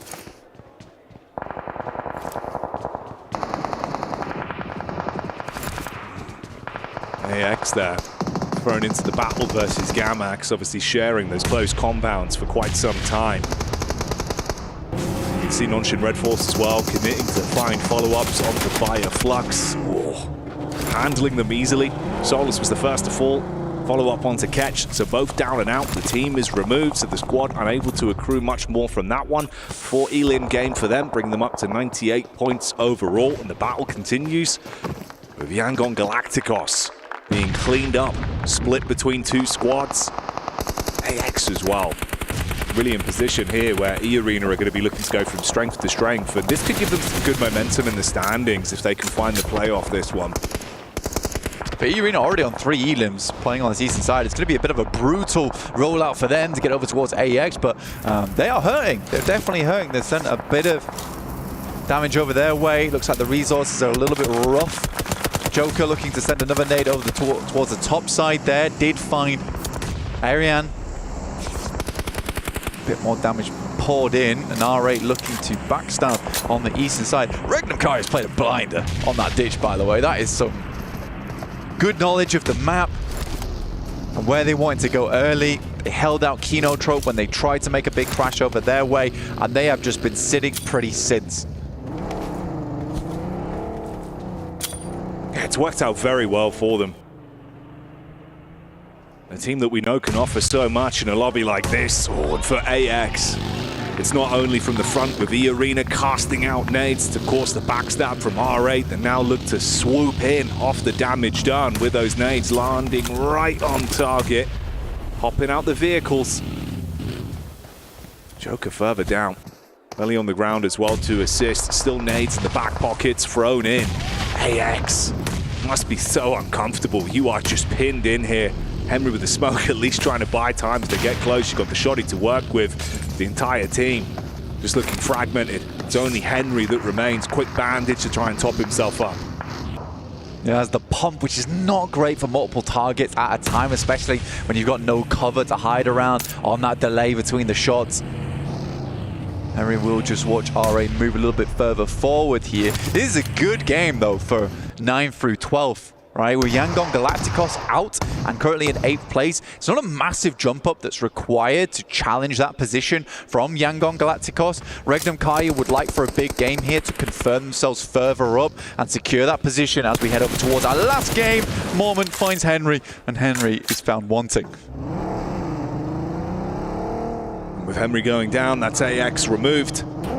And E-Arena hoovering up a lot of the points as well, so it still gives other opportunities for further squads to move up, like you said. A bit more literally here. They already found one knock over towards the Falcons, and they just keep adding, piling onto this. Koa's down. Redox as well takes a hefty hit. They can convert onto those. Vinny goes in with a DBS, so for the Falcons, it's so rough. That vehicle's going up 100%. He has to get out soon and find some kind of cover. He holds it, though. A little bit further forward. Don't wait for that thing to blow up, though. Has to get back. Blow it up himself. Can't really go too far back at risk. Opening up an angle. Vision, Marcelo holding off. R8 dropping the smokes in, give him a little bit more room to play around with. Nongshim Red Force, love the playstyle. Love the playstyle from them. In every single game, at least trying to get above those 5 elims. And yeah, they're taking a lot of damage right now, but that's enough each game right now from the point standing they sit on to keep them inside that top 8. Yeah, they're not going to be disappointed whatsoever with how this has flowed. Good elims, taking out some important teams as well. It's an ideal scenario for them. Hello, Marcelo as well. The fact, obviously, he's still alive with Vision going down in like literally the opening fight since this game, and even being able to fully commit onto one of the R8 players, dip out like a bandit, make it off to the loot crate and set himself back up for potentially something a little bit later. Meanwhile, the battle continues with Hora diving in onto Alpha 7, squashed from the side, slapped upside the head. Non-Shin finished off in the end there by Regnum Karia. Carrillo realizing there's no opportunity for that one. He's got to jump back in the vehicle, try and create space between. But it is rough. Again, I mean, Sleepy just finding the prime target on it. It's such a slow game from Alpha 7. It is so different from what we're used to. It's a nice nay, but not quite close enough. Willow drop him down to 10% there. Regnum Kaya, I think there's a case we made that they got lucky, right? But still, that initial rotation was really nice to get themselves a ditch, and that ditch has been super influential, but they haven't just been sat in there the whole game either. They have been taking shots where they can. They've been scouting their surroundings and ensuring they have a setup for the late game while still getting plenty of eliminations on board. They currently sit with 7 this game, which is fantastic to see for Regnum Kaya. Oh yeah, they're still being proactive. And you can feel that shift in the standings. See how far they can go with this one. Good positioning, great crosshair placement as well. Prestige for the Rid side, peeking back down onto Alpha 7. This is R8, triple threat of players that are still alive. Taking that peek down. Carrillo is usually pretty good in these kind of situations, but you got to fight back. I mean, there's going to be no squad left to work with. Revo's on his last legs. It's just a solo man. He's finished off again. Alpha 7 go down. Out of action here. No chance to find any points on the game blank. And that's pretty much it for Alpha 7. I think on this next match, there is pretty much no possibility. They need to get 27 points alone to get towards 60 points and challenge against some of these teams. And with that elimination on towards Carrillo, I think it's pretty certain the defending champions will not be going through to the finals. Absolutely insanity. You think about the form we saw from them last year, the way they played, the blood, the sweat and the tears. Every game, they put it all in. Nothing was left before the lobby. This time around, it's been a very different team and it has not gone the way they needed. Survival stage. It has been just that, surviving for Alpha 7. And in these kind of situations, they just can't. Nothing left for them. Yeah, you're right. Last year, PMWC 2024, they were scraping, screaming, shouting towards victory. And it's unfortunate here to see them go out with such a quiet finish. Horror over towards our northwest side of this arena. Currently looking to push through R8, who have not had a terrible game here. Honestly, done very well to control that eastern side, but as soon as they tried to make an entrance over towards the west, Horror was quick to take shots back at them. But it's Regnum Kaya now, stepping up, finding no fear. Silas with 40 bullets remaining on this Mini 14. They have been here for a long, long time. No chance at extra resource, and they've had to been very, very good when it comes to that resource management in general. Here comes Jiggle. Jiggle and Prestige being the two that were looking to push up somewhat. Spot over onto him, so that finishes off R8. Influence Rage have been able to sit pretty for so long as well inside of this compound, but the nade-in's good. Meanwhile, the healing feed keeps on going. Horror losing so much to Regnum Karia. Wow, they are on a heater right now, Blank. Yeah, Wild will go down, but Toshpik returns fire over towards Sleepy. Horu has been such a criminal force on the north side, has been arrested by Regnum Kaya, and not only that, run down over towards Sleepy to add insult to injury. Regnum Kaya will be the lone team on the northwest side. It's E-Arena now versus Influence Rage, battling it out, currently in 10th place, trying to set themselves up for a late game, and they need this match here, Jackie. It was a misplaced nade as well that resulted in some downtime inside of the fight. They had to get each other back up with E-Arena running into some danger close action. Joker looking to get up close and personal though with the shotty in hand, and Regnum Karia realizing this is the opportunity to scout out. Silas moves into position whilst the fight continues, spams into the smoke, lowers it, gets one from the sideline. We say goodbye to Joker as they commit onto that. Mormon as well falls to Diego. Regnum Kaya looking to shut this one down quick though. Little boy on that top side of the concrete, and he will be solid. Finds the first initial knock over towards Silas. Will flush him out. Looks for more on the drop down. Gets two. An Influence Rage up to 5 heliums. If they can get the chicken dinner, it will be a massive, massive start to their run at the end of the day to potentially take over Yangon Galacticos. But will Regnum Kaya even care? Lil Boy being the big man on that one. Makes all the right plays at the perfect time. Loxy with the rock face to work with, tucked in, looking for the elevated peak from the top. You can start to slow down the pace now. It was chaotic among the three. But with the 2 squads remaining, knowing how important this is for either side, Influence Rage do not want to throw their opportunities away. Scout out from Lorizin. Loxy locked on target. Clean connection shuts down one. Tospic baiting them out to face. Lil Boy goes in for the fight. The nade, the only thing to keep them in this one. One sent out, Little Boy extremely low, will be taken down. Diego on the backside, there's at least a nade to keep this one going. Wild walks up, and it will be an easy finish from the ditch. They were down low, but they end up on high for Regnum Kaya, and that game will secure their position in the top 8. For Influence Rage, they were so close yet so far. Getting that 10 point in that game would have made their game so much easier going into our final match on Miramar. But they have much, much further to go now. Fought hard, but that's a memory that could come back to haunt you, potentially leaving your fate up to other teams now, whereas Regnum Karia, they set it for themselves. Massive game. Great positioning, but still, like we said, even though you had such a good angle, they were being able to be proactive on so many different fights, just hoovering up points after points, and then going on to close it out with a chicken dinner. That's a great game. I think they finished on around about 15 elims, so themselves a 25-pointer on that match is unreal stuff. Fireflux goes down early, gets a few points, but as does Power. We'll see how this all ends up in the final match on Miramar. But in the meantime, we got to head to a break. We'll see you soon.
I'ma get.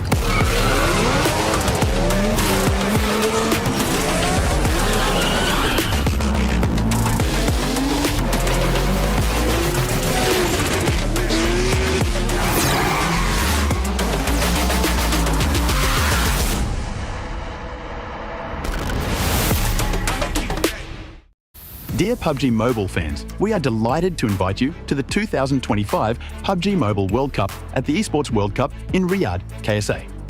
This exciting event will take place from July 25th to August 3rd at the Boulevard City. We've prepared tons of event perks, such as the PMWC avatar frame, ESPORTS Passion set, ESPORTS Passion parachute, and tons more items. Let's check out how you can get all these rewards. During the tournament, go to the Pandora event page via Lobby, Event Center, Esports to join the event. Mormon from SEA, Top from CSA, Pedrinho from the Americas, Silas from the EU, and Prestige from MENA will guide you through the 5 major parts of the event. They consist of tournament celebration, prediction rewards, esports shop, themed outfit, and champion challenge. Join these activities to earn rewards and collect esports tokens to redeem even more gifts in the esports shop. The more esports tokens you collect, the better rewards you'll get. You can get up to 2,870 esports tokens from the prediction event. It takes place from July 23rd to August 5th and consists of 3 stages that coincide with the tournament: group stage, survival stage, and grand finals. During the group stage, get 20 esports tokens by predicting the 8 teams you think will advance directly to the grand finals. Each correct prediction will grant you an additional 60 tokens. Make a total of 3, 6, and 8 correct predictions to get 300, 680, and 720 tokens, respectively. You'll get another chance during the survival stage to guess the other 8 teams that will make it to the grand finals. The rewards are the same as the group stage. During the grand finals, you must try and predict the ultimate champion. Just predicting will grant 30 tokens, and a correct prediction will grant 400 tokens. If you're unsure about your predictions, you can let your friends' predictions guide you. Find someone reliable, copy their predictions, and wait to be rewarded. The 3 prediction rounds take place on July 27th, July 30th, and August 3rd at 10:45 UTC 0.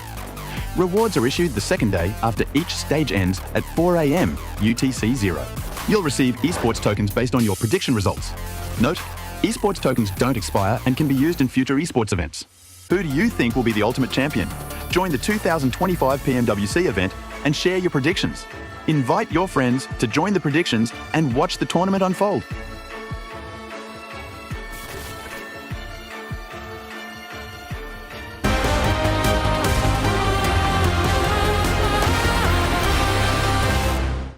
What pushed? Stój.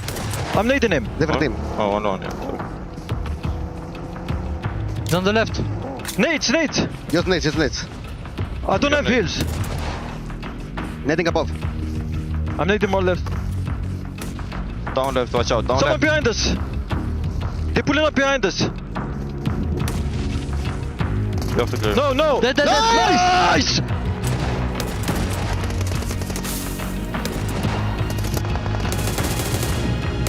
مسك نايس باقي بعيد بس حجي اطلع يسار اطلع يسار حجي اطلع يسار خذ الصخره اطلع يسار خذ الصخره سكه اطلع فوق ترى ما اشوف بدك تطلع من فوق حجي من فوق سكه يسار حبه دو بس هذا هي وينه؟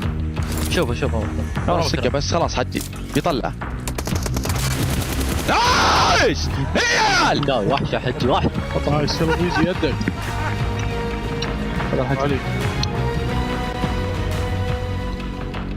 Well, we posed the question this Miramar, can Regnum Carrier shore up their defenses? And they said, yes, we can. They get themselves the victory on Miramar, on the Dusty Dunes, to be able to keep themselves in the challenge to lift that trophy at the end of the tournament. Welcome back to the desk here with 7, with Maxman. Regnum Carrier shores up the defenses, Maxman. Wow. To be honest, they just got center very early on and it just held down the 4. It was a pretty straightforward game for Regnum Carrier, which you have games like that. They kind of played the Korean way, just like central compound, we defend. This time it was a dip though, a little bit different on that side, but very good to see them because they were like in the middle of the rankings for a big portion of today. That's going to, again, solidify their position in the grand finals. 24 points on board. Regnum Carrier, Silas, the dream is still alive. He can take home this PMWC trophy. Wow. I think with those 24 points, Easily, they're going to be going to the grand finals. As you mentioned, they were there towards the bottom. Now they're not going to have to worry about that. One team, though, that we saw something during that match, Hora Esports, as soon as they ended up eliminating one of the players from Alpha 7, they just fully sent for it. So yeah, Alpha 7, your chances are absolutely gone. A team that might actually have a chance here, though, Max, Influence Rage. They've turned it up, especially in Miramar. Oh, I thought Yeah, sorry, I'm just sighing because in 16th place it's Yangon Galacticos, and we could have almost seen Maxman's zipline of the day. It was this close. I thought they were going to drive it on the. I say zipline of the day. It would have been zipline of the year because nobody ever takes the ziplines. No, only Amina they call zipline plays, and it did not work out over there. I remember Marcelo had a really bad time. Yeah. But to go back on your point of Influence Rage, actually, they had a very central position, just like Magnum Kara, right? Yep. But the defense they set up was really strong because they understood eastern side of the compound, we're just going to give it away. E-Arena, RA, all those teams want to take it. It doesn't matter. We'll hold on to the western side, which is closer to the center of the circle, and because of that, we can get a bunch of eliminations. Little Boy in particular stepped up big time. Well, of course, we have our head-to-head presented by the Saudi National Bank. It's Yangon Galacticos and Influence Rage, and for one more game here, 7, they have got to step up. The one thing that right now Influence Rage has going with them is that we are going to be going into Miramar. They're currently averaging, for the past 3 Miramars that we have played, including the 2 from yesterday, they've been averaging about a 3rd to 4th place finish. So that's impressive on its own. And for Young Galacticos, we did end up seeing a great rotation out of this team, pretty much just wrapping around Northwest. But then once they were able to get there on the position that they were getting to, they just ended up doing nothing. I thought they were maybe going to end up crashing Hora, maybe crashing on Alpha 7, but it seemed like they were just playing scared. They played the ridge south of the road, and they end up just giving so many angles to Hora, and I think there was also Alpha 7 at one point. They were very indecisive, and unfortunately because of that, they just get completely collapsed upon and can't do anything off the back of that. So it was a good rotate. Unfortunately, the later stage was just not as good as... Oh, actually, Regnum Kara, 8.67 average, Elim. That is pretty high on Miramar. And on this one, for the top 5 teams from Miramar, I mean, you just heard me mention Influence Rage. Another one, R8. R8 is one of those teams that is also in the hunt for that top 8th place. So for us to be able to see them here, being able to average a lot of Elims. In the last match, they also... You were mentioning this during that match to me, Max, how they were pretty much did the same rotation as Yangon Galacticos, but nothing ended up happening with them. They tried to be aggressive, but it ended up backfiring. Yeah, they really tried to go for a very similar rotation here. Didn't quite work out at the very end, though. Man, Yangon Galacticos getting a 0-point game here within 8th position. This is horrendous for Yangon Galacticos. I mean, 62 points, so it seems like the point threshold is going to be around 70. How close is the gap going to be between 8th and 9th place? That is my big question. It does feel like anyone 6th and up is guaranteed in. And Team Falcons, in theory, should... It'll be close, though. It will be close coming into this last game. Yangon Galacticos is going to have to be looking over their shoulders here for that 8th place spot. Let's move down to our 9th through 16th. 60 points on Influence Rage. R8, 54. It does feel like those 2 teams are going to be the ones in pursuit here, 7. What do you make of it? Okay, I was expecting Influence Rage to have a chance, but I thought the gap was actually going to be a little bit bigger than that. For the gap to only be 2 points to tie it, the thing for Influence Rage is they need to make sure they do enough to not tie, because if they do end up tying it, they will lose the tiebreaker. Yangon Galacticos does have a chicken dinner. I want to bring up one point right now. I know we said we weren't going to talk about Alpha 7, okay? But genuinely, go for your hot drop onto Falcons. Fight Falcons, they're your cutoff team. You need to hot drop them, eliminate them early on so their point threshold doesn't increase anymore, and you might be able to overtake it. Even maybe Yangon, but we need to see something of value coming out this game.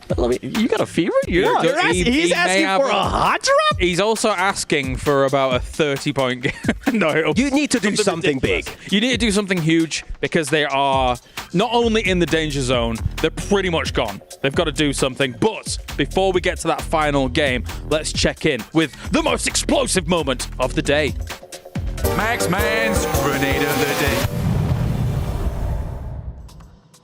And we're here back again with Maxman's grenade of the day. This time around, we're going to be looking at 2 teams in particular. You got the Falcons, you got the Alpha 7, and here Alpha 7, they couldn't do anything. The nades were looking good. That is not that nade though. Not that one. The one that comes after that, I think. That one was still not that one. So that one was going to be still not that. That was a lot more missed nade than I expected there. Actually, okay, back to me. There was no grenade of the day, unfortunately. That was a big fail. Thank you. Wait a minute, were there 3 more grenades after that as well? There was a lot more grenades. There were like maybe 5 or 6 more grenades that were just completely I can't keep that voice the entire time. They just kept trying to bounce it off the tree, and every single time it would just miss. There was a moment yesterday when you were doing Nade of the Day, and after you were like, my throat hurts. It did, and it does now, actually. Well. Now it's time to get serious. One more game here to figure out who is going to be going to the final and who is eliminated. Alpha 7 would have to have an insane game to do something about all of this. There's a chance. Remember, this team has been able to get a chicken dinner with 19 eliminations at one point. So if there was any team to do it, it would be them. But it's going to be far-fetched because a lot of those teams at the top. You've got to go massive. It is time now for the Miramar, the final Miramar, to determine who moves through into the grand final. Casters, bring us it. Thank you very much, Kalaris. Myself and Blank in position for this one, and we can't wait to kick it off. The final game of the survival stage, culminating in 2 days of play here. Only 8 teams will make it through. And as we've already alluded to, the chance that our defending champions, the team that were just on your screens, might not even make it out of the survival stage, Blank. So our teams are primed and ready to kick this one off over towards Miramar, because as you say, 8 teams will go through, but 8 teams are going to go home right after this next thrilling Miramar. Coming here live for you from Riyadh. Oh, it's a nail biter. Influence Rage. Looked like they were trying to contain the rage. For something of a little bit more calm here to make it happen. They are on the rise, just behind Yangon Galacticos. Will there be hot drops? Will there be moments of fury? The answer is probably. You'd expect so, and I think if anything, the opportunity, like we heard just at the end from the desk, I imagine it was Max that slipped it in. Hot drops. What are we going to see? Because for some teams, if you know that's it, if you know realistically your journey's over, maybe you try and throw a spanner in the works for some of our other squads, the potential heat that is going to be building on this one. A lot of storylines, and we'll bring them to you as the action develops. There's an interesting thing here, because Alpha 7, like the guys on the desk said, they're pretty much gone at this point. It would be a miracle. One of the best games in PUBG Mobile history. The Team Falcons, on the other hand, they're at 70 points. There's a potential 2 teams overlap them.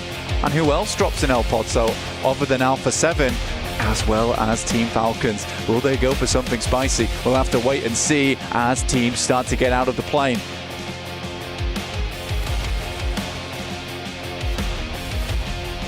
I'm curious, mate. Whose keys are going to be loaded into that crusher? Look at it. Menacing. Those keys will be turned to absolute mush. Bits of gold sprinkling all over the arena. If you do not withstand the might of the survival stage, that is where your organization's key will end up. The mechanical demon on screen as we head over towards our western side. Team Falcons, they were hella worried.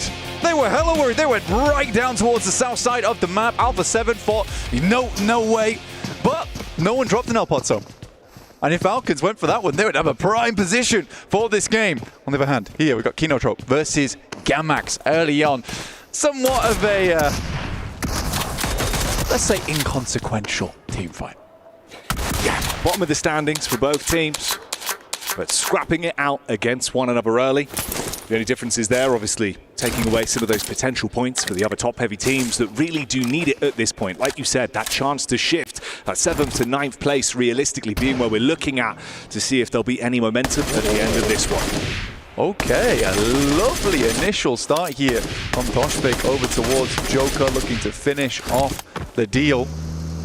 Does grab it, and again, that's great for Regnum Kaya, another team to overlap, get some more money here in the survival stage. Regnum Kaya is not looking to just finish it in 3rd place, perchance. They're looking to get it all the way up towards 1st. Join their Turkish brethren in Fireflux. Maybe leapfrog them. Right now, teams scattered across the map. Just like that gold dust you were talking about earlier, Jackie, will be scattered across the room. We've got teams over towards the eastern side lining that circle as they're going to be moving over towards the western side around El Pozo. I'd love for an urban finish here to finish things out at the survival stage here at PMWC.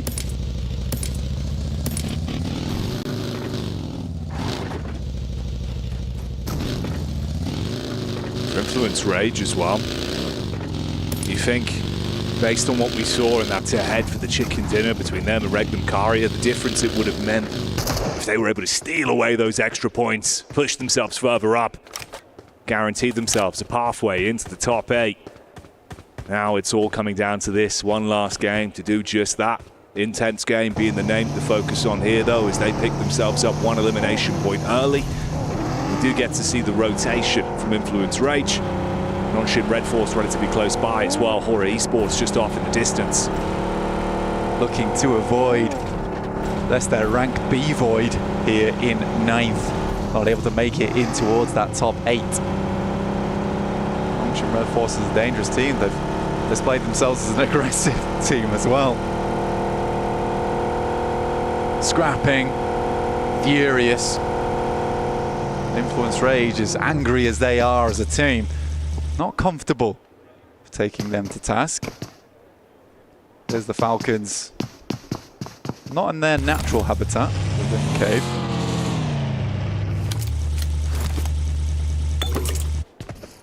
And I think for them, again, natural habitat really hasn't been what we've seen from the Falcons throughout the run of the tournament. Yes, day one of the survival stage, they were able to float through with a lot of good periphery finishes, with quite a slower passive day of it, playing for placements. They played with that tempo a little bit more in the course of today. It's not always looked super pretty for them, though, and again, you can see the nerves are certainly there. Looking for a later game finish on this one. Didn't want to run any risks of Fing being uncomfortable on the drop. That's why they're so much further down. Yeah, a lot of circumvention here, honestly, from a fair few of our squads that were worried about it.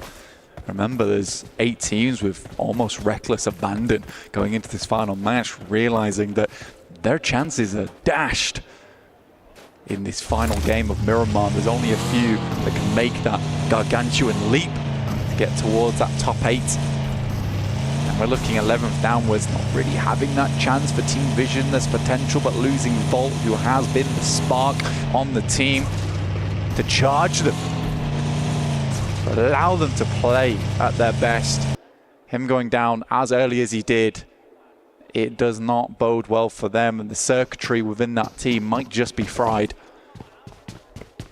I think that short circuit actually came in the previous game as well, where Never Alone had the opportunity to absolutely clean house early on into that matchup, but you remember the Wrath from Rafa completely fragmented the squad, just left Marcelo in a horrific position towards the end, trying to barely scrape away any points. Just that one elim over towards R8. Could have been a different story, but of course, that's up to you. Nothing is granted, everything is gained, and on that one, it wasn't really that much of a gainer for them. But Yangon Galacticos, we've taken a look at them a couple of times here, but they are in the terrifying position of 8th place. Never comfortable to be there. The Falcons were able to get a few more points on board today. I think they've done pretty well, taking more risks when they should do. 70 points. There is that big step down, though. Right, there's a chance that Yangon Galacticos can get over towards that region, as can Influence Rage, and by no means are Team Falcons safe just yet, and they know it. I think this is a pivotal moment for Team Falcons. If they get in towards that grand finals, I think they'll feel a lot more comfortable in their play. Like we said, I think that they actually needed the practice here in survival stage. There's a lot of pressure riding on their shoulders, and this would alleviate some of it.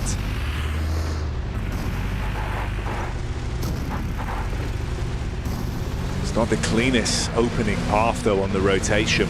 There is a lot of squads ahead of them and adjacent as well. You're going to be running into some of these teams that maybe are willing to run some crazy risks, knowing that survival stage is most likely where their heads are going to lie when this game finally comes to a close. So opportunities to be fought from. of AX and Gamax on the push-up, with R8 and E Arena just off to the side there. So our final game of the day. Just shortly, we'll take a look at where we're heading. On the largest shrink of the circle throughout the entirety of Miramar, it is on Zone 2, and we head over towards Crater Fields. On the mountainside that runs through it, that currently Horror is owning, but they're massively split at the moment. Alpha 7 even trying to hunt down one of their players on that northwest side. And this is the fight. It's no fear. He has to live up to his name right here. Throws out the flames and sets ablaze to Carrillo. So low on HP. All it takes is a single shot from Revo. And Horror will be pitched downwards. As No Fear takes a nosedive versus Alpha 7. He had such a fantastic position as well over towards the east here and just playing split, locked in. R8 making their move on that north side. I think that Alpha 7 is, although not a team that I expect to make it in, they're a team that is incredibly dangerous when backed into a corner. Right now, there is nothing to lose for them. There is absolutely, and they are a loose cannon inside of this match. I think honestly, that's literally the mentality they have to play with. Like we said, as much as it would be an impossible task for some teams, their old form, when they hit their stride in these kind of games, that's when magic would happen. But you have to factor in how they've looked throughout the entire tournament thus far this year at the PUBG Mobile World Cup, at the ESPORTS World Cup. It is not the same team. It hasn't had that same level of lethality. Falcons, they delay moving into the fray on that north side. Biding our time and waiting it out. You got to go through the checkpoints though, obviously. I'll respect that. But we're closing in now. A lot of teams making their way on over. This southern side of the circle is jam-packed. AX, Kino Trope, or at least what's left of them. Power also, who took an early dip on that last game. Yangon Galacticos on that western side, getting peppered right now by Gamax and potentially over also Alpha 7 shortly.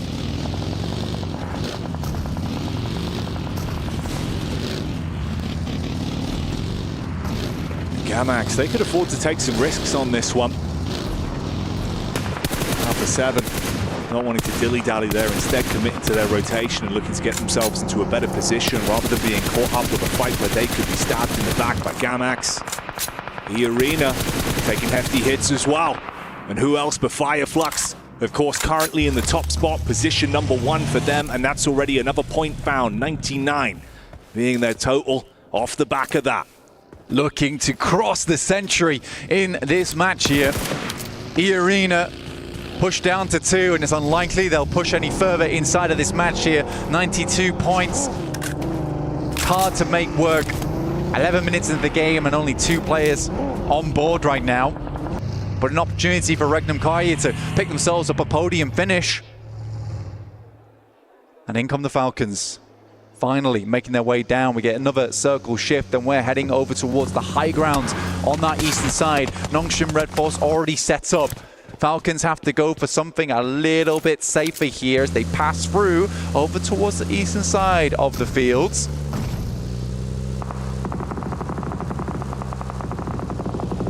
They took a few shots. The paint on the cars being chipped off. But we can focus up on what's ahead of us. Yangon Galacticus up on the rock side. It's a clean connection onto Squash. Smile being able to commit onto that one bullet back over from Revo. But of course, they cannot afford to lose a single man on this. It's got to be clean. They're going to wrap round, leave Yangon Galacticos in the dust, but it's Gamax who's coming in, potentially finish the job over towards Yangon Galacticos. They've got to bide their time. They've got to pick up Smile in the meantime and get her moving. And Gamax is only moments away. Fajita with the crash in, closes the gap between them both. Look at the HP bars that they've got to play with. The sustainability isn't there. Fajita on a nice off angle, peering in, bullets into the back. Romeo takes a big burst of damage from that one. Cloud needs a Nimbus right now to get out of dodge. Vision now off. We'll find now Valo on the first pick there. Not finished off just yet, but it's an intense game. They hit that nail. Find that coffin.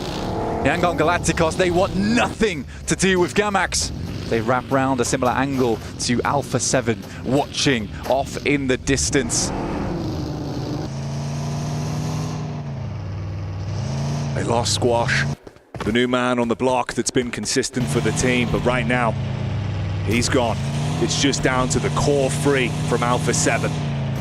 Fitting that it's the title holders themselves. Power Falcons. Similar situation with that last elim that came through from Fireflux. They just jumped into triple digits. Teams will have to bear down upon them and fast. Right now they're on the eastern side coming through from Hacienda, and it is open ground that they have to pass through. You can see players have been taking tags from their side. Easy, up close and personal with the Falcons playing inside the concretes. They have vehicles to work with. You can see the buggy. Only one wheel left to going.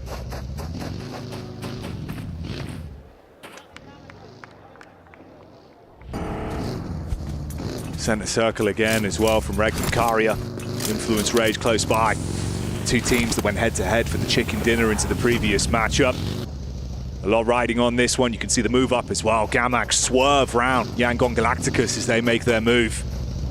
And the interesting thing with Power as well, Easy, I think his position's been undetected. He got clear vision onto the Falcons, didn't take the first shot. Instead, he can play off his teammates when their attention is turned and they've got to go for the move. He could sideswipe them.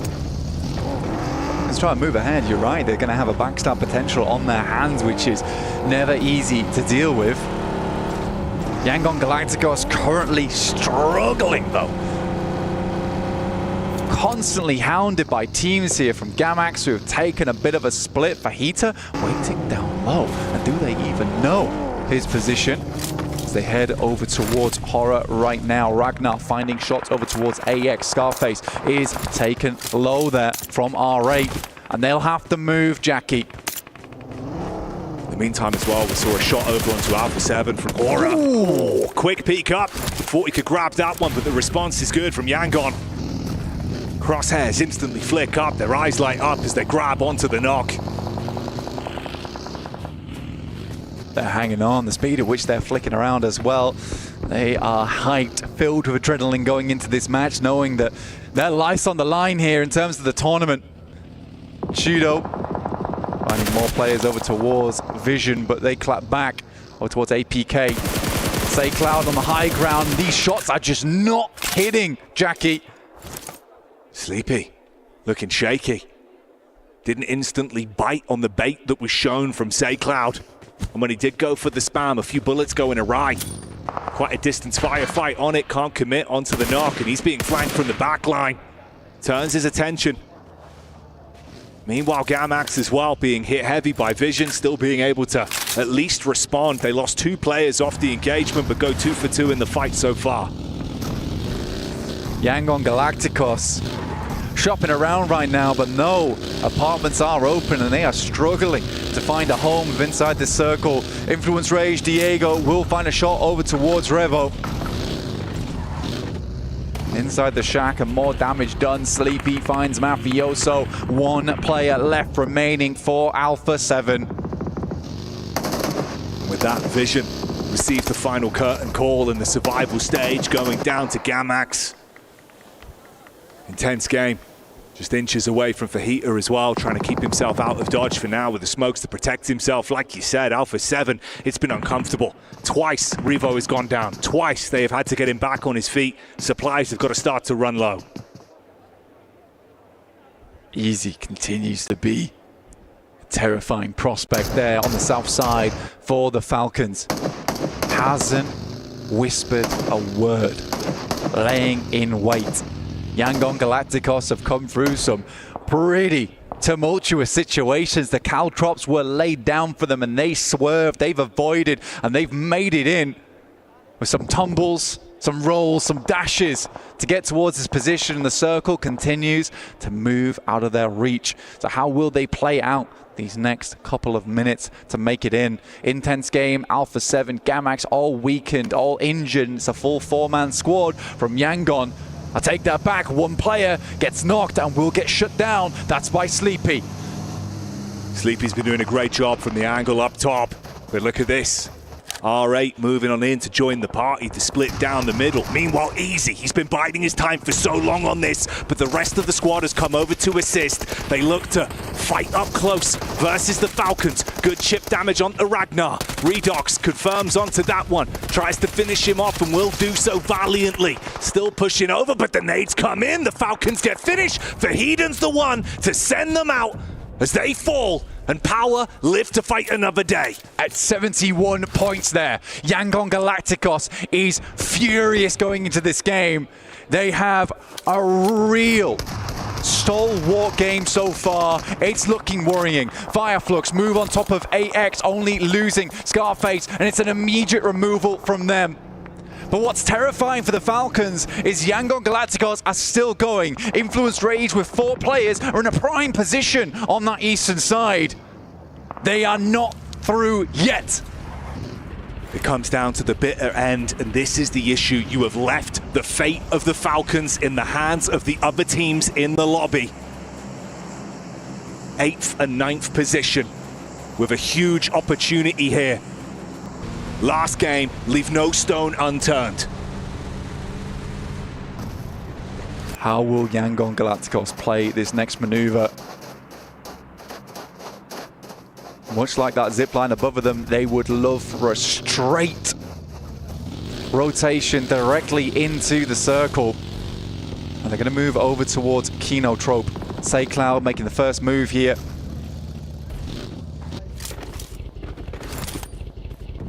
Primes a nade in hand, Finale. One of his own, but he's late. But will his be placed better? It tags, but it won't be able to frag. You get the response back over as well. Easy onto Nonxing Red Force. This is a Power squad that are looking lights out at the minute. Fireflux stealing away some of the opportunity on that one with the response from Binny's Bonnet and the follow-up from Tizzy. My God, Nonxing Red Force were taking the heat coming through from Power, but have just annihilated. Turn tail. Dare you get involved in our fight, Fireflux? We're going to send your way immediately. They angered the wrong beast. With that, the arena starts to quake. Another move being made. Power plays from the team's namesake themselves. Yangon and Influence Rage still in positions to cause issues later on into this one as well, depending on how this starts to shift. Regnum Carrier, R8 and Influence Rage all inches away from one another, just mere space between them on this compound setup. Ragnar might be down, but cheering them on from Valhalla. Seeing how far and how much glory Power can obtain. That's E-Arena out, and the only team within the top 3 is Power, looking for a first place here. Regnum Kaya will find shots over towards Nonxing Red Force. Binny, with the power of the buggy, survives, stays dead still, and they don't spot him. He will take a lot of damage, but can he crawl away? Lorizin's able to find it. The UMP hits. Binny thrown away, shut down. That's one elimination they claim, but they've still got much more to get done on this one. On the back line, Power will take a knock, but it is answered. They will look to pick him up. That's from Kinotrope. Al-Hadji is just going to come back down again. He's got the side angle. They don't know, but it's still 3 players they are roaming into. Let's see how Power handles this. Yangon Galacticos yet to make their sprint.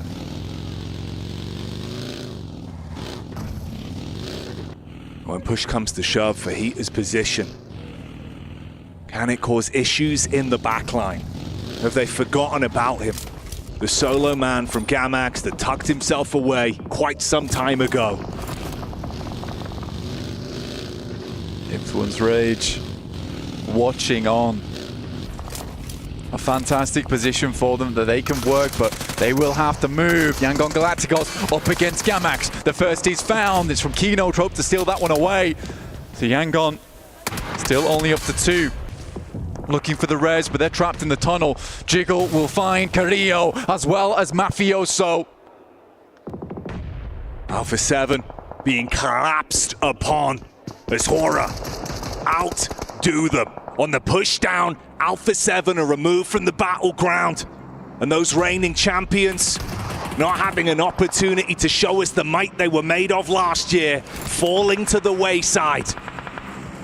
Tamra looking to back things off, causing Boys from Power a little bit of a problem, but it is Al-Haji, puffs out his chest, will send them away. Playing on 2 fronts right now. Nongshim Red Force did send forward with Tizzy. Romeo made it into the circle for Yangon Galacticos.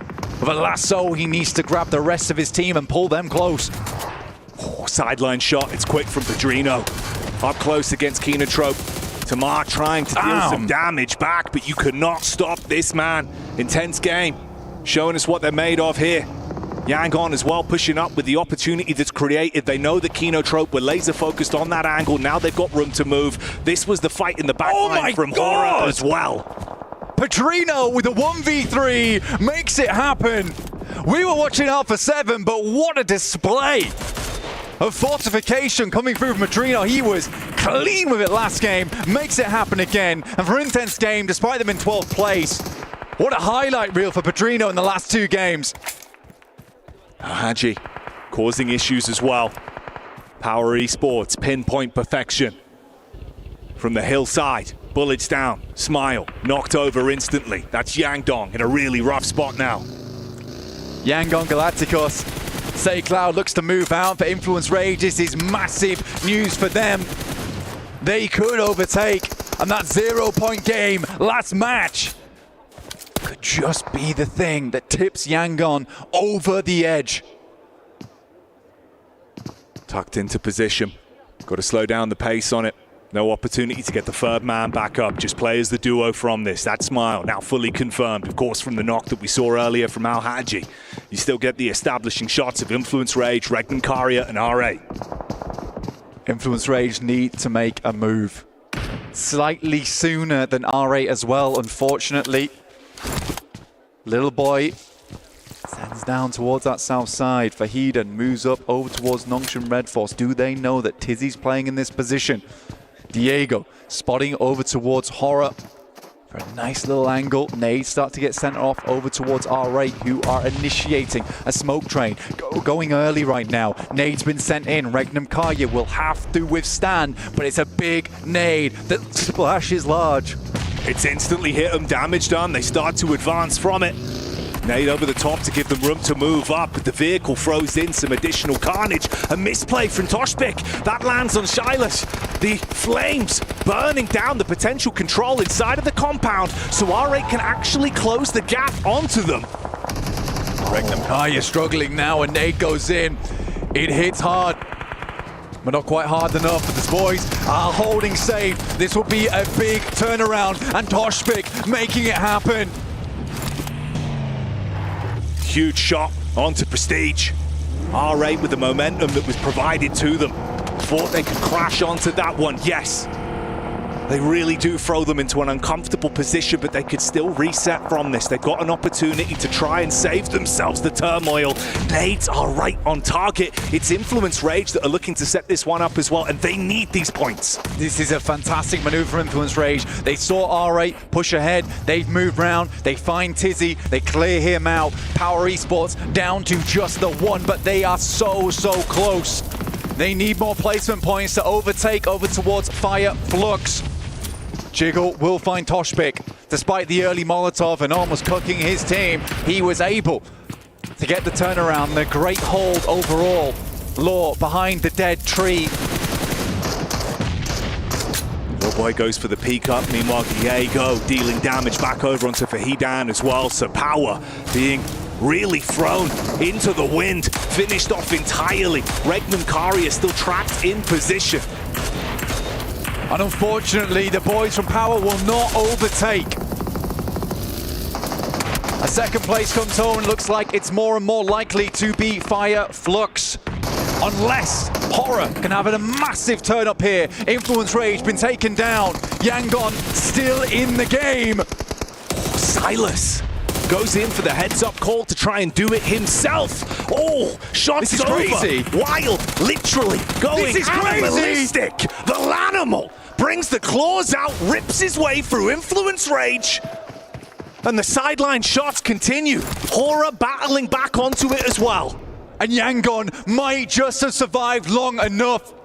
Horror up at 3, look at the challenge for first place, but out of nowhere, in comes SayCloud. SayCloud falls out, finished off by Sky. Regnum Karia up against Horror, the last two teams that remain on this one.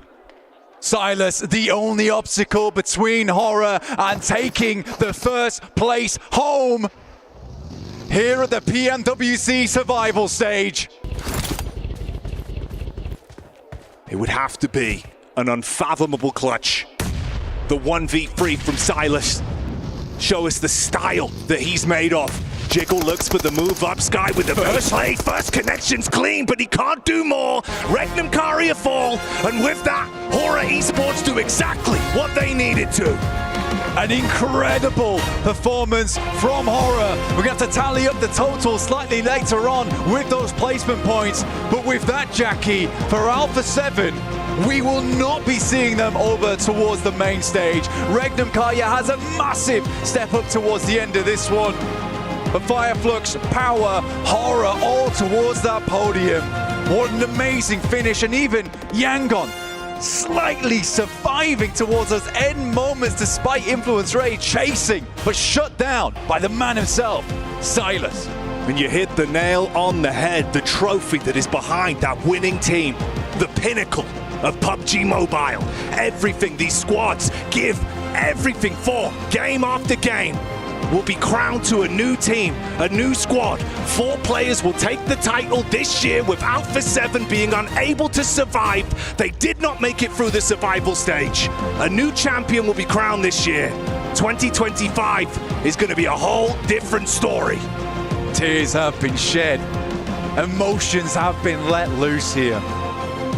Unbelievable performances throughout, and Power just love it here at the survival stage. Easy, making them look queasy with the sickening plays he's been showing and putting on display.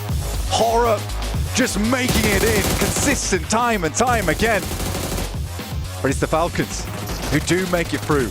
It was a terrifying finish for them. It's crazy how close it was. Falcons potentially could have been lapped. For Alpha 7, they could not do it. Maybe the hunger's gone, maybe the skill ceiling, the gap between the other teams has started to close, but as we've seen here today, Blank, the squads that had to show up, that still had an opportunity to take fate into their own hands, they've absolutely done that. It's an incredible day today. And not only that, yesterday too. I'd go as far to say that the survival stage was more exciting than groups, honestly. Teams fought tooth and nail to make this one happen. A player on your screen has done exactly that. It's Koa from the Falcons, holding that team together. Much better performance. Ralph has been taking more aggressive plays, IGLing for the team, but this is a sad sight for Alpha 7. And you can see it, the emotion, the human element on so many of our different squads. Trying to fly the flag of their organizations high. Show the skill ceiling, the commitment, the communication. But here today, the reigning champions were unable to deliver. And of course that means for the 8 teams that don't make it through, your keys will be crushed. Let's get over to Barney and begin the process of removing those teams' keys. Ladies and gentlemen, the survival stage is now officially over, and I am joined by our highest placing team. It is, of course, Horror Esports with a final flurry. Congratulations, gentlemen, from myself and from everyone, the whole crew. What an amazing way to end out the survival stage. Now, you didn't just survive, you thrived. So congrats to that. Now, one of the things that you get to do because of this honor is you get to crush the keys of the bottom 8 teams from the survival stage. This is the first time we've showed it this week, so we're all really excited. And so I've got Jiggle, I've got Sky, No Fear, and Sleepy. Jiggle, you're going to do me the honor first and foremost to switch the key on and turn on the engines.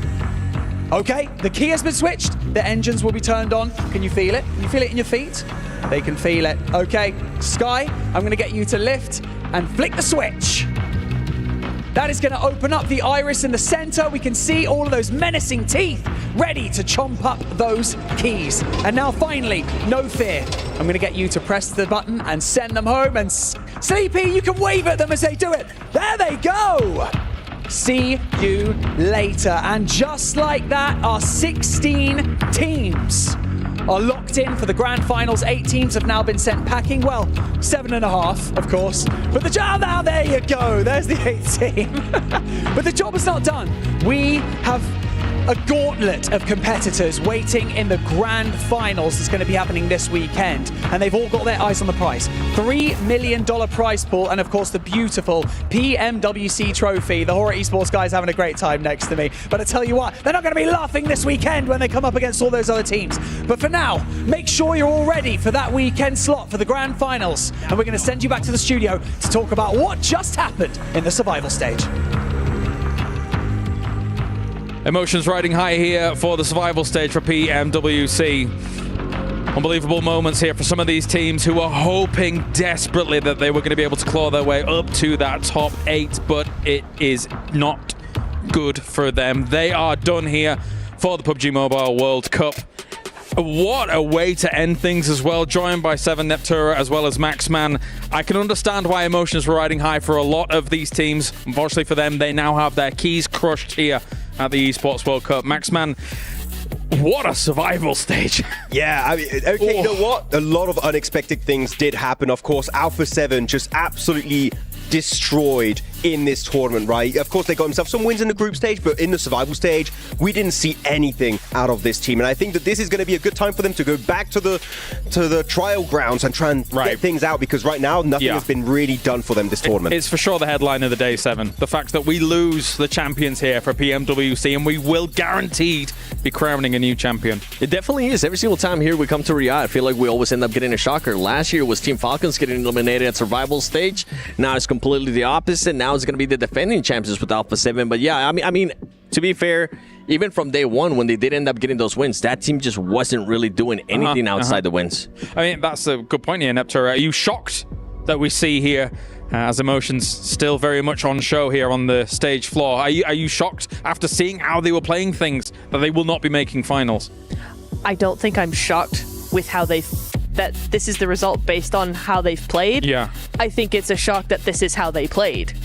We had a really good day one for group stage, right? 2 wins, massive elimination counts, as well as massive games for them. But then after that, it was just nothing. It kind of just fizzled out. Looking at the last 2 games, we said it. They need to do something big if they want to have an opportunity to make it, right? Looking at Revan, like they could have made it. They at least tried something. But it looked to me on the second half of today, they just gave up. They just like, it's not happening, and it really felt that way through their gameplay. It shows the level that this means to these players. Of course, here, crazy scenes coming from Riyadh, Saudi Arabia. But whilst this does mean that 8 of our teams are now done here at PMWC, on the flip side, 8 teams survive. 8 teams go through and they continue to try and fight to become the champion here, 7. And as we just witnessed, Horror was able to take number 1 after all that. It was close towards the top 7, but Horror now number 1 for the survival stage. Can I just say, I'm just happy that Horror Esports actually ended up being in first place. They came in confident too, and I feel like overall for the past 2 days, they were the team that was actually willing to play in a way that going to grand finals will actually do good. Fireflux, I mean, yes, congratulations Fireflux. You do end up getting the 2nd place here, Power as well, but for overall, Horror for me, Neptura, is a winning team. They are a winning team. I think we saw it in CSA. We saw less of it in group stage, a little bit of it here in survival stage until the very last match where, of course, they are going to be able to top the leaderboard here. They did keep up with appearances, though. I think like we have seen a much quieter Hora than we're used to seeing in terms of wins. I'm used to seeing Hora win a lot more. But we liked how they adjusted their strategy, being a little bit more aggressive, those third parties coming into play, less so being able to convert them into super consistent points, but obviously doing far and above enough to actually top the leaderboard here. I mean, correct me if I'm wrong, Max, but I feel like we put Hora in our contenders category at the beginning of our survival stage, and oh boy, did they contend. Oh yeah, big time. I mean, that's not contending. They dominated right there. I mean, Hora, for me, looking back at CSA, were definitely a lot more macro-oriented team, just very smart, going for smart fight. Here, they just kind of turned up the aggression to 11. They were just taking really smart fights all over the place, controlling positions, controlling large areas of the circle. I'm very excited to see this Hora hopefully make it into the finals, because this level of gameplay, you know, towards the top, that could definitely be happening for the Nepali team. And if we do have to nitpick for that team, it has to come down to making sure that they don't end up overextending on third party, because it happened today. We've seen it happen in the past as well. That is one thing that they need to fix, especially going to grand finals with those teams that are just waiting. Absolutely. Well, let's take a look now. As Yangon Galacticos at the very end were able to scramble it out. Influence Rage, 69 points. Unfortunately for them, that is not nice, as they have got themselves an elimination spot there for all of this. But the big name of the day to go out, Alpha 7 in 13th. Obviously, we've kind of addressed that, and we can move on from that. All these other teams, some teams were so close. It felt like R8 had moments and opportunities here to be able to get into that top 8, Max, man, but not to be. I was really expecting to have R8 qualify alongside Power. Those were the two. R8, when it comes to teams from MENA that have global experience, this is one of the most experienced global teams out there from MENA. And the fact they just barely miss out is a big, big surprise. Yeah, quite a few upsets here from Brazil in particular. Like you've seen no intense all of Brazil. 7, all of Brazil missing out here, despite them being one of the most dominant regions in the past. Brazil not having a good time, clearly. It's just going to be a wake-up call for the whole region. I mean, even going back for Alpha 7, they just haven't been performing since last PMGC, if we honestly think about it. For Influence Rage, that was one team that I was actually expecting a little bit more coming into this tournament, because they have been outplacing Alpha 7 throughout every single global event. Yeah, they've really been coming into their own in the last few months, in the last season or so, and yet somehow none of them going through is a big wake-up call, as you said, for the whole region. Like, you're not the dominant party anymore. You are not the region that is going to be the leaders when we come into a global stage, and they've got to change something now. The most dejected do Brazil coming out from 7 backstage. It was sad. I heard it.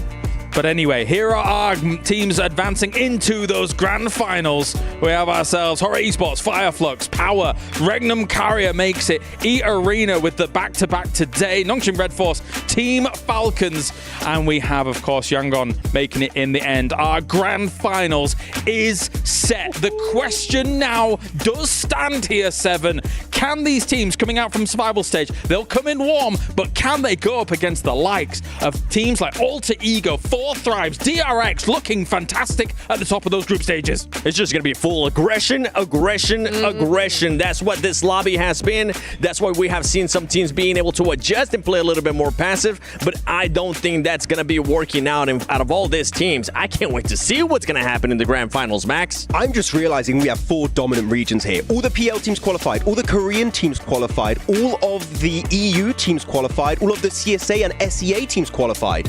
When you go down to it, so that's it. You just have regions just clearly dominating here at PMWC, which is very surprising when, again, Brazil not showing up. New regions here are on the rise to claim this trophy. Oh, my question is not only can the survival stage teams kind of keep up, I'm concerned about the 6 teams behind Alter Ego and 4 Thrives, the way they were able to set the pace in group stages, Neptura, because they looked spectacular. They did. They really, really did. I'm so excited to see how the two are actually going to end up clashing, because yes, in group stage they all played each other, right? But I think we've seen such a step up, such different adaptations of these team strategy in survival stage that actually going up against the top 8 that went straight to finals is going to be like playing in an entirely different tournament, I feel like. Just because, yes, you had those outstanding performances from many teams over the group stage, but now coming in, it's the finals. You bring an extra level to things. With the survival stage having enabled teams to actually be able to adjust a little bit more and do some better things, I think is going to be very, very interesting. No rotating lobbies. You were able to learn from day to day to day in those 3 days of the grand final how all of these teams are going to be playing things out. Let's take a look at the Gadia top plays of the day as well. See what is going on. Hopefully not those nudes that Max was looking at earlier on. Hopefully not. I was thinking the same. You read my mind. I was like, please don't show those names. Technically, Quad got a triple off of that. So it might be there. After throwing like 5. We were out of nades for the rest of the game. And nearly taking out his own team, but there we go. But let's start with Neptura, of course, with the back-to-back from the White Bunny themselves. E-Arena looked brilliant at the beginning of the day. They really did. I really enjoyed watching them. They had big splits coming in, very controlling, not overextending at all. Backing that up with some great nades, as you're seeing here. Backing that up with some really good synergy. I really liked how they played this. I will interrupt myself here, though. Nongshim coming in, and this in particular, I love.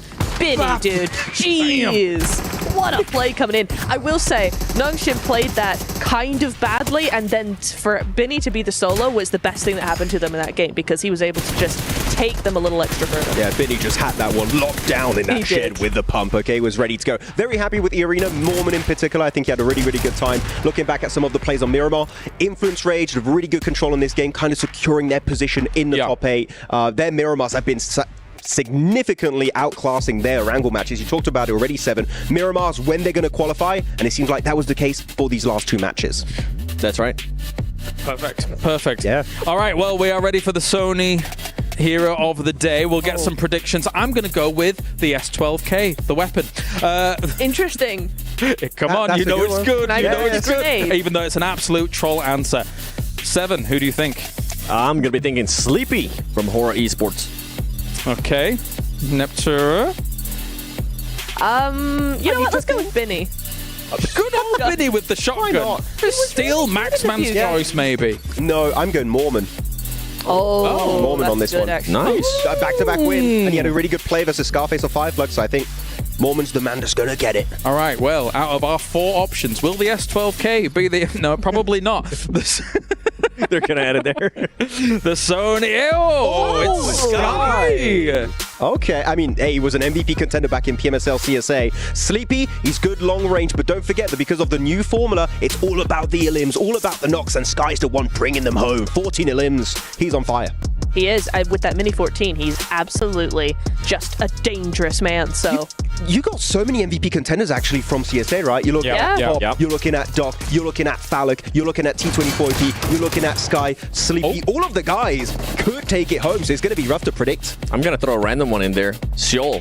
I think Seoul might end up surprising. Honestly, going into the grand finals, I know we're still here, but I'm excited to see what APG is going to be doing. I'm full on the APG train. I got a chance to go back and watch some of the stuff that they were doing in group stages. It is just that minimal thing that we've been talking about. The docketing, that needs to stop, and whenever it does stop, the team performs really well. Max's favorite thing. Yes, that is a good point with Doc. I love it. He loves it. He wishes he could be on the side of Doc. You wish you could play with Doc. I wish. You wish. I wish. Yeah, very. Maybe. Yeah. Ex-pro player.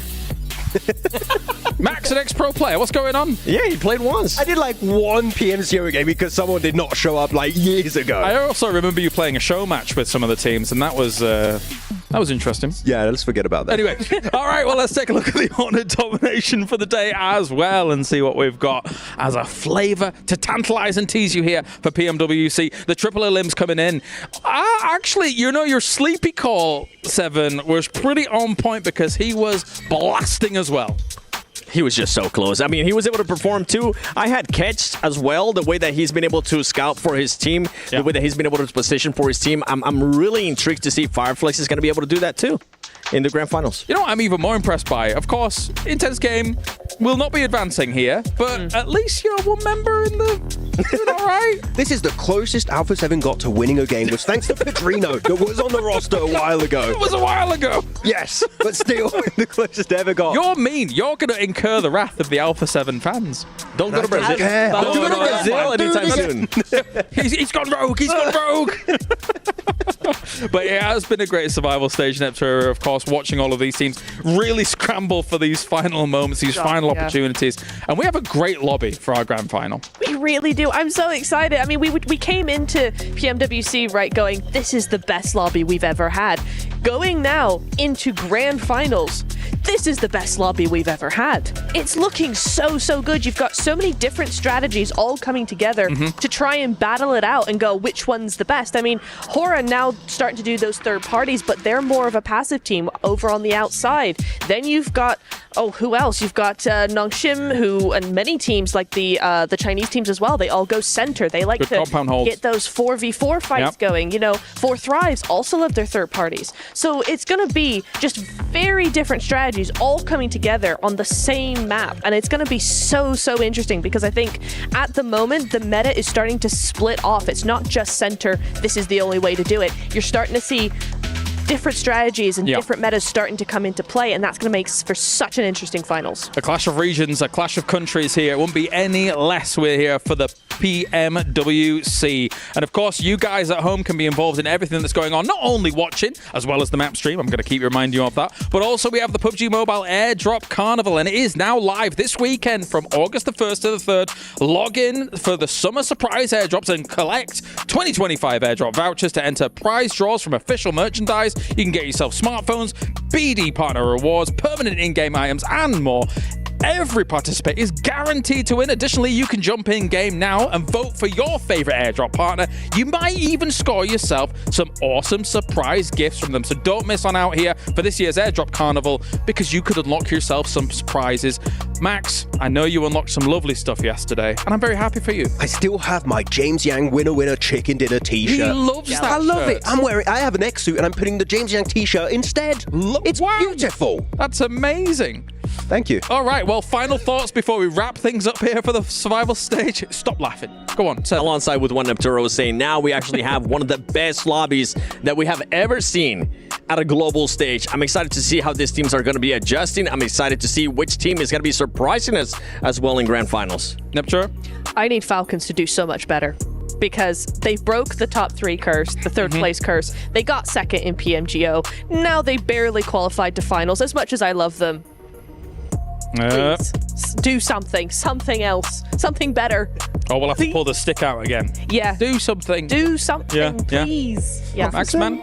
I'm very happy. Thanks. No, go on.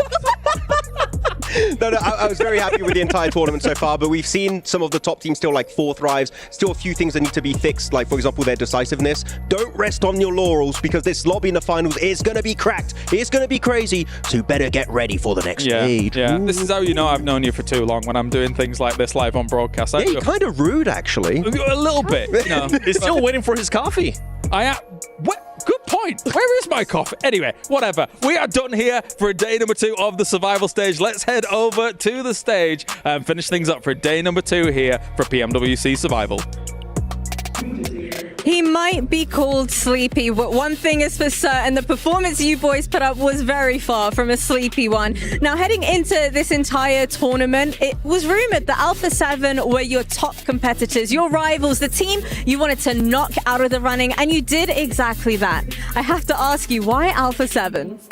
Because they were making fun of us. I don't know why, but they were making fun of us, and yeah, that's it. And we don't like it then.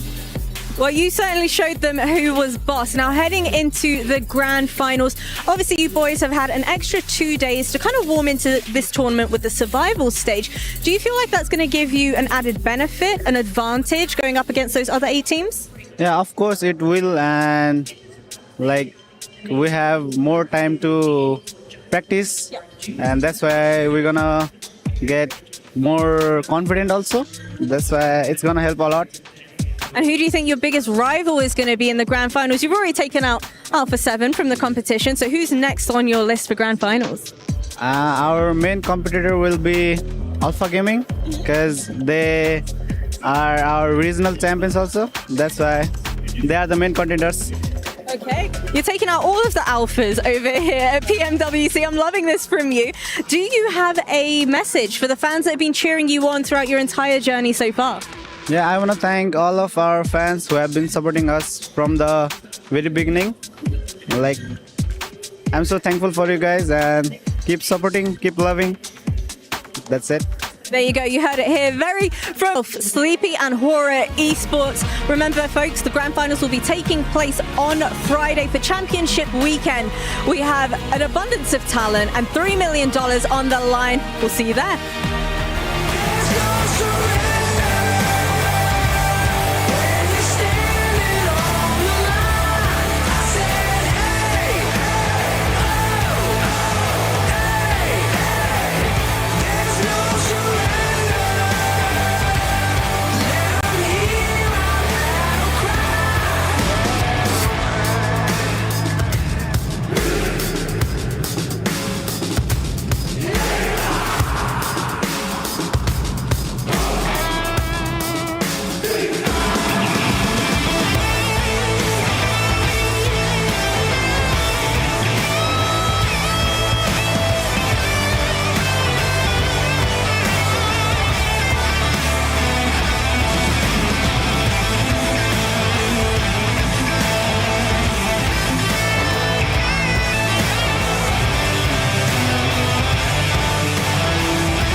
The highly anticipated addition to the Mummy Series outfits is here. Paired with the new Ice Tomb Glider, the Polar Spectrophage set is just what you need to freeze your enemies. Or send them ablaze with the Inferno Fiend set's new upgradable Chain Inferno Uzi. All the mummy outfits are back. Get them all. Join now and collect the whole series to turn all eyes on the battleground. Event period, July 10th, 2025 through September 2nd, 2025.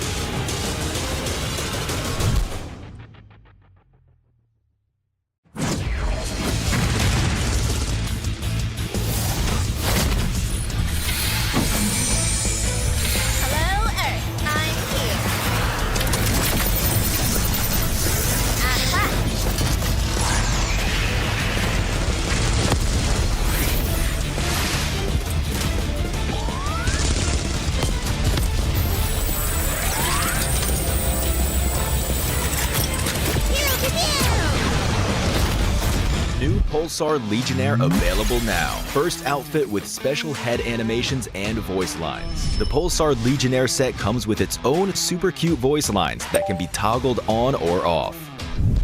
What happened? Bye, friend. Hello, Earth. I'm here. It also features the upgradable Hyperion ship DSR and Jet Reaver glider with special animations. Experience parachuting like never before. That's not all. Even more rewards await. Event period, July 25th, 2025 through August 26th, 2025. What are you waiting for? Get the new Guild set now.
Way you do it.